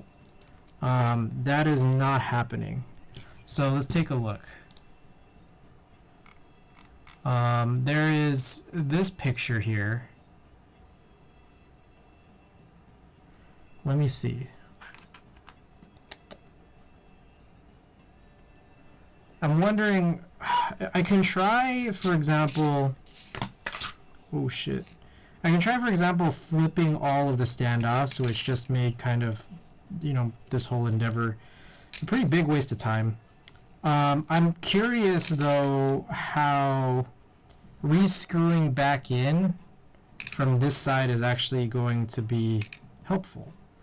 I don't know yet. Not 100% sure. This thing that I opened up, I guess, like kind of functions as a build guide. Alright, now look at this. All of the springs are now stuck because of the lube, which is like kind of something of an intended effect. I'm just wondering if I need to reapply some of this, because probably not.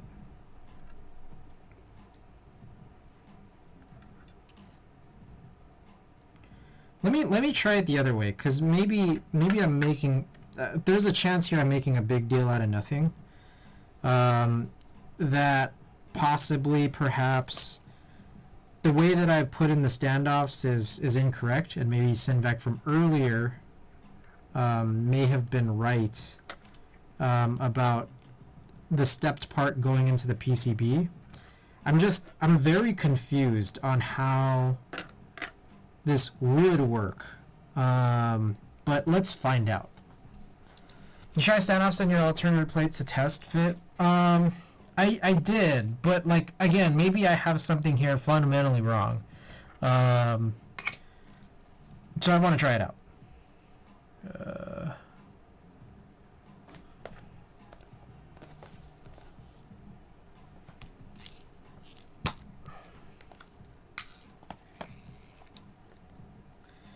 Okay.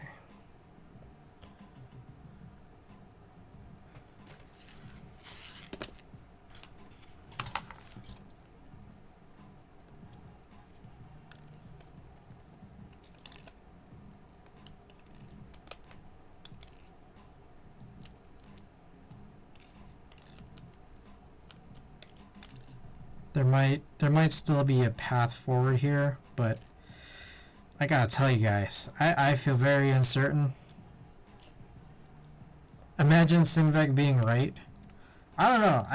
Look, I'm getting to that feeling of just like, yeah, like I gotta just try this other thing because, yeah, your suggestion is the suggestion I didn't try, and Kevin_W said that he didn't have any issue, so let's see.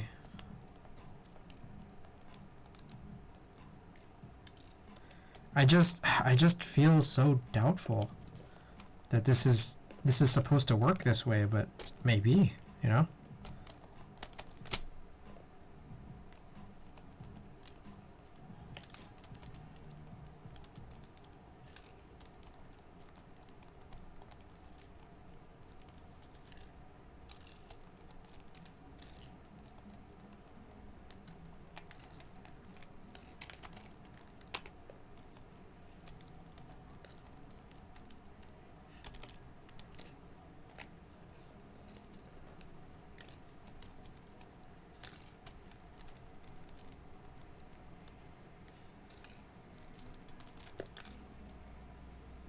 I think, yeah. It's the only thing I can think of. I may have just incorrectly visualized and then did this. So far, I think the F1 might be my favorite board. Oh, I feel like I hear so many good things so often about the F1, but you know me. Does the F1, I mean, I guess you could just cut F1 plates all the time, right? Which is just any shape. And you're just using Heine PCBs, which I believe have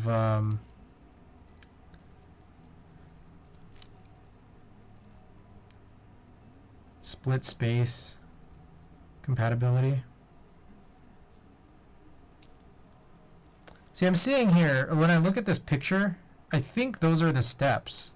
So I think like I might have had it just totally wrong. Like I just interpreted this like really not correctly.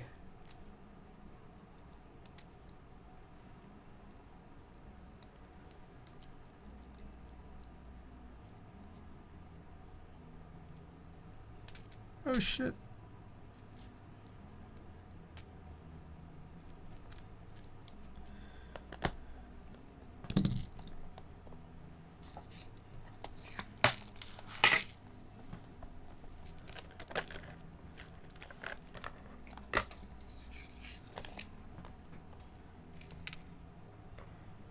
Semi-AFK, but it feels rather non-response. No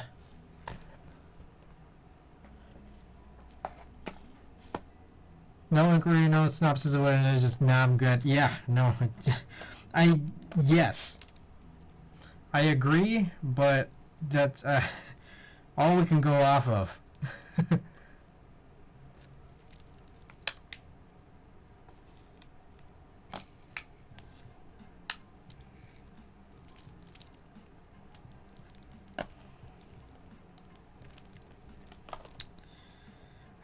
Unfortunately, trying to remove the standoffs at this point, I think, is such a weird task.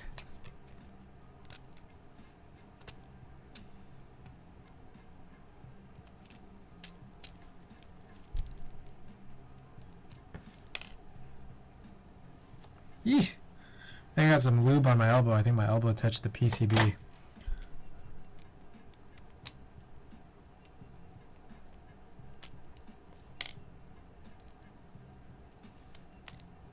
Silhouetto, welcome and thanks for lurking.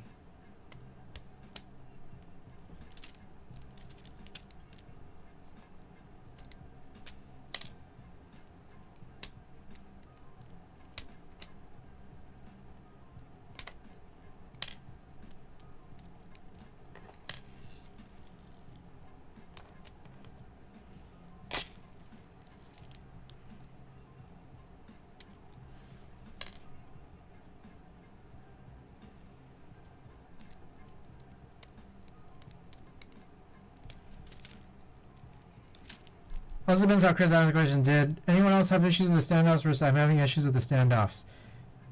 Can't figure out they're supposed to be installed, which screws to use. Can someone help me out? I could paste what I wrote. It was kind of halfway between both.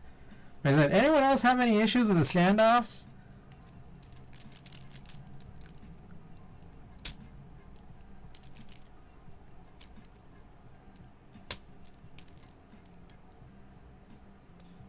Here's what I wrote. Here, I'll copy it in.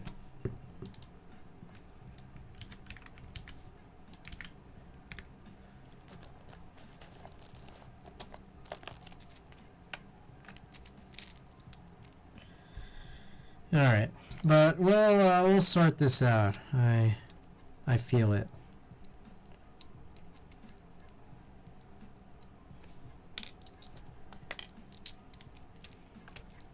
You guys ever played Katamari Damacy?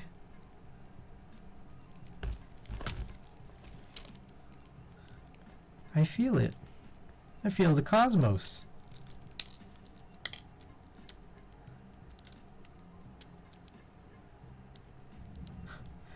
My point was that the response 100% answered the question asked. The question asked was the first one.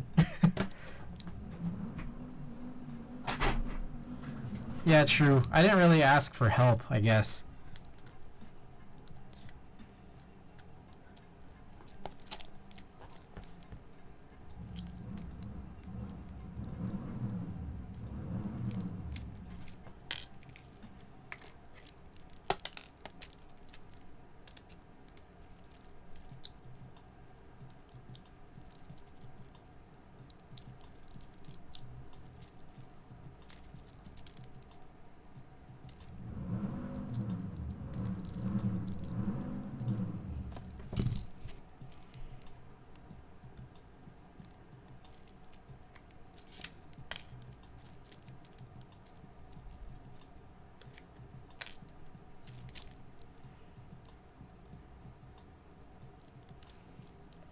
Alright, a few more that I can see.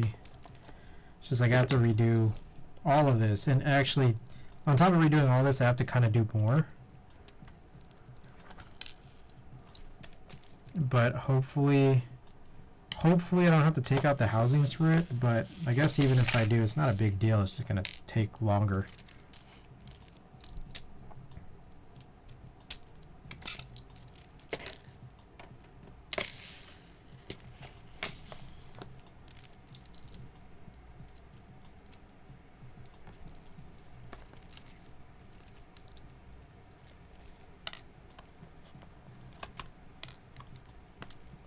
$4.15, eh?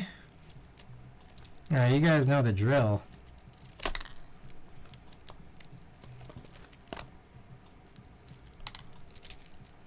We never do our streams over 5:59. But we are getting to a very late point, aren't we? Okay, I think they're all out. Okay. I think I also may have removed one that was already good, but okay, it's fine. Let's do it again. Assuming I'm having to sleep, which should prompt some sort of inquiry, even a shared experience. The subsequent messages are, is chat extra quiet today? Wait until the 15th.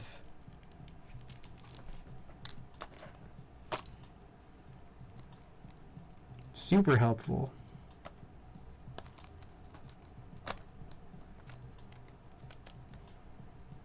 What releases on the 15th for Matrix?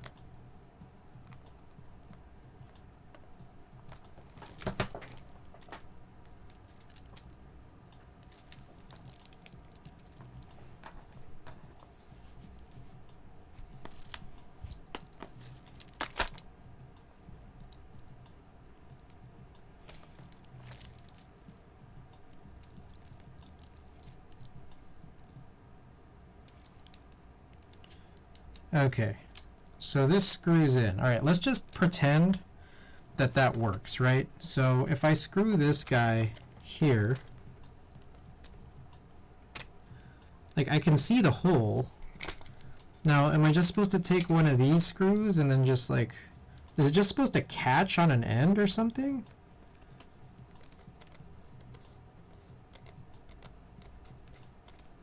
I don't know, I don't want to like, I'll go and do all of these first. Like, one thing I wonder is that, like, because it said, like, all of these are 1.6, like M1.6, which seems true. I'm thinking that perhaps, like, the very tippy end of an M1.6 can fit in what I presumably believe is like a very thin end, and maybe that's how it's supposed to work. And maybe it's just I should have had a different instinct when we began working on this, what, like an hour-ish ago? I think this is gonna work though. Like, the more I think about this. And there, but the question was asked, just learning to ask questions and skill, you know, work on that first, rather than just getting upset with the person who's responding. I mean, I don't know. I think one of the issues I think that I had was really no, it's not with this whole question answer thing here. It's more of my issue is like my issue is that like, you know, I bought this off of Allhex, and you know, I got what I got, right? There's like no included instructions, so like I didn't know how Zero even found this, but Zero is good at sleuthing around. The instructions that came with it aren't incredibly clear, so that's my foremost issue. My second issue, again, is not with the question and answer. It's just that like there isn't really much discussion on the actual topic of these Topre Falcon kits, you know, on the Matrix Lab Discord. It's all just people who say, got one, or did anyone get one? Oh, I wish I had one. So it's like, actual build discussions just aren't there. So, I don't know. Yeah, I just asked. And you're right. Asking questions, yeah, I probably should have asked it more in a way that prompted a better response. But I think there's also just a reality of, you know, there is this chance here that my question's going to go by the wayside. But I also kind of wasn't, like, truthfully, wasn't really anticipating a response, especially not in the confines of how long I want to stream tonight. So I didn't actually think that I was going to get anything. And maybe that's some pessimism based off of my inability to answer or ask questions. But I don't know.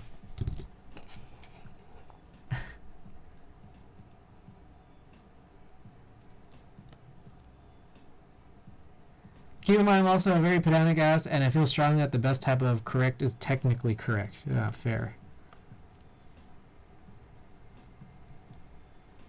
I understand. I mean, like, I wouldn't put it past myself to have done or treated anyone else differently.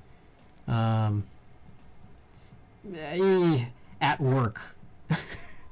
On Discord, if I don't have a helpful answer, then I'm probably not going to answer at all.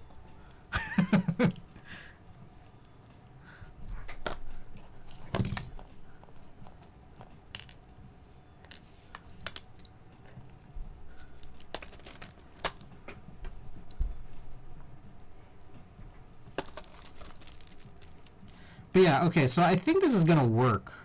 So as I mentioned, is that these screw in just fine, and then I'm starting to get this feeling that, like, yeah, screwing in from the top, from the backside,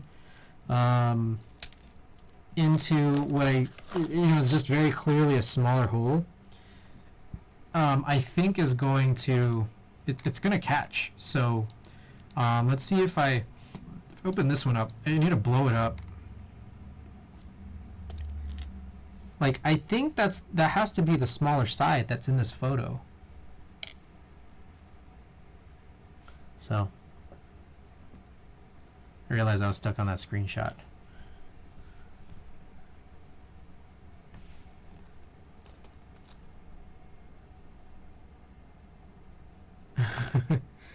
Dude, I mean, it's chill. Don't worry about it. And Sinvec, it's not a big deal.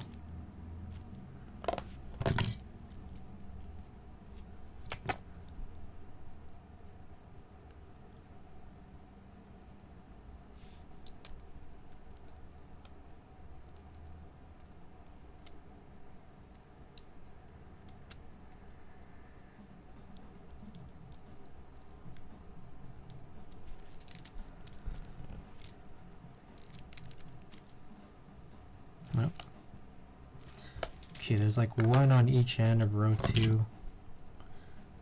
Yeah, this definitely feels like a thing that should be done before you put in all the housings. Sorry, I was like trying to have a discourse, not being a lecture. Yeah, fair.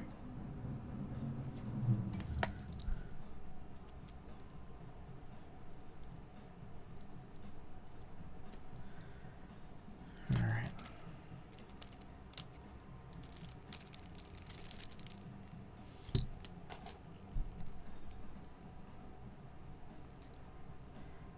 This is a strange design, though. I mean, I don't know. Maybe it's just me, but I feel like the use of like asymmetric standoffs, and then like again, I think this is official documentation. I'm not 100% sure, but I think it is. I wouldn't have known where to start finding it personally, because it's not like this is on the Matrix website. But and again, shouts out to Zero for finding this, because what am I doing? Let's go on the other side. I wouldn't know where to find it, but these instructions seem to be among some of the only ones, and it's just like, for the fact again that they're asymmetric standoffs, and the instructions not making it wholly clear. I mean, again, I guess you have a 50-50 chance, and you know, many chances of just trying it out, but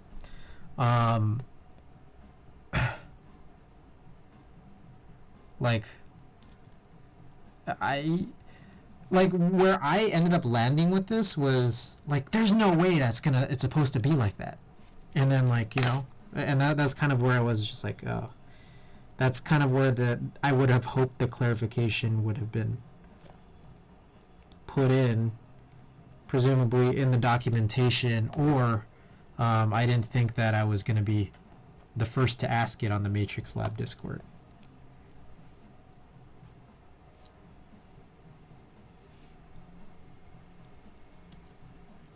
Oh shit. Damn it.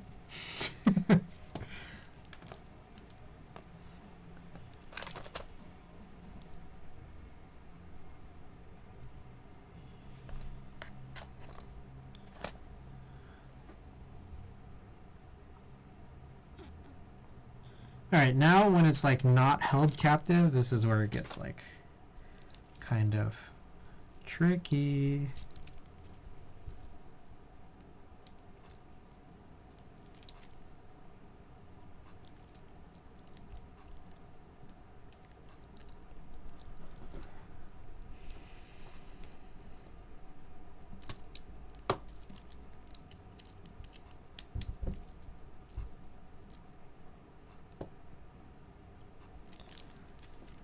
See how it seems like a lecture in hindsight, especially about vocal cues. Yeah, it's always rough for me. I rely so much on vocal cues. I'm kind of blind.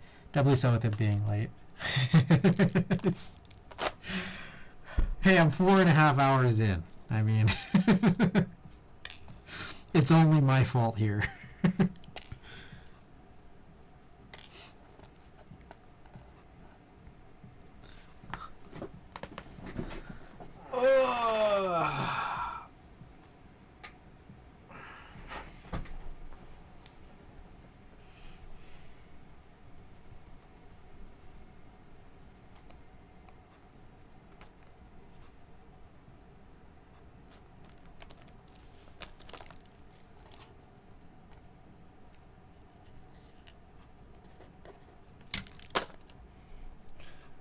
Don't the result on the bus, bro?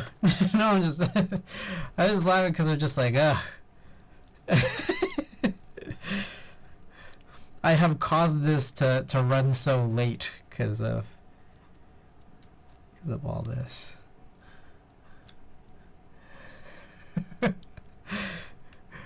It's like, if only I had just gotten this right.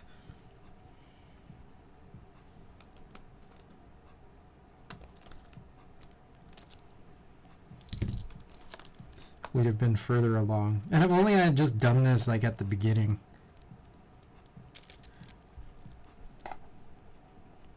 I should have done this on Tuesday I was supposed to do this. Okay, my plan was to do this whole board on Tuesday, but I got too tired, and I'm realizing this is an excellent move that I didn't try. Like I literally was just like, oh, I gotta stop here because I'm too tired.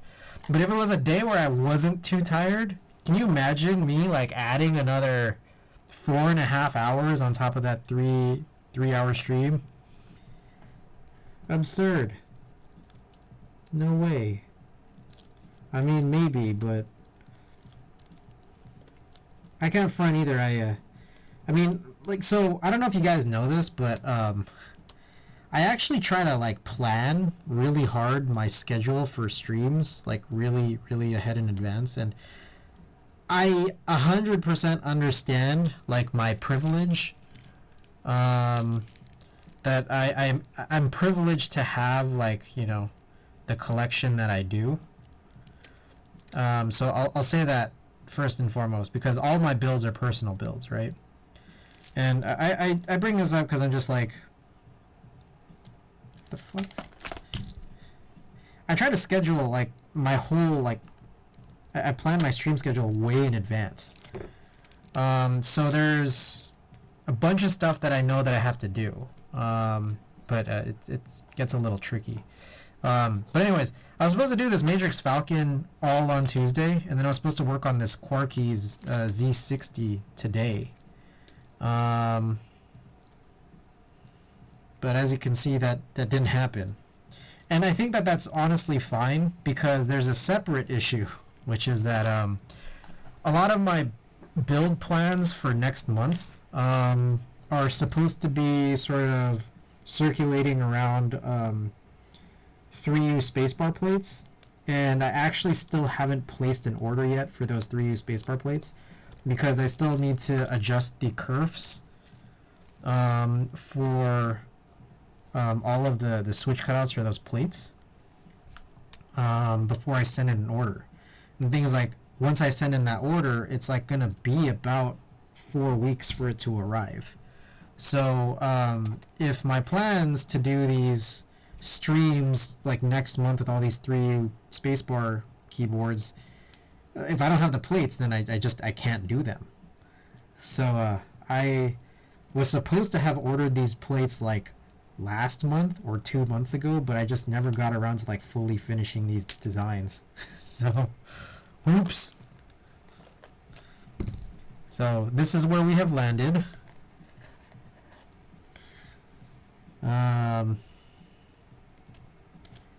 With that said, though, it's not like I'm entirely devoid of content. I mean, there's, or just, you know, I'm gonna be like, I don't know, I look at it like maybe it's not really a situation, though, that like I'm not gonna feel empty if I feel like, you know, these builds don't get done. On one hand, there is something of a recognition that like I can stream other stuff. Like I do 35mm film scanning streams, which like I've needed to catch up on that for a long while. I was doing a really good job when I adjusted my setup back out in the living room, but that only lasted about like a month before like I moved in here, and then now it's like a little slightly less convenient. And if it's even just a little slightly less convenient, then it's just like, oh, well, I got out of a good habit. All of your builds are personal builds, then multi-stream builds seem like they're money savers. That's true. Money savers and additional content. That's the truth.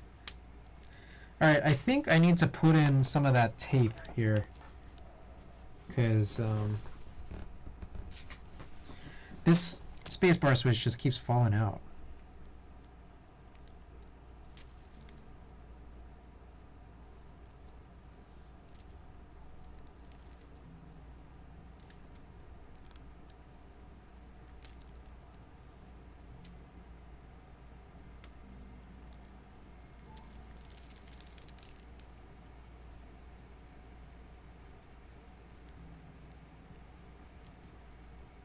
Oh my god. This tape has like no adhesive left. this little bitty tape that I saved. Okay, let's just blame Matrix Labs for running it late. For it running late, or our inability to ready Chinese. I wouldn't be surprised if there were better discussions in some. That's true. That's true. That's true. Because I'm filming him though. Was it a matter of instructions unclear, or was it a matter of can we build it this way? Instructions are sort of lacking. It's hard to tell what the right way to do is. Yeah, no, it's just like I think the instructions were unclear. Like it came with no instructions, and I just hoped that I could just figure it out. And largely I have, but you know, albeit, you know, with your guys' help and also, you know, just trial and error. I would have hoped that it wouldn't take this long, but it did. And so the only instructions I found are online. Zero found them in Chinese. And again, I don't know how he even found this because I wouldn't know where to begin.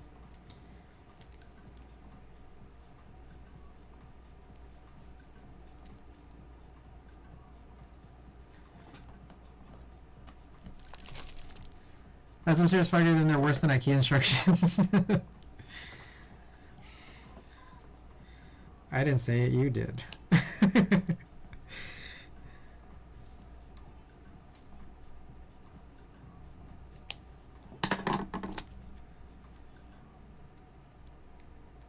Yeah, this spacebar switch just keeps popping out, and I'm getting a little tired of that. So we're gonna try to address it here in this capacity. Okay. Just like this. Okay. That gives it a slightly better grip.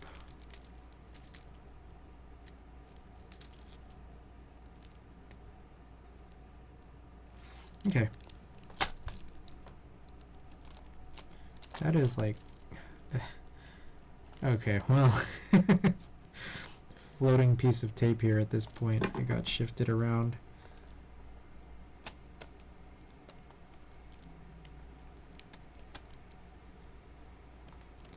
But yeah, what happened was just instructions were a little unclear, and because they were unclear, I was like, okay, it's asymmetric, doesn't really tell you. I'm looking really closely at the picture. I can't really see it. But when I look at it with my eyes, I'm just like, how would this work? So the 50-50 chance, I chose the wrong one first. I love that example picture of how to install the plastic bowl and cone spring. That's going to work well. Well, it's Google Translate. I apologize if that might not have been clear.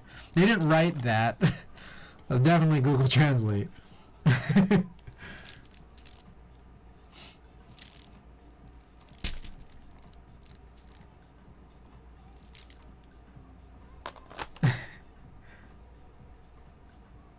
That dock opens so slowly to boot. Yeah, no, it's like the pictures are completely uncompressed, but like not even necessarily with a super strong camera, because I'm pretty sure it's like uncompressed out of a phone camera. And so, did I send this link? Oh, there, Sinvec sent it. Yeah, but yeah, they're phone pictures uncompressed, so they take forever to load. And then with that said, it's that like phone quality pictures are good, but in this particular case with pieces that look like this, I don't find that they were good enough. Look at the picture of the domes. Yeah, I saw that. Like I was just like, I was trying like to just not mind that, but you're right. Like it is just all kinds of messed up. I dropped the standoff somewhere. I'll just grab another one. Oh, I see it.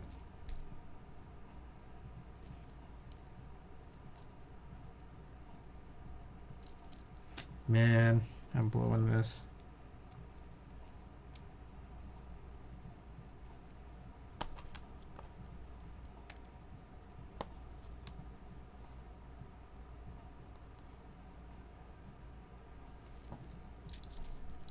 Good Lord. This is a point where I'm just like, I need to... I kind of should just take off the housings.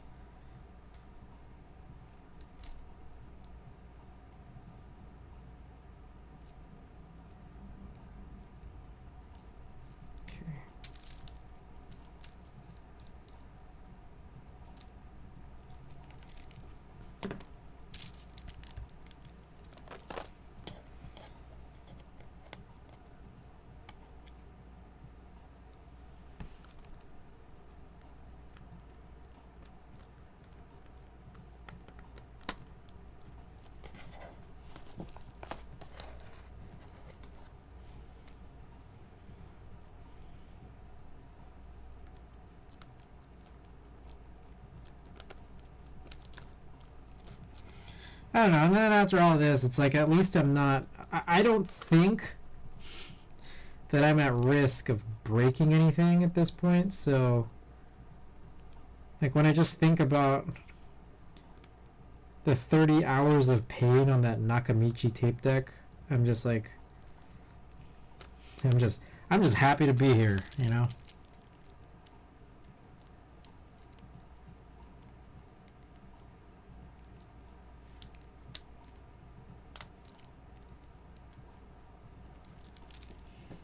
You know, PNG for glam shots, we all know JPEG is a workhorse getting shit done. I assume we're going to post this video on YouTube for other people in the future to hopefully, with good tags and maybe time index for key steps. The VODs go up, but like okay. The first statement I make is the VODs go up on YouTube. So, that's the first statement I'll make. My follow-ups here are, I try not to do really anything with the VODs. Like I stream so much, and then, you know, I got a lot going on, you know, as we all do. So it's not like, for me to like try to timestamp all this stuff is like, someone else will do it. What I think would probably be more useful is the fact that my New Year's resolution for 2022 was I should start like producing YouTube videos. That would probably be the better choice. And so I could probably, you know, just like hone in on the things that are actually important.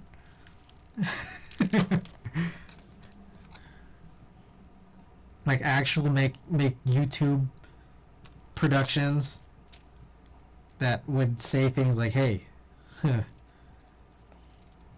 know, here's the situation.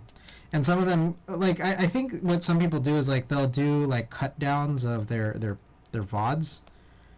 And I could do that, I guess, but like those seem like not necessarily like as fun as like a brand new like YouTube video. But I'm sure that like I'm not gonna want to open this up and then like show this off again for a YouTube video. I mean, I don't know, I don't think so. What I would rather probably do is like make a YouTube video that would probably refer back to this, you know, these VODs.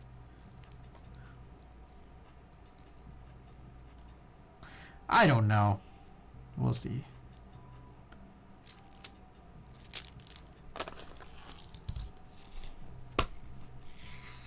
Alright, I had definitely misplaced some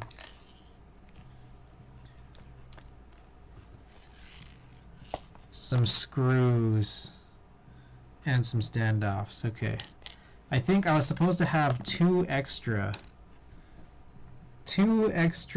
standoffs and then a bunch of extra small screws.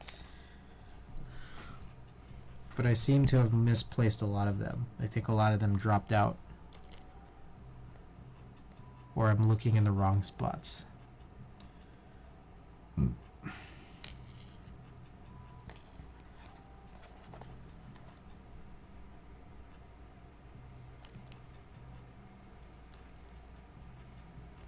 It's not an HHKB if you don't lose screws. I mean, it's funny that you say that, because this is like slightly different, but it looks like the design principle was still there. I think this would be very good and useful content to make into a YouTube video, mostly because this notion of someone else will do it has been debunked in this particular case. Yeah.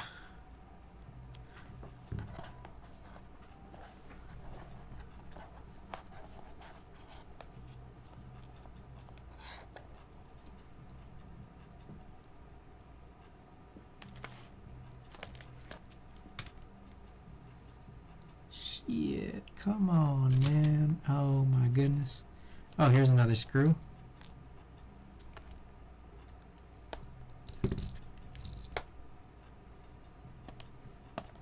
My goodness. Goodness gracious.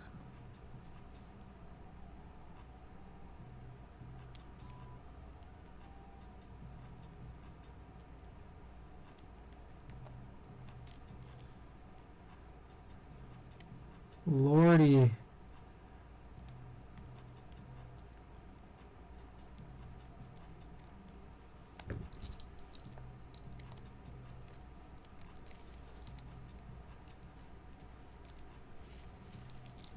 Fuck me. This is so stupid. I gotta be like taking these housings off. But I just really don't want to.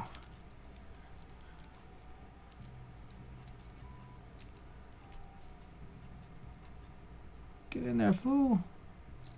Oh my god. So sad, so pathetic.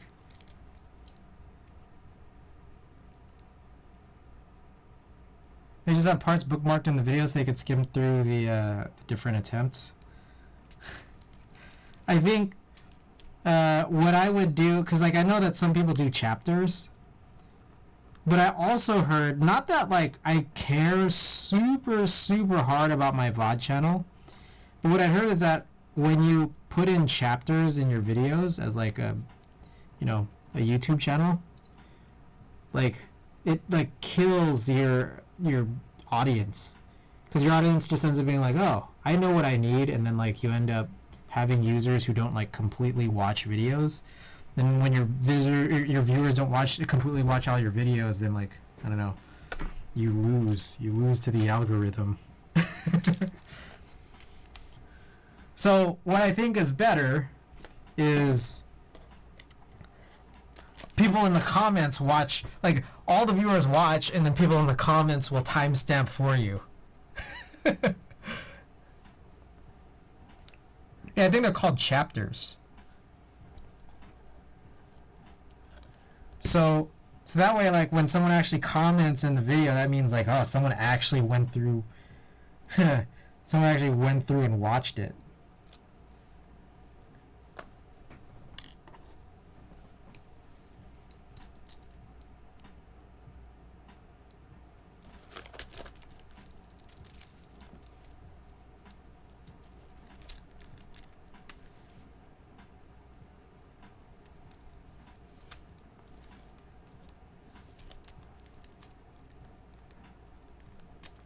God, I feel like so goofy for doing this.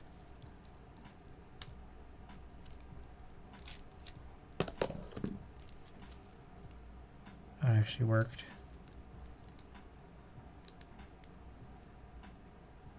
Bookmarked or timestamp that video creators can section out parts. So I think it's called chapters. I think the idea of a timestamp is just, it's a time, and then YouTube does this thing where it like links.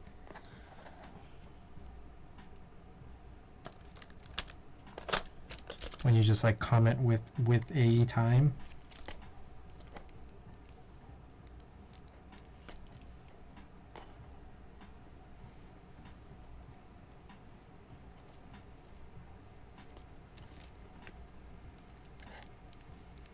Motherfuck. Just so stupid. I'm trying really hard to not take these housings off while trying to put in the standoffs, which is like such a losing endeavor. Okay, this actually worked. Okay, so I appear to be missing 2 tiny screws. I have the standoffs, but the screws have dropped out. I think I found one. Here's 2. All right.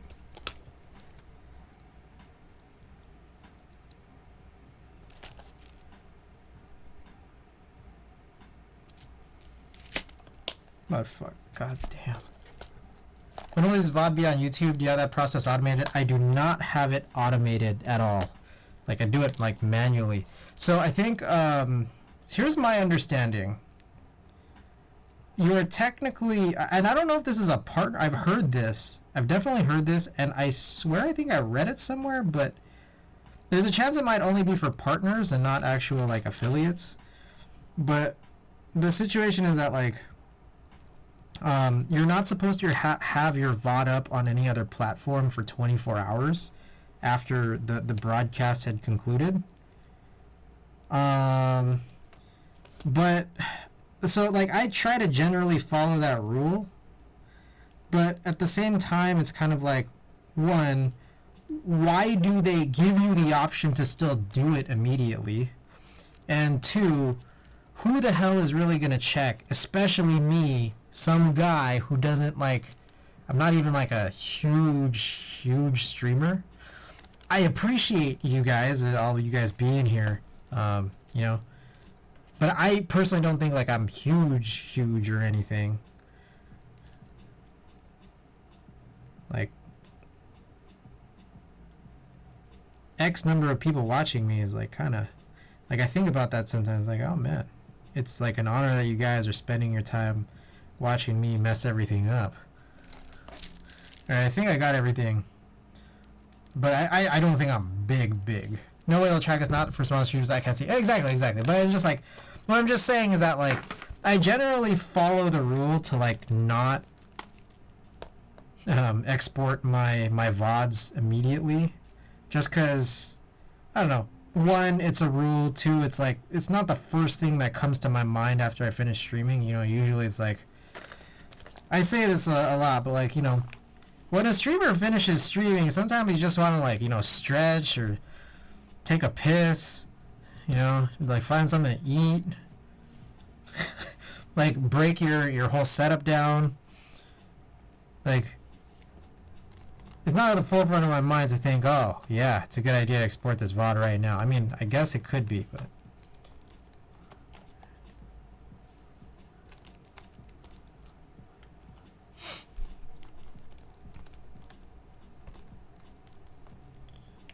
it's already much to, you know, go and have to talk to the person you just raided. Which, when you look at that, I mean, Lil Stacks, appreciate that big ol' raid. Lil Stacks, I don't think has spoken a word here. I don't think any of the times that Lil Stacks has ever raided me that he's like said anything. But shouts out to Lil Stacks. Lil Stacks always at the entertaining streams. I like coming here for raids. I appreciate anyone with kind words to say about me or my stream. Thank you. Cause like I know you guys like I know it. Like you guys don't have to be here.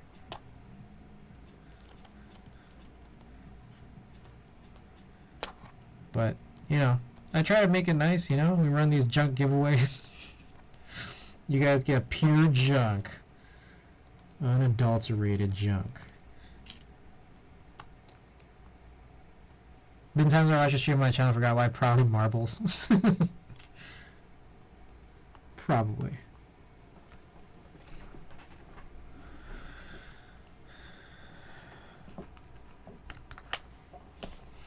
Alright, back to it.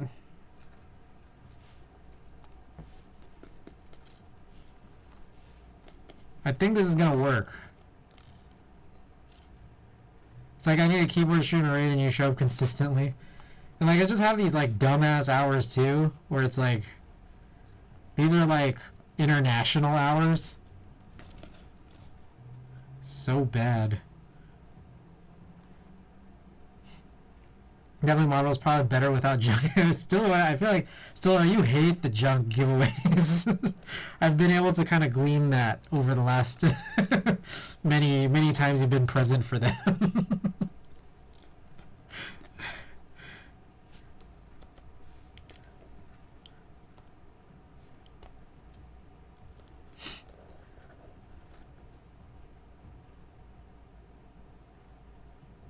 I feel like we were playing a game and took a break to try to win marbles.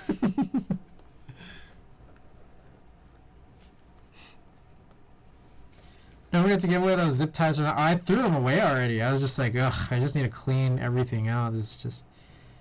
Ugh, I got so mad. I was so mad, man. You didn't even understand.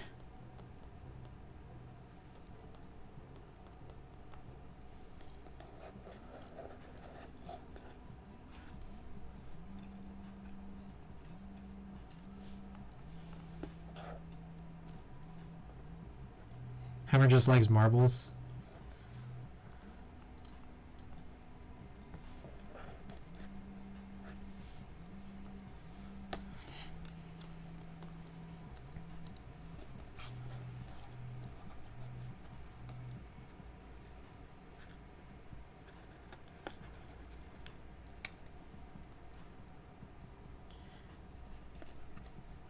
Getting kind of hungry. I had this like crazy meal earlier. I got this like, you know, expensive like you know, gentrified salad. Gentrified San Francisco salad, but it was gnarly. I feel like it was giant. Like I was eating that for like I don't know, like over 30 minutes and trying to like continuously eat. Like I'm a notoriously fast eater, and this salad took like 30 minutes for me to eat.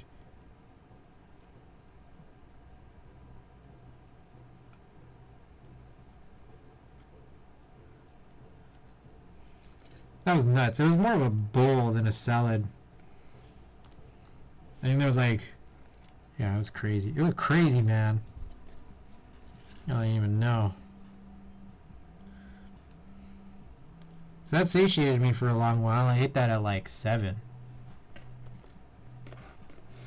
Nearly 8 hours later, and I think just now I'm getting like a little bit hungry, but it's kind of late at night.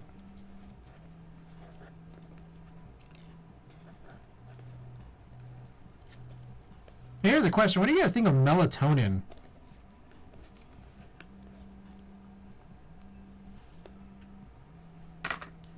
Thoughts on melatonin? Oh shit, there was some of these are just screwed in already. That was the problem.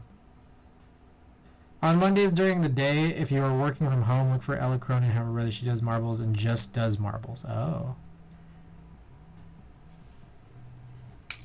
Here were the extras. Yeah.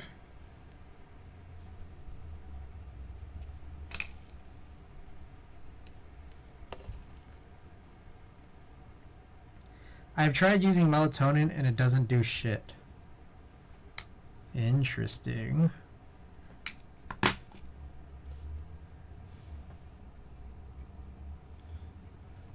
let me make sure everything's aligned right before I continue this riveting conversation on melatonin.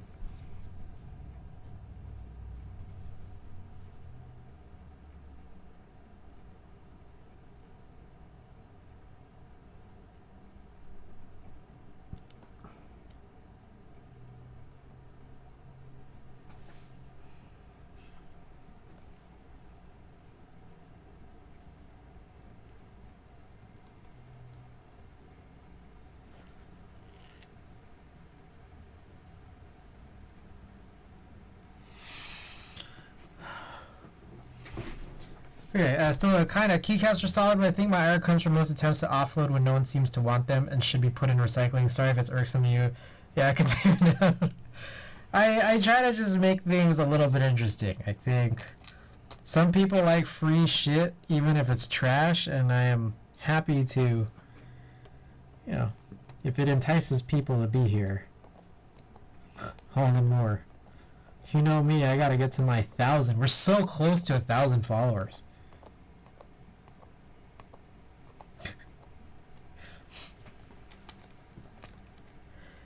Okay.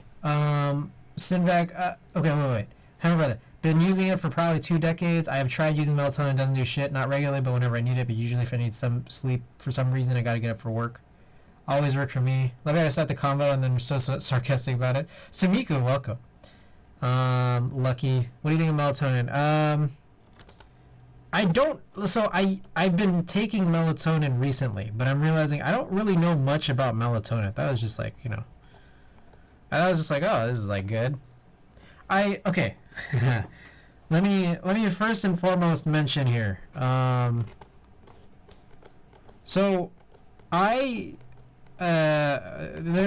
okay. Where do I start this conversation? I have to give this itty bitty bit of context. That may possibly be unrelated. Maybe not. I don't take recreational drugs. I don't drink, I don't smoke, I don't do any other recreational drugs. But I don't know.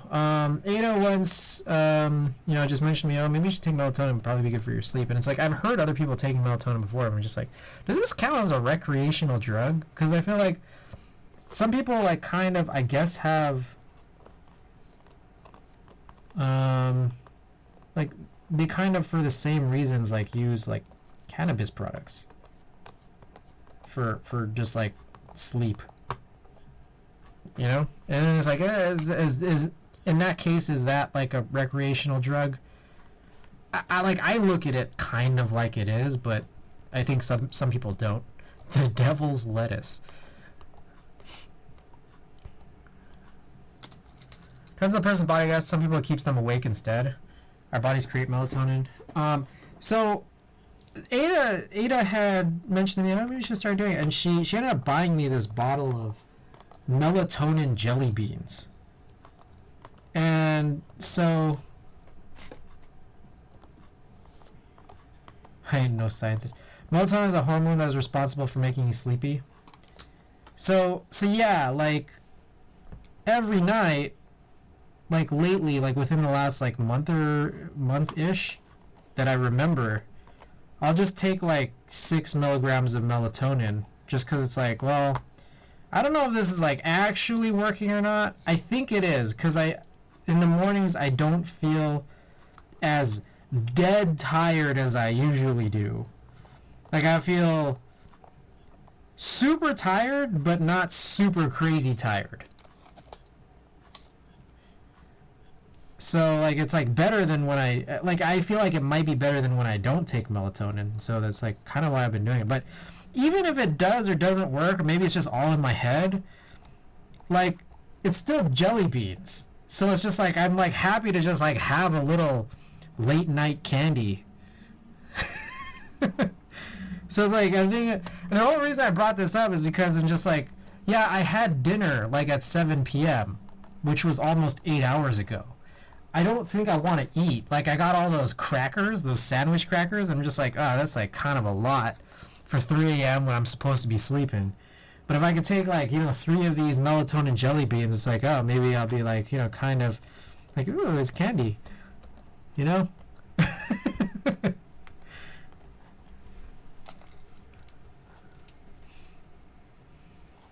So, but then like on top of that, then I just like saw some, like clickbait situation, some saying like, oh, kids are overdosing on melatonin.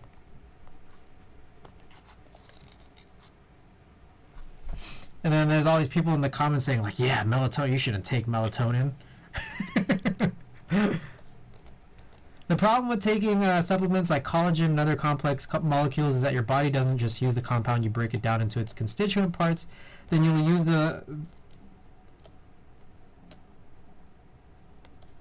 This is not tightening, which is a little bit worrying.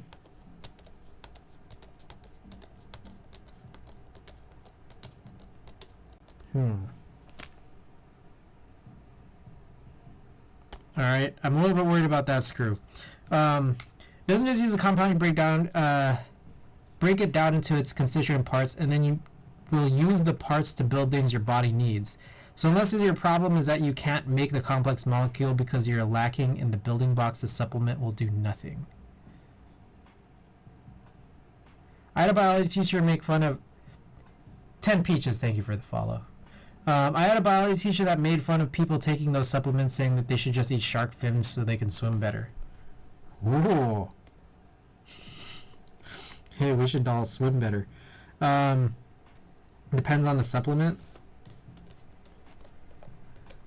I could see that. So I also don't eat meat, and also largely my diet lately, like within the last, within the pandemic, has been really poor. Ah, shit, I forgot one. Hold on, can I just like slip it in there?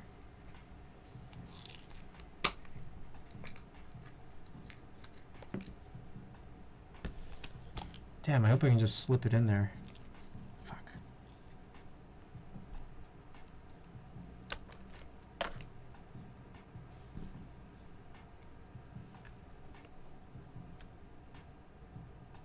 I may be able to.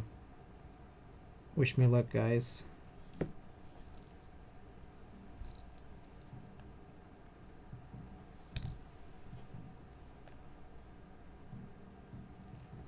Ah, fuck, I need like an extra tiny screw though. Ah, crap. What happened to all those tiny screws? Did I just lose them everywhere? Okay, here's one. No, that one's not that tiny.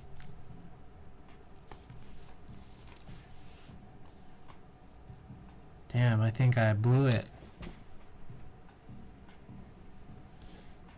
I especially blew it with this crazy desk mat. Just like this crazy desk mat's just been like making everything hide.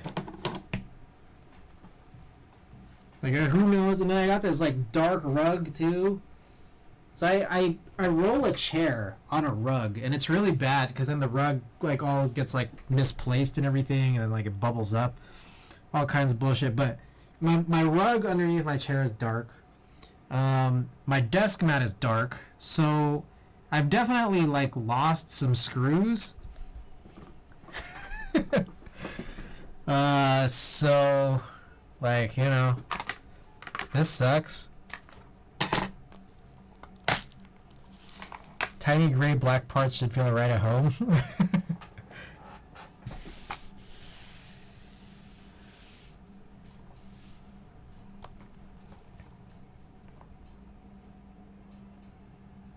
Is this the last one? Well, I'm a little bit confused by this guy. This guy didn't want to like tighten all the way.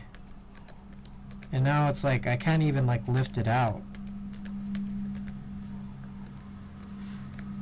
So I'm just like, should I just like leave it in there?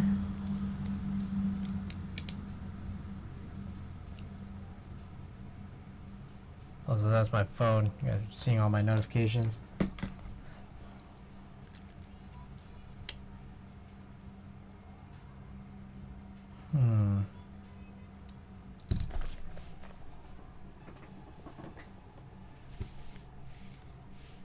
What is the move?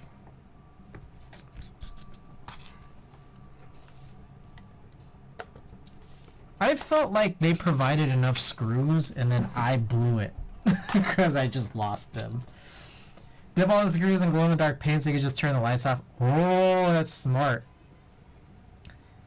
On a busy-ass monochromatic mat.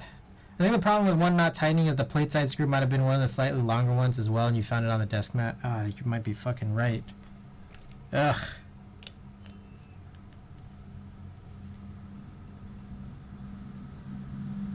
You could attempt to create a habit before bed so your mind can recognize said habit and will understand sleep will come after, like drinking milk, reading a book, listening to calming music, just tossing this idea if it's overlooked.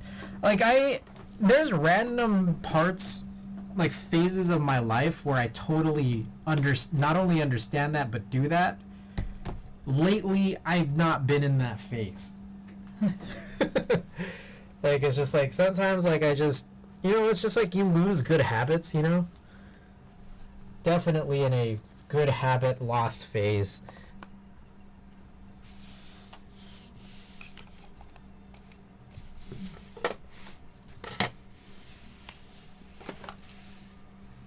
Damn, look at me. Look at this idiot.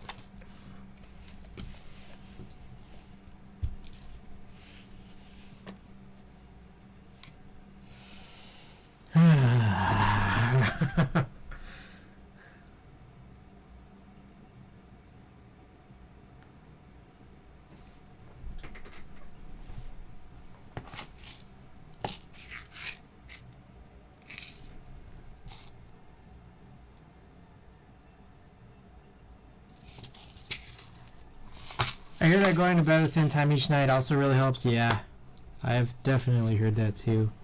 Is any one of these actually shorter and they just don't look shorter? There's a chance.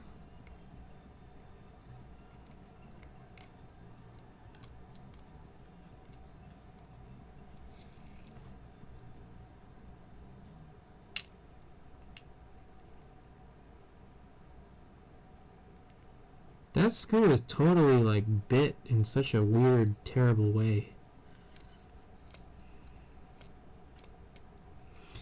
Shit!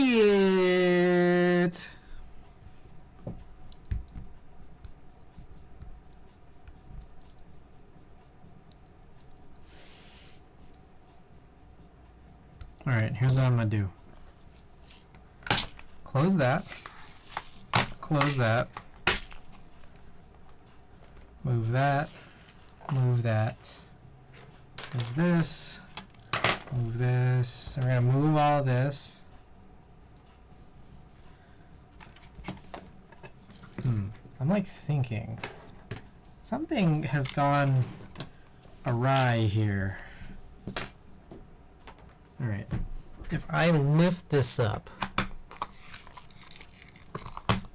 will anything drop out? Nope.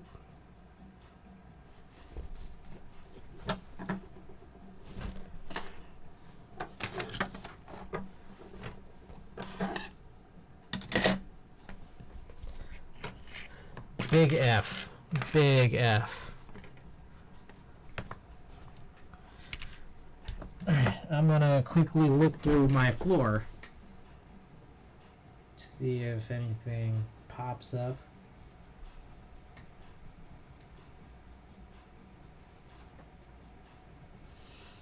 I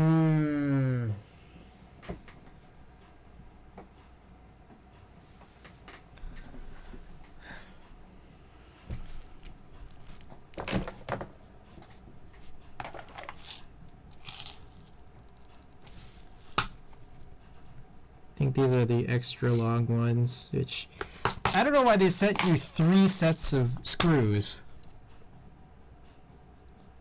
You know, I find that really bizarre.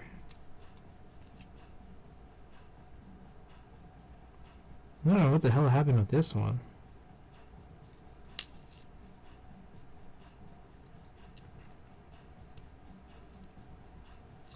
Part of me is just thinking, should I still just try to screw it in?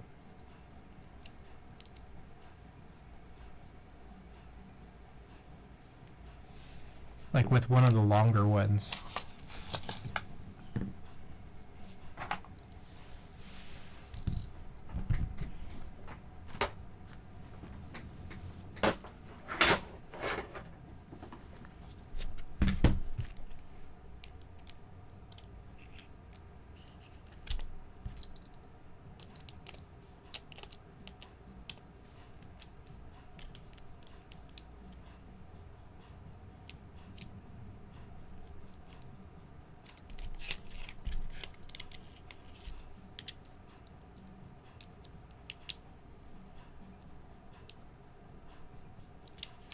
Man, this is hard.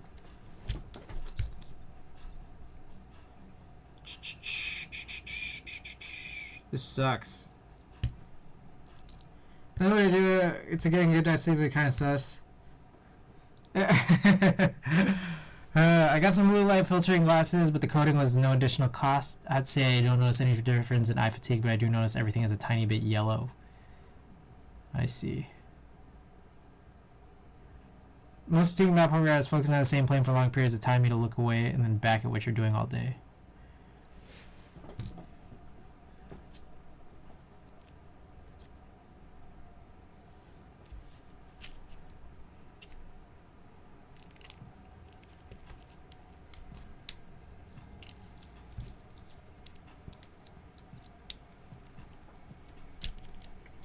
What the fuck was that?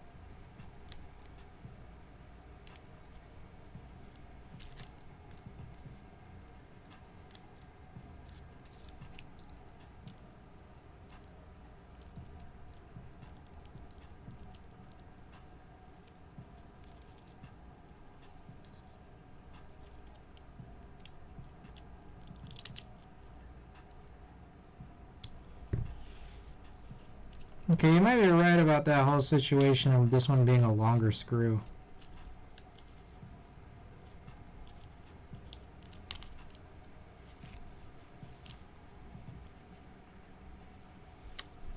So I'm missing at least 2 short screws.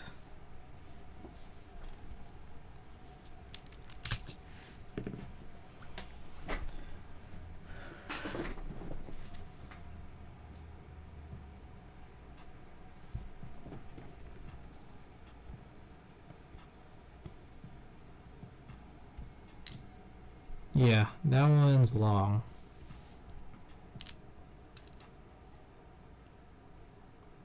Wait, is this magnetic? Was this magnetic the whole time?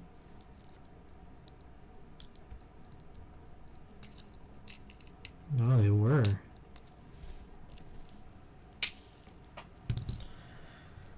Oh man, what do I do, guys?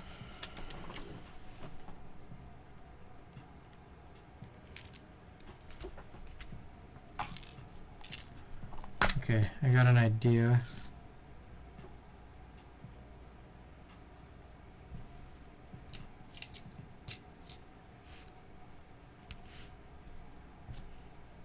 I can put this in on one side, the side that just barely, vaguely catches, or is supposed to. So this like semi-long one goes into this spot. So I'm missing at least 2 of these short screws, and hopefully they just turn up somewhere.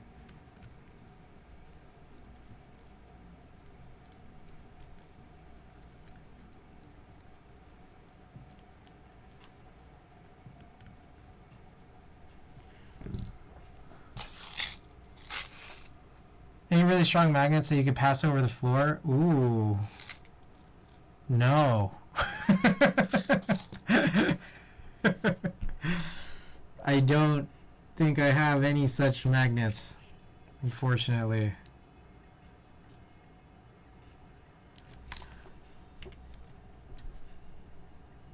Almost sounds like a proposition.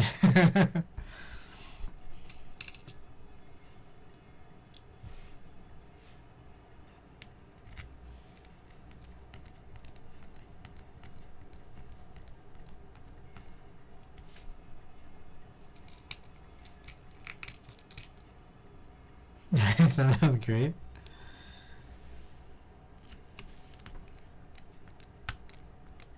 Strong magnets. I have non-strong magnets, like I have fridge magnets, but I don't think any of them are very strong at all.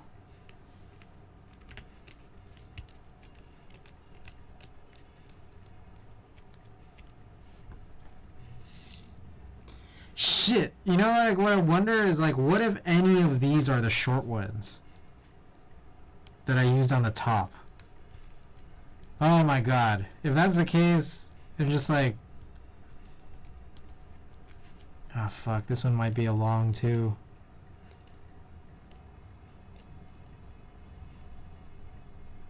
Yep. Bro, this is so scuffed right now. So scuffed this time of night.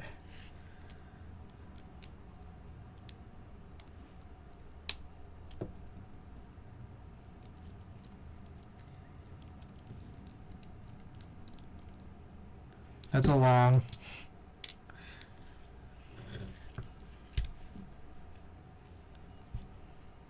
So much scuff.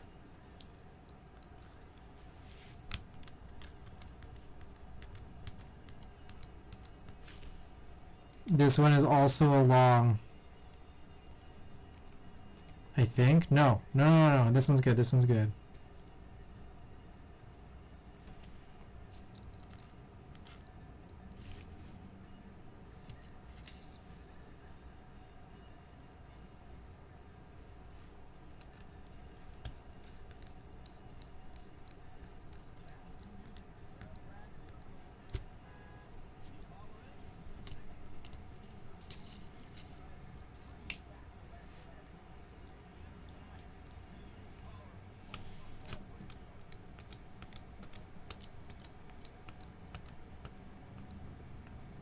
I get this feeling that this one right here needs one of those like paper washers, because it is right next to some like solder pads.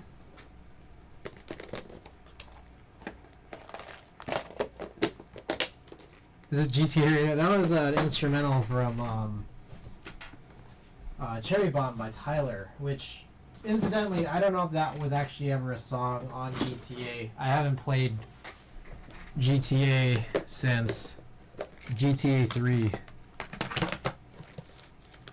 I think these might be too big.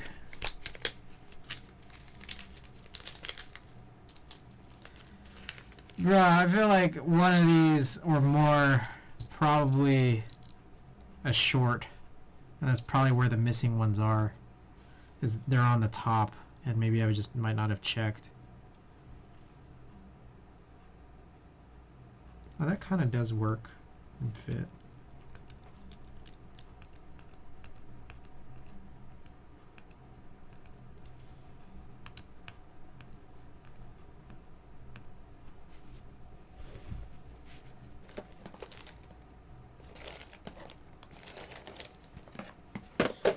Oh, I need these like random short screws.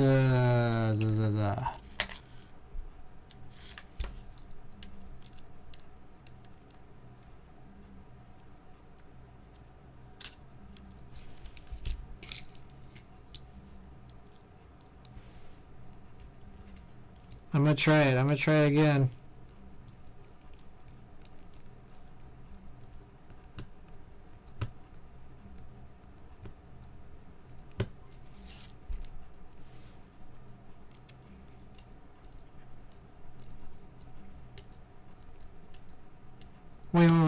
Wait, this kind of just works, though.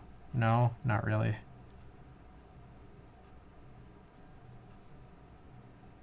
Yeah, this doesn't really work. It spins, but like it doesn't fully tighten. And that's the problem.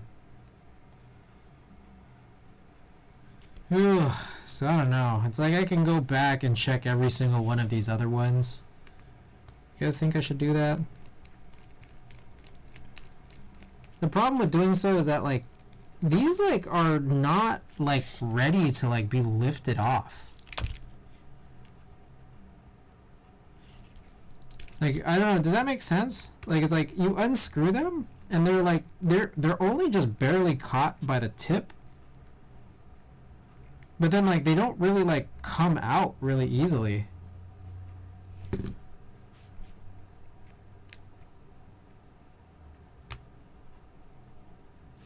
How do you handle that?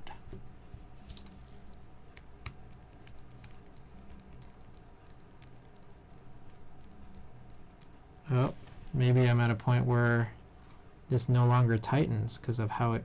Oh, no, it's good.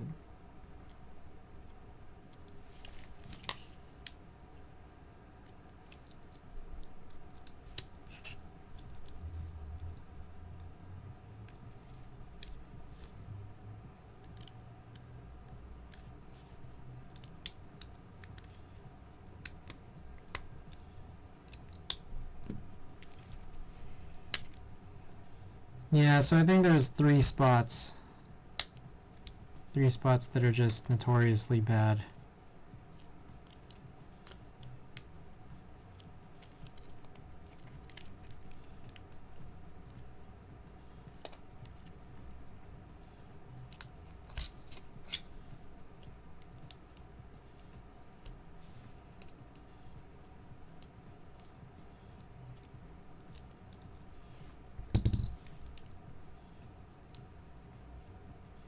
What y'all think? What's the plan here?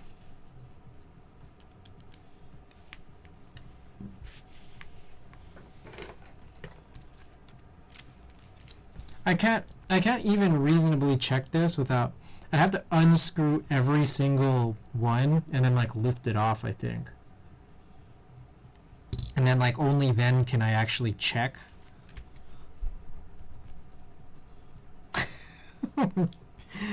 Oh my god, guys.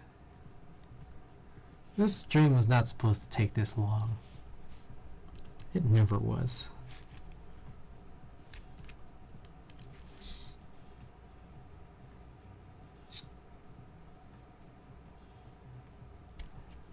Start again.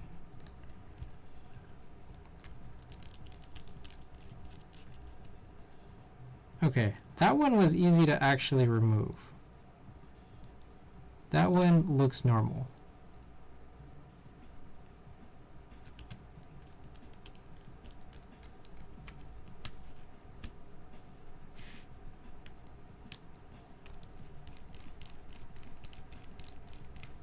Okay, so then this one is one where it just like refuses to budge.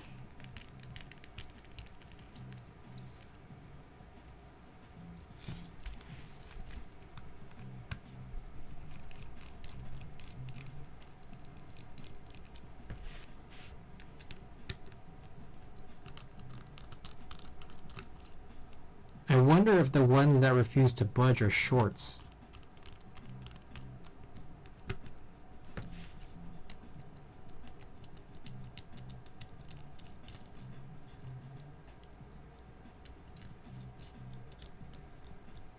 More screws? Yeah, 1.6. Like, that's the thing. It's like, yeah, I probably gotta buy these now.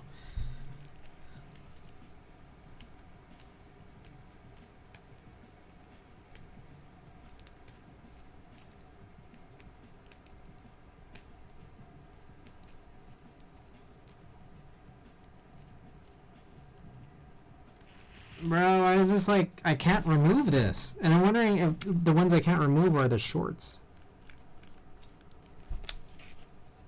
The length 3s.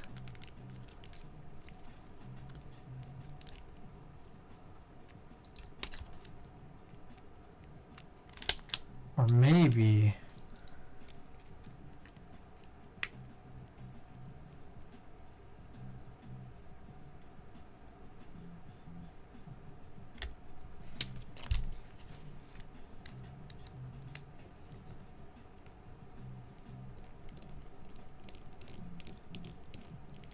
Okay, I think they...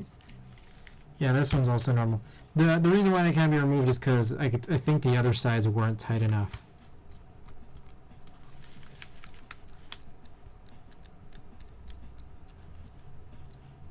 And if that's the case...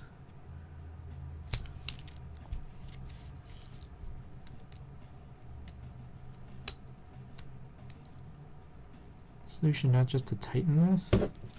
It's not.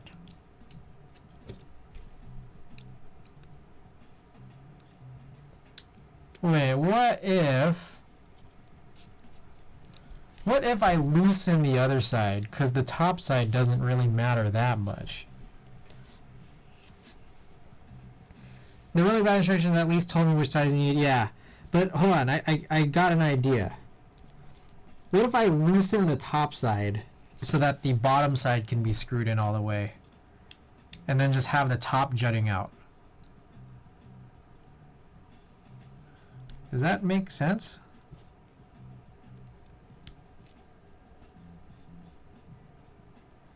No, it doesn't. That actually makes no sense. Because of how it's supposed to catch, that doesn't really work.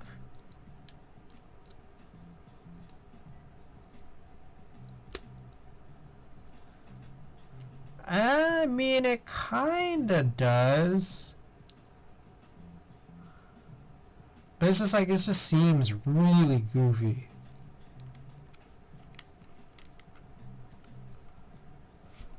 Right? Like, I mean, I can do this, but it's just like, this is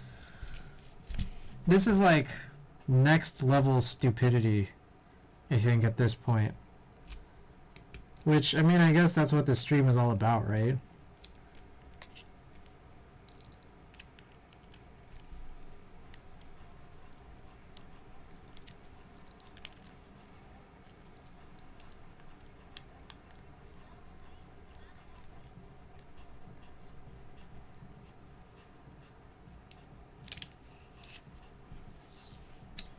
Yeah, the screw on each side are pulling the two pieces together against the standoff.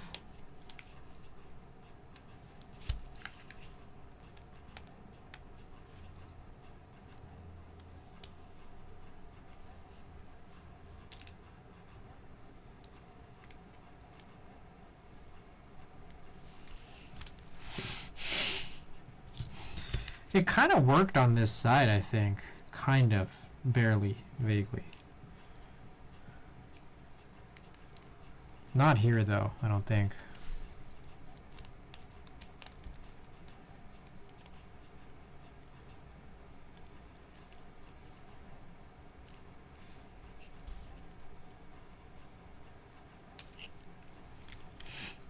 Should I just, like, pretend like it's okay?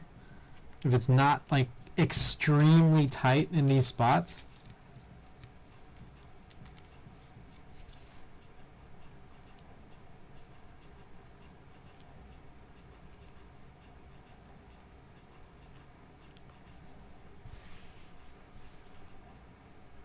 trying to think. There was enough. In fact, I felt like there was more than enough. And I just lost them.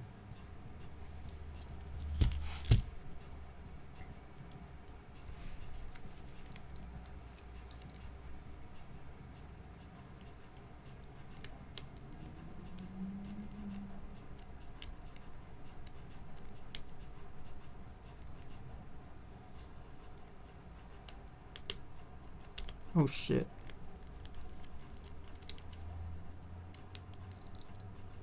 Oh, that was like the worst possible thing I could have done. Oh shit.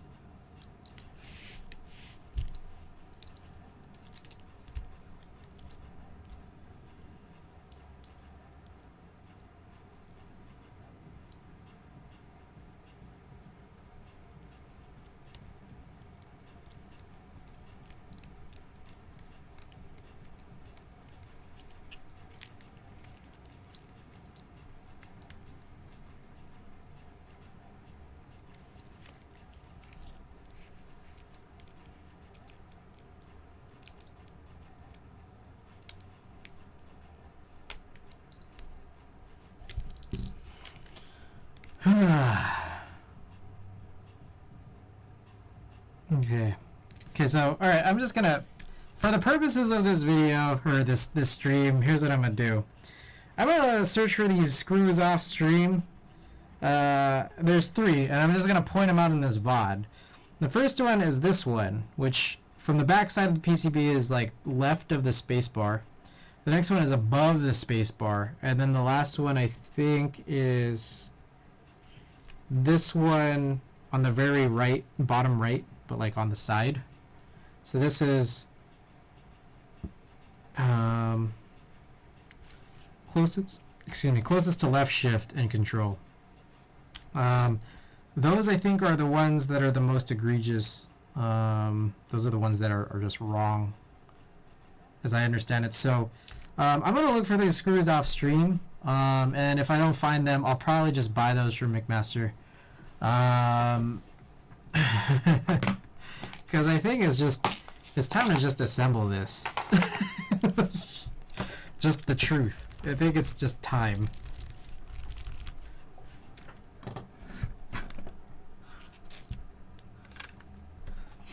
And this will go, we'll file this under the vantage point of, there's a bunch of chores that I need to do, and you know, say for example, I don't get the plates in time.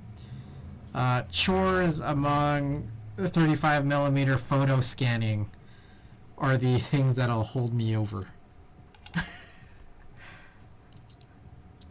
Shut up. So much scuff in this stream is bad. So bad. The other thing is, again, like, I didn't actually check all of them, but I think I checked like the top row, or at least almost the top row, and I ended up here, and this was the first bad one I saw. So any one before could possibly be a short from this side, and we'll just find out. Okay.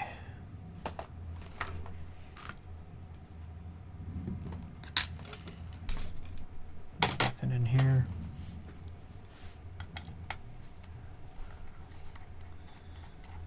Yeah, there's a number of chores that I need to. I didn't just file down the. I was thinking of that. I really was thinking that, but I'm just like, that doesn't seem like a good idea, does it? I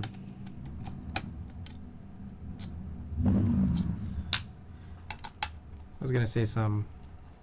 Yeah, there's a host of other chores that I have to take care of. Like, I'll just randomly tell you the ones off the top of my head. I have them all like written down in some notes somewhere. But ones on the top of my head of just like, I gotta do this at some point, or my Piggy 60. There's a lot of tightness in that plate, and I think like in the mix of that is not just tightness in the plate, but like tightness in the switch. So some of those linear switches, I think like 2 of those linear switches actually feel like tactile switches. So I think I just need to swap them out, and hopefully that'll resolve it. The LZ CLS SXH, that one, it has some issues in how it's programmed because it's not through VIA. So I need to, I wanna remap there where I failed to do so properly. There's a few others. I want to find it.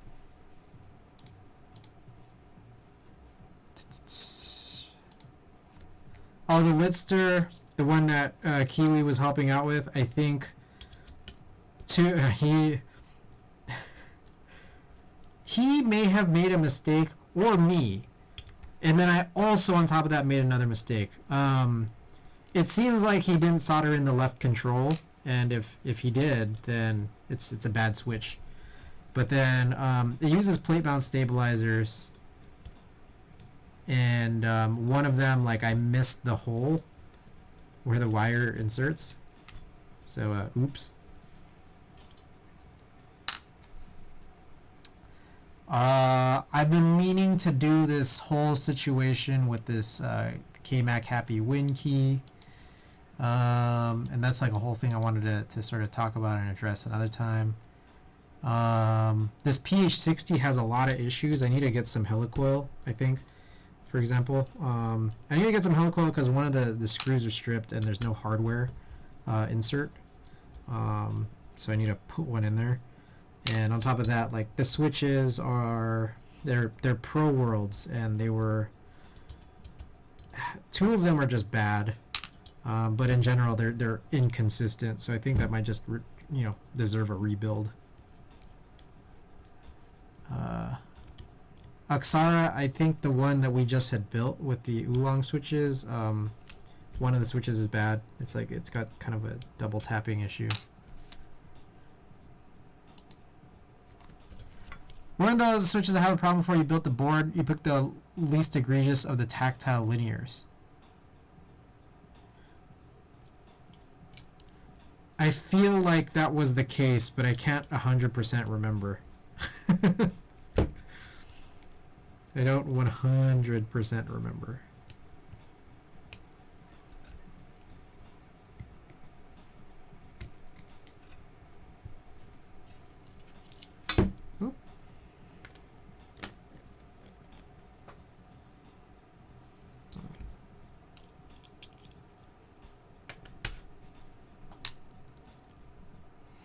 Okay, Topre time. To YouTube.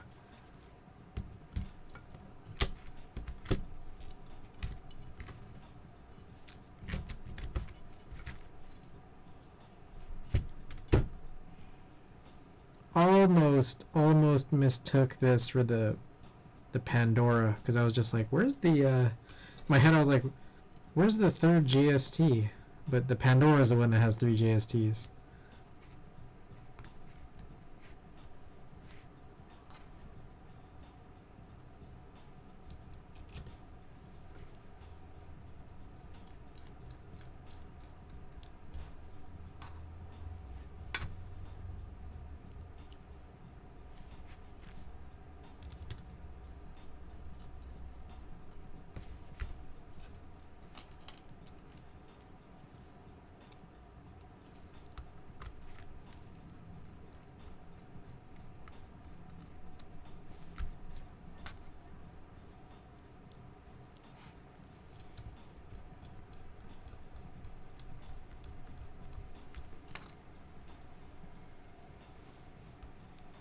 Alright, how about this? I feel like I can just do this for a long while now, which is not 100% a junk giveaway. For those of you who may hate my junk giveaways, but I got a bunch of stickers now. So for anyone who hasn't seen the stickers, well, I got stickers. So if you guys are interested in some stickers, maybe I'll give away some stickers.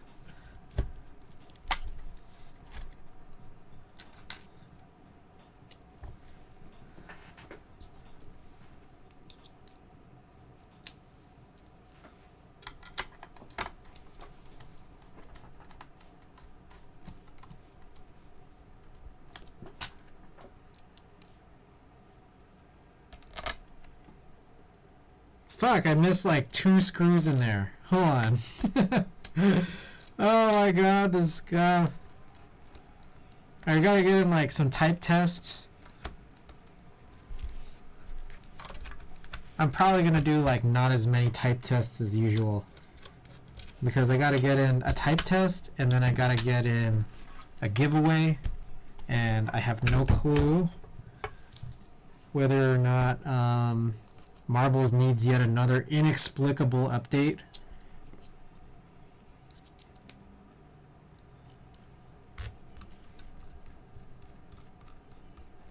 And I have no keyboard plugged in right now.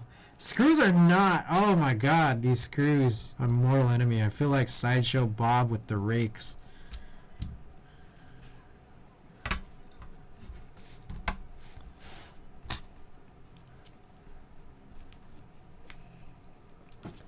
Oh my god, I only have 20 minutes. Okay. We're almost there.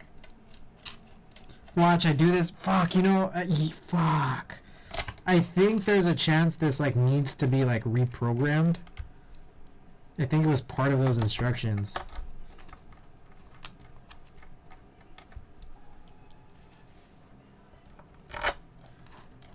Still at a wait, did you figure that out? No. I just went with long screws, so like it's not fully 100% tightened in some of those like cold spots. I just figure I just want to complete the build, so I'll just like leave it kind of like this and then call it a chore for another day. I'm gonna look for those screws off stream, and if I don't have any luck, I'll just buy them off McMaster. But we're trying to screw this all together, get a type test, run a giveaway, and I have like 18 minutes to do that. Almost there. Almost there. So close. So close, like we are so close to the 1,000 followers. Alright.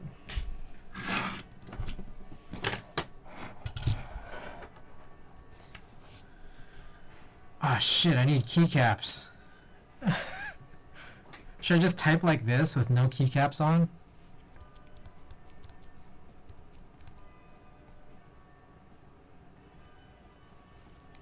Hold on, let's see what this is like. Oh, hey! Wait a second.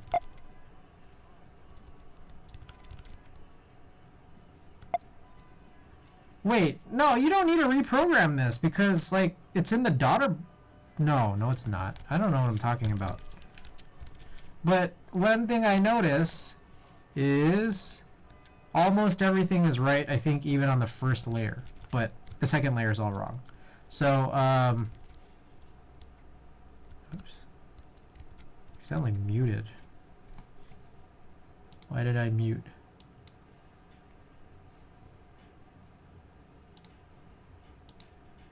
Okay. What if I just type like this? Yeah, I think I just need, I really just need spacebar. So maybe I'll just steal the spacebar and run a type test like this. This is so scuffed. I mean, look. It's already not a complete build. Yeah, I don't need the second layer. Absolutely right.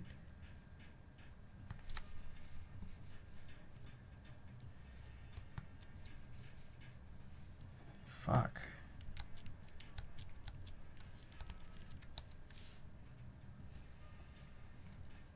Is this... I don't think this is VIA compatible. Okay, so this is actual caps lock. Okay, I think this is control.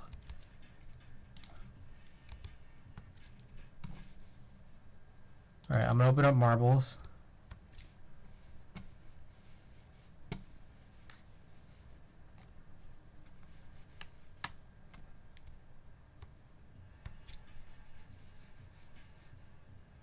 Fuck, I can't get out of this. I don't even know. What the fuck?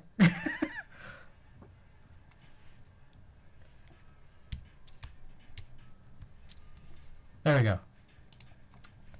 Okay. Marbles is opening. It doesn't need a an update, but we'll do a monkey type.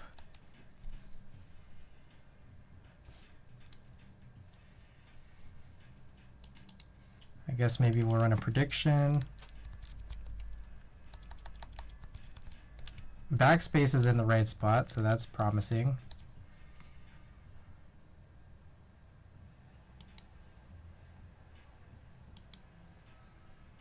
Alright, you guys think I could do 126?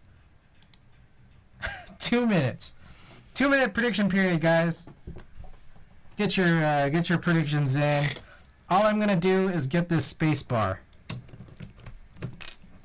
But we are otherwise gonna type keycapless. Stems only because I don't know. I'm not gonna I don't have enough time. That's why.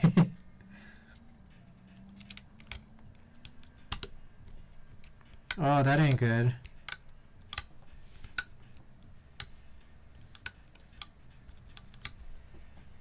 It's sticking. Why is that? Is the dome too light?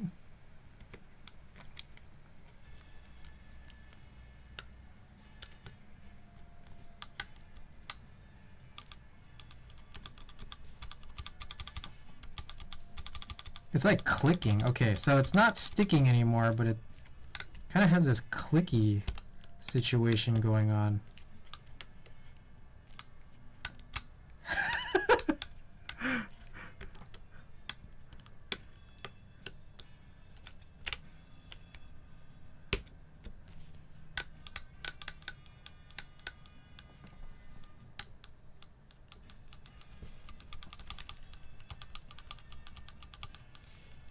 Elvin, welcome. Oh, you're just in time for kind of like the worst possible build that we could actually have. Matrix flew too close to the sun. Throw it away.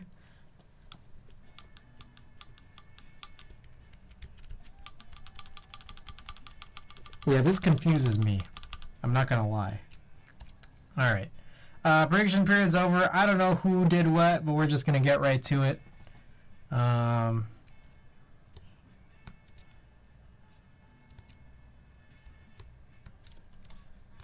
Okay, hold up. Alright. Okay, 60-second test. No keycaps. I need, though, however, a wrist rest. I blame the 2 long screws next to and above the spacebar. Yeah, probably. Okay, let's do it. Nope, nope.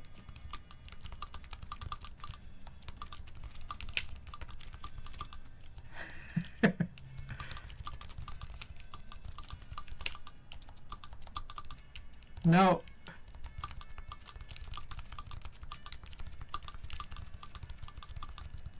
Oh, wait, hold up. I need to turn this music off. I'm going to point this down a little bit. Alright, here we go.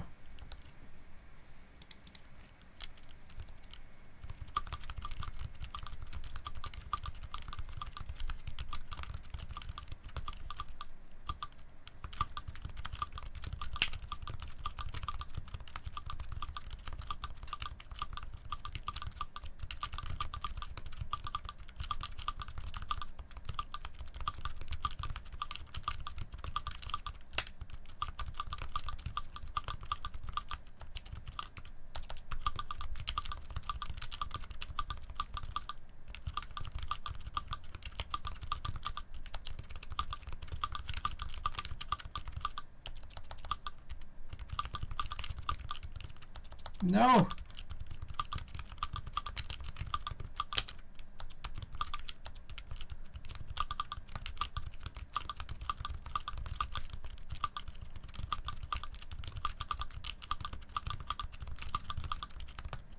God damn.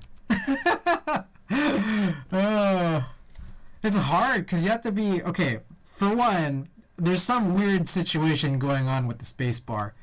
But for two... It is really hard to type without keycaps because you got to be pretty precise in terms of like hitting the center of that spot that you're supposed to hit. That spacebar sounds like a box pink. Yeah, I don't know what's going on. I guess I'll figure it out off stream or next time. So good job to all the doubters out there. Okay. Guys, I think it's time here. Race. Okay. Guys, you already know the deal. Guys, giveaway for some stickers. For those who haven't already seen these stickers, this is what they look like.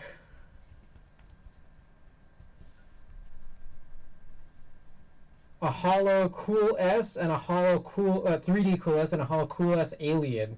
So winner of this one gets to claim both, the pair of these, and last place finisher gets an opportunity to choose the raid target. All right, 29. All right, we ain't got much time, so we're gonna do 29. The lucky few.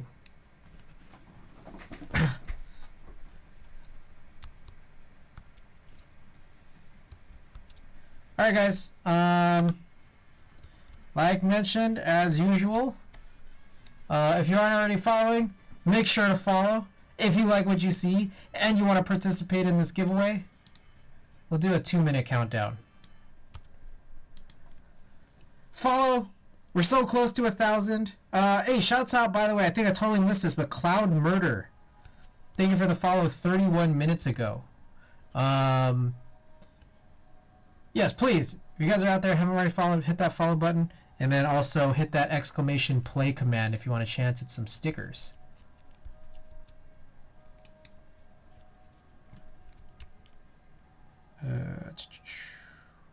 W. Here we go.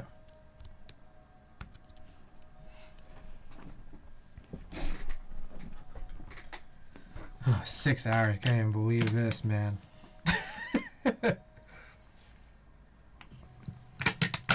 What a stream, am I right?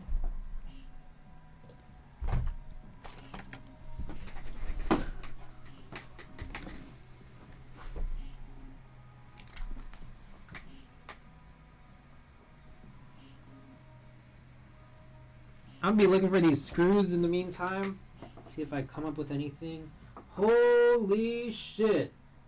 I found something that's not a screw, but was something. Wow. I found the split washer that I thought I lost from the Nakamichi the other day. Not that it matters because it's not like it works, but I found it. Guys, 30 seconds left to join. You guys have good shots to win these stickers, by the way, if no one else joins here. Yeah, but shouts out. Thank you guys for being here tonight, watching through, bearing through all of this. We will at some point have a chore stream or many chore streams to sort of figure out the problem here as well as for all others. All of the other boards we have problems with. But alright, let's take a look and see. Early lead goes to Hammer Brother. They'll find the 3 missing screws in a week. Maybe. Maybe. So many night owls. You guys got really, really good chances of winning. All Hex and Sinvec. That almost rhymes.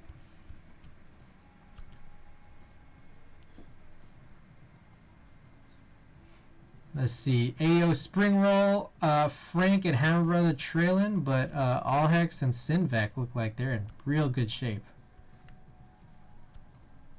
Oh, this is a long course though.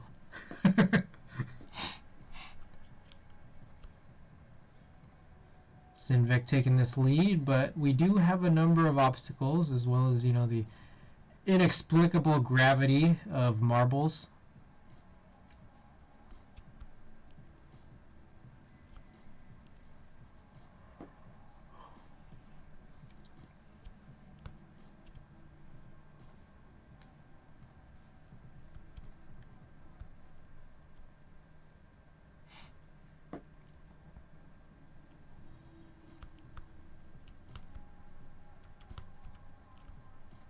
By the way, there's also a big future secret of what may happen with potential giveaways. It's actually not that big of a secret, but it's kind of funny. You guys will see soon.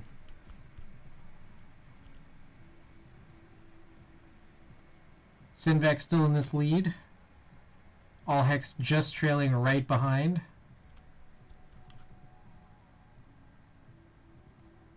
Whack-a-moles. This one's a funny one right here. It's like, what even is this?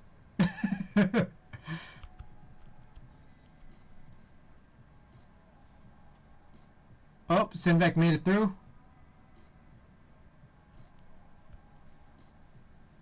Oh my goodness. Oh my goodness.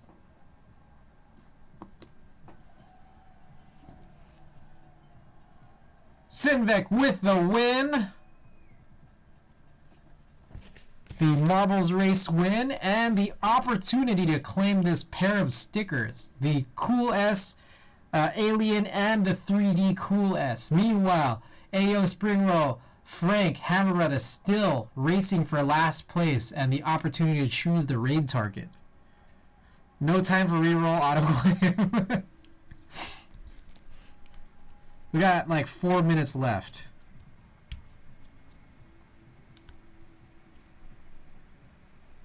Only 3 players left, and I missed it, Elvin. You had an opportunity to win these stickers. All right, Sinvec, claim I love stickers right on. Okay, shouts out. Last place, Hammer Brother. Let us know who you'd like to raid if you are still out there. I have to figure out how to use this. Here we go.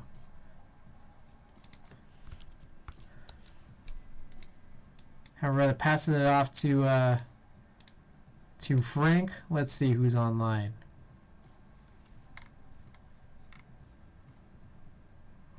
Oh yeah, I'm not sure. Kumi Keebs is on. We could raid Kumi Keebs. All right, cool. Sick.